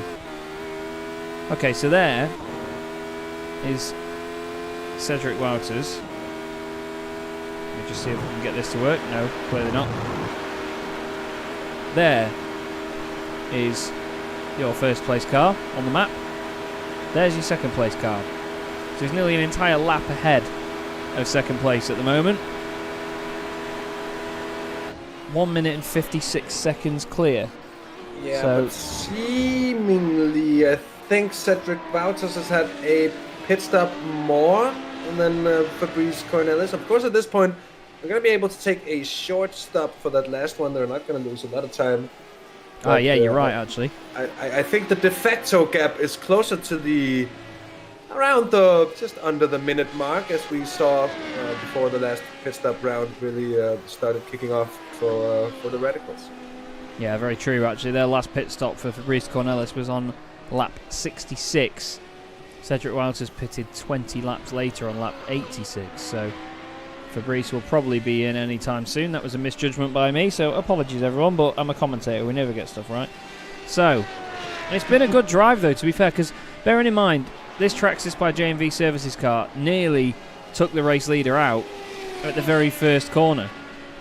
You know, it was just so close to being an accident, but it was just a quick lock up on the brakes, you know. Easier said than done to get this car stopped for a sharp corner like that, isn't it? Yeah, and it's almost easier done than said to spin a car like that while getting too heavily on the brakes, and especially on cold tires at the very beginning of a race. And mind you, Cedric Wouters had to drive, well, basically he had to overtake most of the field to get back on terms with the lead cars. And he did so quickly, he did so very well indeed. And just to cover the mental aspect of it that I just mentioned before as well, just making that early mistake and then keeping your head on right to go through the field without having an accident and taking out a bunch of people because you're just overly anxious to get the stuff done. It's a very good job indeed, and I think we really need to applaud the effort being put into the Roaring Chicken Nuggets are trying to have a look up the inside of what I think is the Graphite Racing GT4 machine with the number 8 car there on the tail indeed. I think there'll be a Porsche Cup on the inside right about now. Hello. Hello. Pops this view.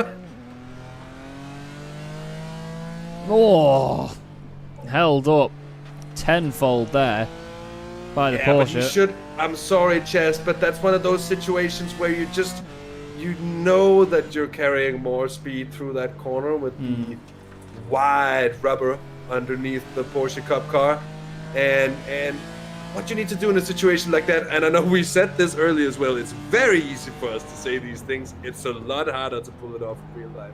But we can still say it, and we will. Sorry if you don't like it. But what he needs to do in that situation is what I was coming to. He needs to hold off, coming into no name, the left hand in there, hold off a little bit more, enter the corner a bit slower, get on the throttle even sooner than he normally would, and get that run down towards the next corner in order to minimize time loss and to get past in a cleaner fashion with a lot less risk involved. Very true indeed, mate. Very true indeed. Now, Nick Stoop is having to put in a bit more of a fight now to go back after the Porsche ahead of Tom Van Put. But I'm sure he'll put in the work. Fabrice Cornelis just ran a little bit deep there into the bus stop just ahead of these guys. But he's still pushing hard to crack on with it.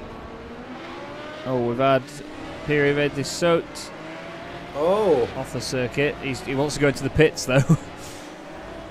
But it looks like just a tiny little moment there. Let's have a look. Oh, it sounded like something else kicked off just after that. Oh, just too hot into the bus stop. Now, which of the Porsches was it that's just gone through there? Is that the Bengal by... No, it's not. Oh, is it the number optimal 20 car? machine? Yeah, just I heard some contact or a car hitting a wall. I'm not quite sure what it was, but it was definitely the noise of contact. Now, Tom Van Port is being put under pressure from the Roaring Chicken Nuggets BMW again, and look at that, the speed of the GT4 cars in a straight line. They're as quick as the Radical, and he goes in. Oh, that was naughty. He really squeezed him though, didn't he? That was close, very close. Let's have a look. It's going to be a Porsche. Nick Stoop needs to extend a bit of thanks here for the fact that they have a bit of connectivity to thank there, because that's what should we call it a negative netcode or a positive netcode, or because it's kind of netcode but the reverse of netcode. Instead of cars looking like they don't touch but they actually touch, this is the reverse of it. It's cars getting kind of swallowed up by each other because of a slight discrepancy in the netcode, which really I think saved both of these drivers' lives here. There was a reason we thought it looked like they were very close, and the reason being they were very close indeed. Now here's Thomas Elemans. No! What were we saying before? About we've not seen anybody go off at Eau Rouge? You're just about to see how easy it is, everybody. You're just going along, and then suddenly you touch the curb and it unsettles the car. The other guy's got, and to be fair, Thomas got very lucky. He did a good job there, because one thing he made sure that he did was he kept the car travelling in the same direction. So when it goes off the circuit, he doesn't stop and then turn right. So if you look at this BMW coming up the hill, he sees the car going across the track that way, and it continues to go that way, so it's easier for him to avoid it. We've had other cars go off the track as well, though, so we're going to stay with this and just see if it was any of them involved. No. Need to just wait. He's just being very, very careful. No. Oh my god. This is like, you just see the... It's like Austin Powers. This is like a horror movie, Chaz. I'm finding myself with my heart like creeping up my throat and my hair's racing on the arms. And, Go, run. Oh, right. Oh my god. Well done, Thomas, to get that back on without... That's a horrible place to get stuck, having to get back. Oh, Nathan van Kerkhove. That would have been the place. Oh! Peepers. Killian Peepers.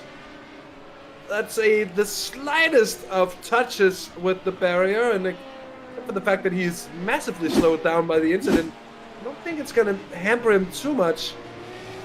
Roaring Chicken Nuggets. He did get past on Graphite Racing with a little bit of luck to their side. Let's see if the 71 machine can bring anything back at the M4. They're currently fighting for what I believe is 9th in class. And interestingly so, the Greenleaf racing car that they were racing earlier on is now 45 seconds up the road. The Roaring Chicken Nuggets have had a pit stop less than Greenleaf as well. So kind of expecting these machines to be able to run, perhaps not all the way to the line, but quite close on 2 pit stops. So, at the moment, this is the closest battle on track that we have. Now we do have Pierre-Yves Desaut with Jean Van Liemt just in front in the Carapils Racing Porsche, but at the moment it's actually the Carapils car that's just got ahead. So we'll have a quick look at how he's done that. Down the Kemmel straight. Nice stuff. Great overspeed.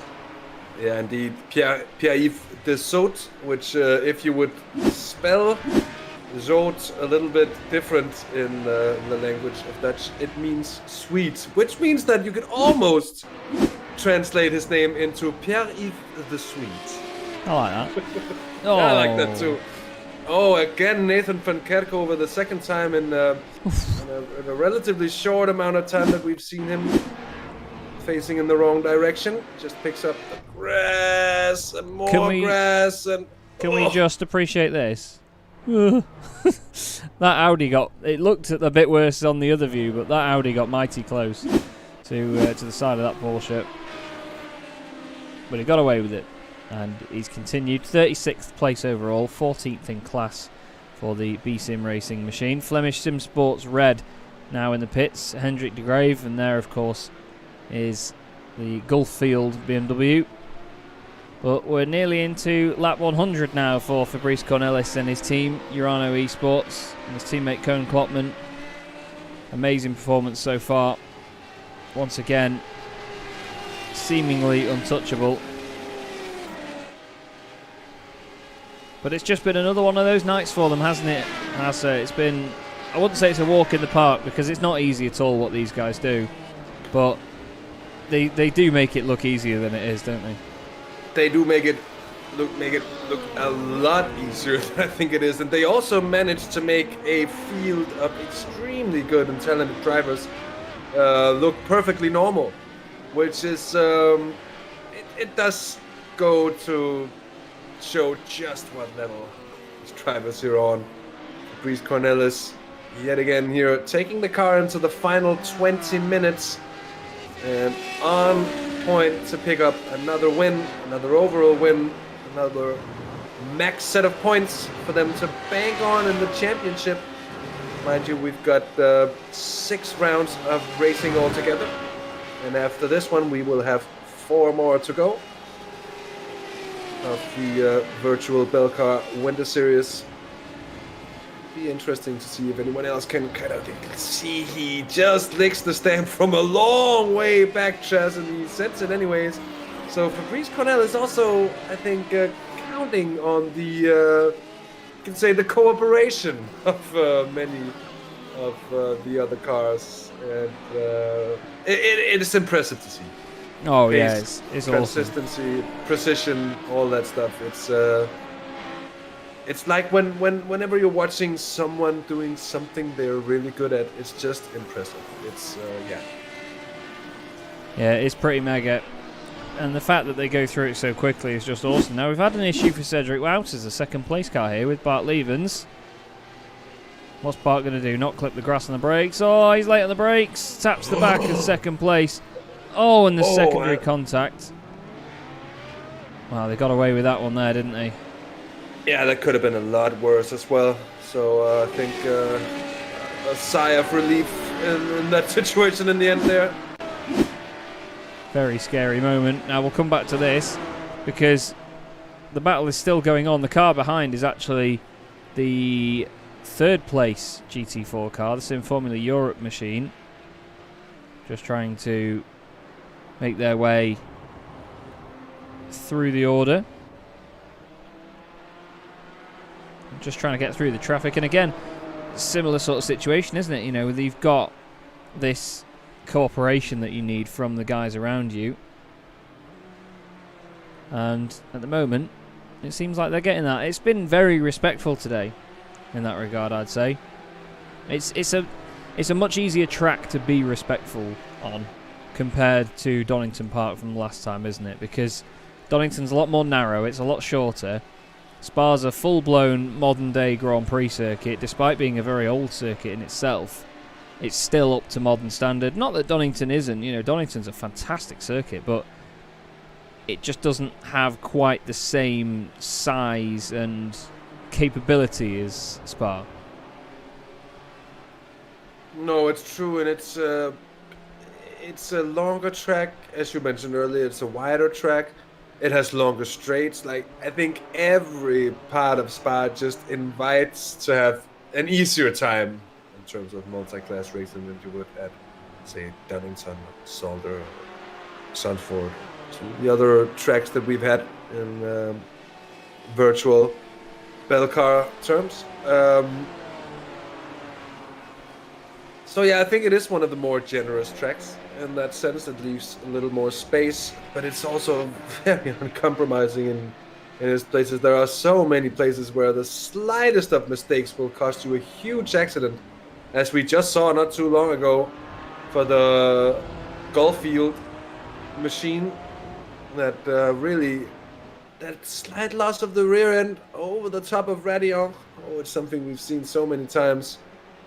And when you're thinking official races, and iRacing as well, the huge Camel Straight calamity, as I call it by now, it's the Camel Straight calamity. Oh, we have the Camel Straight calamity again. But it seems to be a staple hold thing, like something we just keep coming back to again and again and again. Just like the Turn 1 Monza crash and the Watkins Glen Turn 7 or whatever that is. You know where that is. You know exactly where that is. If you ever raced at Watkins Glen, you know what I mean. Yeah. There are these tracks that just have points. And actually, it's also because it bottlenecks quite a bit when you're coming onto the Camel Straight. So there's space, and then that space kind of disappears. And it has that little bit of a kink as well that you're not always really aware is there. And you so often see huge accidents when fields are really bunched together. That's, of course, also in sprint racing when there's a little bit more on the line. But it's very true that we've seen a nice bit of gentlemanly displaying from so many of the cars here on track tonight to just leave that little bit of extra space. And I think even though we've seen virtual Belcar races that have been closer, with more cars closer for longer and such, I think we've still seen some of the best on-track battling that we've seen for a long time. Some of those side-by-side, several corners, corner after corner after corner, just going on. It's been amazing to watch. It really has. And we're now almost 15 minutes from the end of the race. We're into over 100 laps now. Lap 101 for your race leader. Race leaders, I should say. No disrespect to any of the other drivers involved, of course. But it's been beautiful, beautiful drive again from them, and I think that we're going to see more of it this season. However, we do often get the challenges from other drivers and other teams that just manage to put some insane pace in, and it's this sort of championship that we love like that, don't we? Like, you just get these one-off performances sometimes from teams, and you just think, where have they been hiding that? Like, a track just really suits them and their car, doesn't it?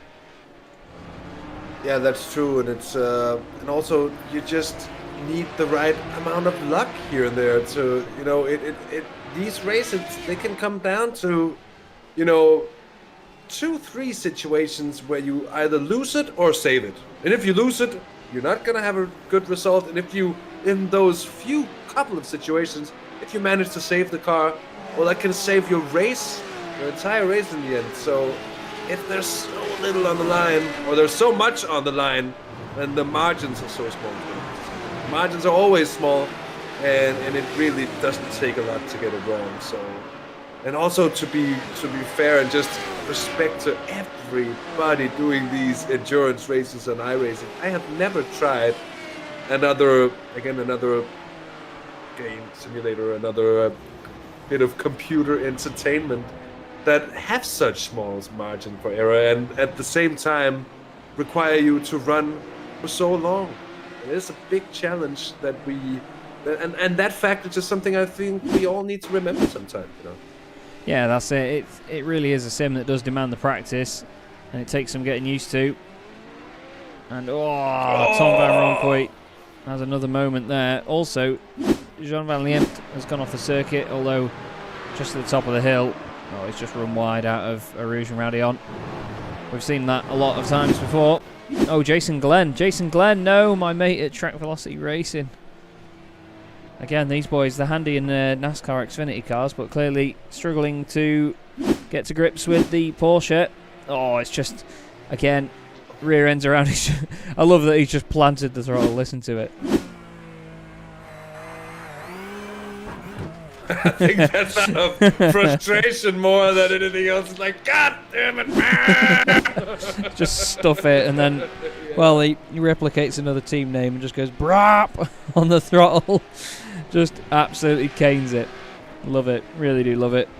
But this battle's still going on now. So Pierre-Yves Dussault has got past. Oh, never mind. Oh! Cara Pills. Commentators. Cara push off. Yeah. Commentators curse as the Decipit car, a 209 machine driven by Pierre-Yves Dussault, gets a tap, to put it lightly, Wasn't a smash, still just a tap as the Urano car. Again, it just... Fabrice Cornelis, he seems like... It's like a Jedi Knight in a car. Because he's just using something to preempt and predict so many situations that so many other drivers would be struggling with. And he just picks the right solution for these problems time and time and time again. It's very, very impressive indeed. What a shame to see that contact from the Carapils car. Because that battle was heating up and we were hoping, I think, at least I was, that battle was going to be lasting us the last 11, 12 minutes of the race here. And now with the Decipit Racing team pitting in for repairs, now that's a bit of a heartbreaking moment for them, isn't it? Yeah, it's a real shame that. You could say that he got deposited off the circuit and just bonk. And it's just that horrible sort of rear end of the car being lifted up, rear wheel drive car. Jason Glenn's just apparently gone off the circuit again, but not for very long. We could also say, Chaz, that Carapils pulled off a Decipit maneuver. Hey, there you go. And Ivan Bauman's is saying, tell that Jedi racer that using the Force is not allowed. I agree. I don't think... I think as part of the FIA regulations, any drivers that are blessed with the Force should not be allowed to. That's why all the traffic is so kind to the Urano esports car. They're pulling Jedi mind tricks on him as they come up every time. That's why he's flashing his hand like, you want to leave me the space. Yeah. You want to take a slow entrance into this corner. You want to take a wide entrance. You know, that's just what happens all the time. Oh, I want to take a wide entrance. Oh, there's the, you know.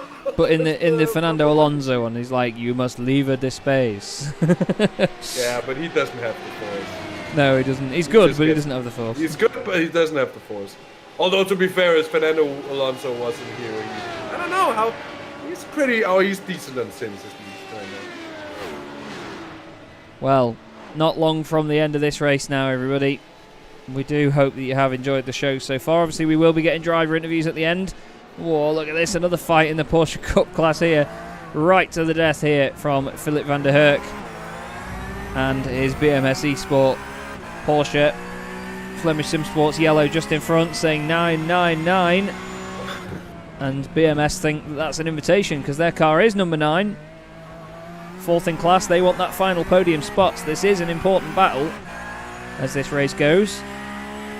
Boudwin Kuster still leading this class for Bingoal by Simtag EMG on their way to a second title already by the look of it.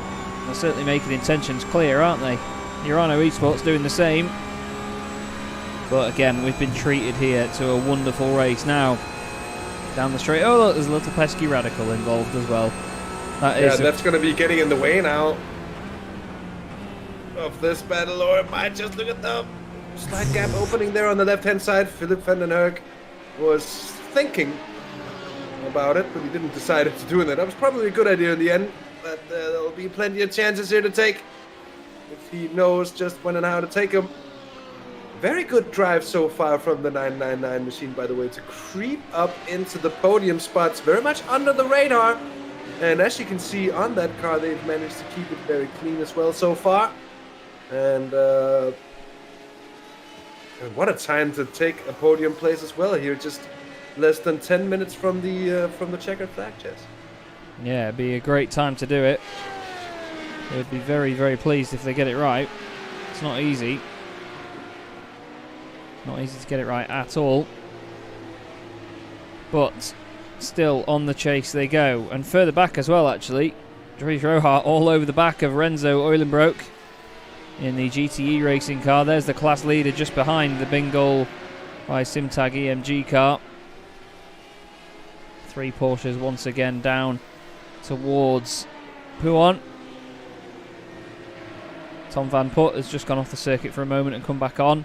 Maybe just a run wide at Radion. We've seen it a lot. Down into the last sector of the lap. They've got to think, does Dries Rohart let Kuster go through, or does he just try and keep pushing? Because Boudwin Kuster, he could open the door here.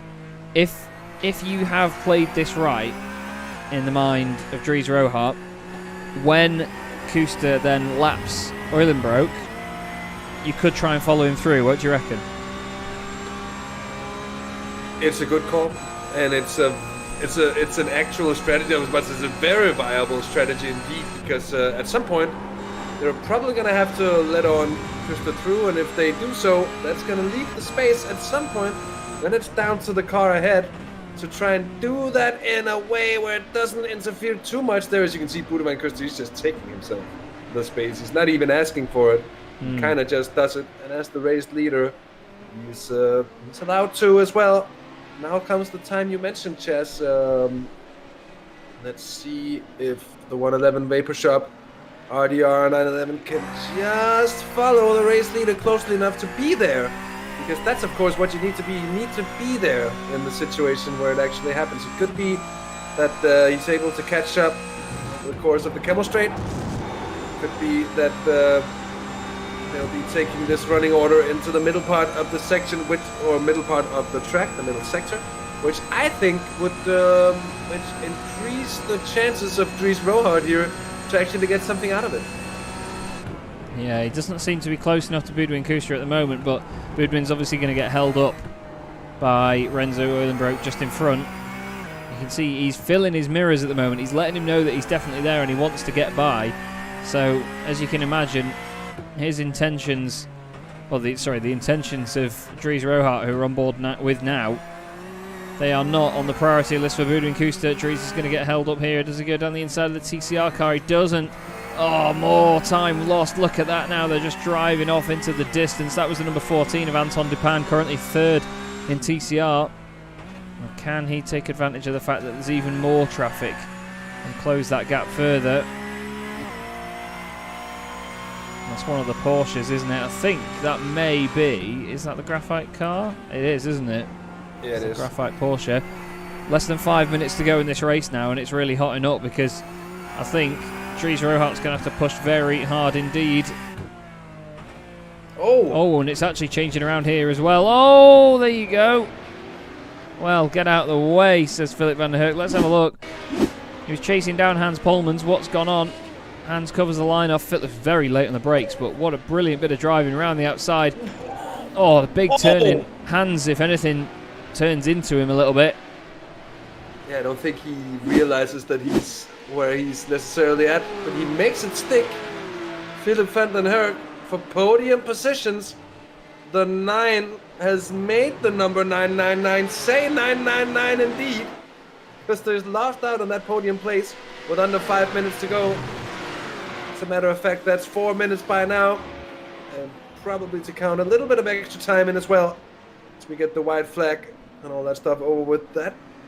The 11 car still hasn't gotten through on the 99, so a bit surprising to see that he hasn't been able to get it past up there. But it doesn't seem to me like Dries Rohart's really going to be able to draw advantage from this situation. Boudewijn Kuster, I don't know whether that was just a way of him saying, I'm not too pleased with how long you've held me up for. But he certainly let Renzo Oilenbroek know that now. But Renzo chose a really good place to let him through because he's not lost any time at all. The gap back, well, it's 0.2 of a second that he lost. It was 2.5 seconds at the top of Radeon, and now it's 2.3 back to Dries Rohart. So unfortunately, he's got a lot of work to do now if he wants to get that position. We've got a purple Sector 1 by Michael Mittner on his current lap. So he's flying, but he's not done personal bests anywhere else. But that number 2 Sim RC car really on the ball at the moment. Look at the closing speed into the final chicane. Around the final part of the bus stop. Just under 2.5 minutes left to go now. So just over. It's been a real joy to cover this race once again for the Virtual Belcar Winter Series. And don't forget, we have more races coming up in this brilliant championship. The next round of this championship will be on the 8th of January at Road America. Another 4-hour race. And then as the entire of Simracersworld TV gets busier and busier, It's then the 5th of February as we go to Zolder for the next round. I believe that's... No, it's not the final round. The last round is at Mosport, February the 26th. Where we will see the season finished. Both Road America and Mosport are going to be some very interesting tracks. I think Road America is going to be a very good track as well for this sort of racing. Fairly simple, good overtaking opportunities, and Slipstream. should be just plenty of slipstreaming and ample space. And it's not a wide track, but it's just straight enough for much enough that you would expect it to be okay. But at the same time, the carousel, the kink, Canada corner, it's going to be difficult actually once I think about it to get everything right there as well. I'm really looking forward to that one. It's actually a really good choice, I think, of a track to put in this season. Is indeed. Fabrice Cornelis, that's just the reactions there to get around that Porsche was unbelievable. He's only got 50 seconds to get to the line, you know. He's a minute and a half ahead of Cedric Wouters. He only pitted 8 laps ago, so the car is doing its best. Jens van Herk has had an accident further back. Oh no. But I think Fabrice is going to get another lap out of this unless he really slows it down now, but I don't think he's going to risk any of that. He's got 30 seconds to get to the line, and is EX slowing down? He's absolutely on it. So on to the final lap then comes your... Whoa! Flipping heck, Garfield. What? Someone's put something in your lasagna. Flipping heck, mate. Whoa. My God. So Jens van Herk has had an issue. The Dynamics car's been about 10 seconds off the pace, and Oh, that is a big impact. And you look at the side of that machine that is muttered. Oh no. Look at how little that took to upset it. Honestly, just watch how little this takes. Curb. There. Yeah. It just, along with the steering input, the throttle input, it makes the car bounce, and that just offsets the car completely. And now that is crabbing. It's been bent, I'm afraid. Yeah, never mind coming through. It should say going off on the back of the rear wing. But, you know, those guys have had, again, a Dynamics car having a tough race has become a bit of a theme in this championship sometimes. They've not had an easy ride of any of it. But it is what it is. Now, Fabrice Cornelis is halfway round the final lap of this race. It's been another incredible performance from them. But this battle still rages on for third place in the Porsche Cup class. And look at Pullman's. Look at Pullman's. Here he comes to the outside. Into the come. He's ahead. He's got the nose ahead. The keys sticking in there. Oh, it's incredible stuff. Oh, still. Superior defending there. Superior from Phil van den Herk in the 9 machine. Very well driven, Chaz. Beautiful defending. Nicely Beautiful done. Driving as well, though, from Hans Pullmans. And that was the respect that we were talking about earlier as well. So easy just to take out the opposition in a situation like that. They gave each other the space. They did indeed. And they did indeed. And here he is, Chaz, our race winner. Yep, Fabrice Cornelis and Urano Esports into the final corner to take round 2 of the Virtual Belcar Winter Series. Amazing performance once again. Untouchable stuff from this team. Your reigning champions doing an incredible, incredible job. Cedric Wouters is partway round his lap. I'm just going to try and see where are our class leaders. Across the line comes Rob Tyson for Ecris Motorsport. Number 15, they are class winners. The first win for the BMW M4 in the Virtual Belcar Series. Very well done indeed. Matthew Detry is going to be the next class winner. He's ahead of 2 of the GT4 cars as well. They've done that good a job in this TCR. And in a series where we keep seeing G-Drive cars win it in this class. No offence to them, but it's been a breath of fresh air to have other guys fighting for the front. Sure, Ben Thanes was in one of the cars doing it, but this has been great by Optimal Sim Racing Blue, hasn't it? Absolutely, they have been putting in a perfect drive. They really haven't been putting a foot wrong whatsoever. And now reaping the fruits of just that. A perfect performance. Here is the checkered flag. and a class victory in TCR for Optimal Sim Racing Blue in the 118 car. And the 11 machine, yet again, bingo by Simtag EMG, piloted to the checkered flag by Budevin Kushner. Takes Epic. another class win as well, and that is some classy driving there, wiggling the tail like a happy Stella. Yes, love that. Sim Formula Europe are about to come across the line for third place in GT4. Nice stuff from them. Really, really strong job in the number 31 car. They can be very pleased with that. And not too far behind. Look at this. This is the battle for second in TCR. Anton Dupin and Ben Thayens in the Ferry Monsters esports machine. He's giving it everything, is Ben. He's going to try and get a run to the line. He's going to push him to the line. Anton Dupin just holds on. Wow. Just. But Chaz, where did that come from, Chaz? Because the gap had grown up to 15, 16 seconds, 17 seconds or so. All of a sudden, Anton Dupin is passed. He's caught up to and passed, and it's been... Oh, he passed. I think he passed him quite a while ago. You know, Ben Thayens has been in the pits. Yeah, I think. And then Ben came out, and he was just insanely quick. And I mean, he caught about a second and a bit in that last lap. Let's just compare the last lap times. Well, to be fair, Ben was a tenth slower on that last lap. But anyway, there is your race winner, reigning champions, and of course, championship leaders. What a performance once again by Fabrice Cornelis and his teammate Cone Klotman. Well, gives us time to just go through... Oh. Fantastic. Brilliant. Ivan Bowens, thank you for the broadcast, guys. Not a problem. We really do hope you've enjoyed it. Stick around, though, because we do have driver interviews coming up in just a second. But Hasse, if you could take us through the results in the Radical class, please, mate.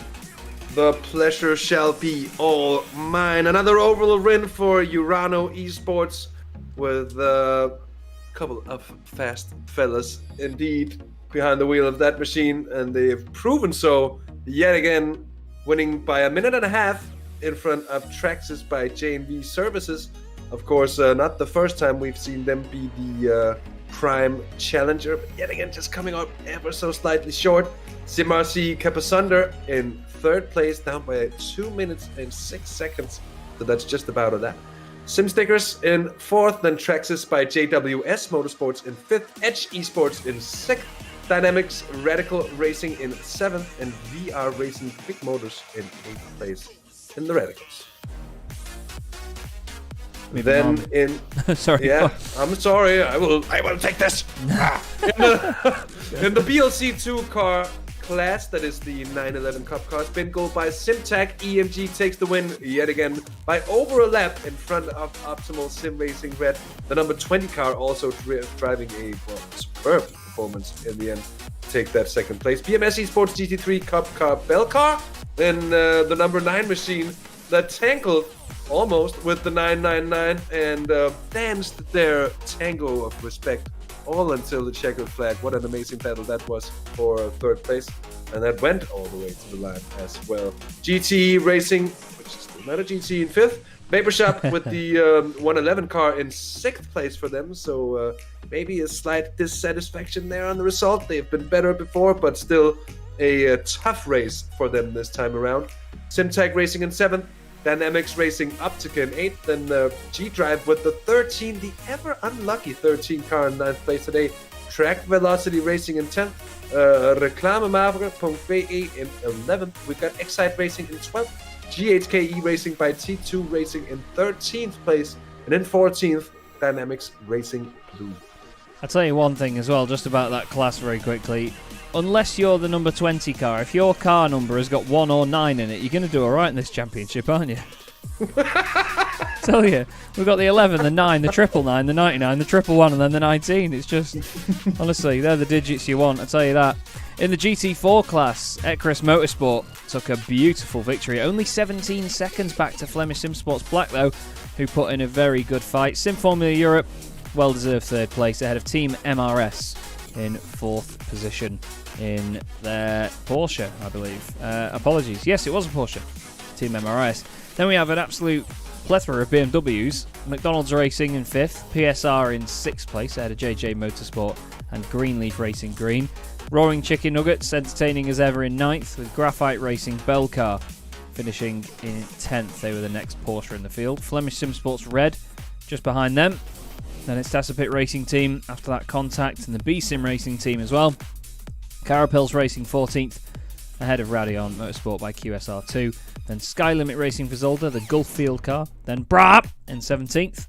BMS Esport GT4 Belcar finishing in 18th place in that class.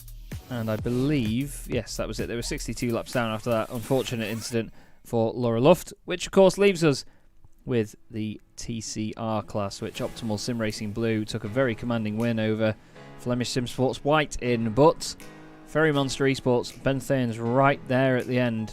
Good strategy early on to save fuel, but it didn't pay off in the end, unfortunately. BMS Esport TCR1 Belcar finished 4th, with Optimal Sim Racing Purple in 5th.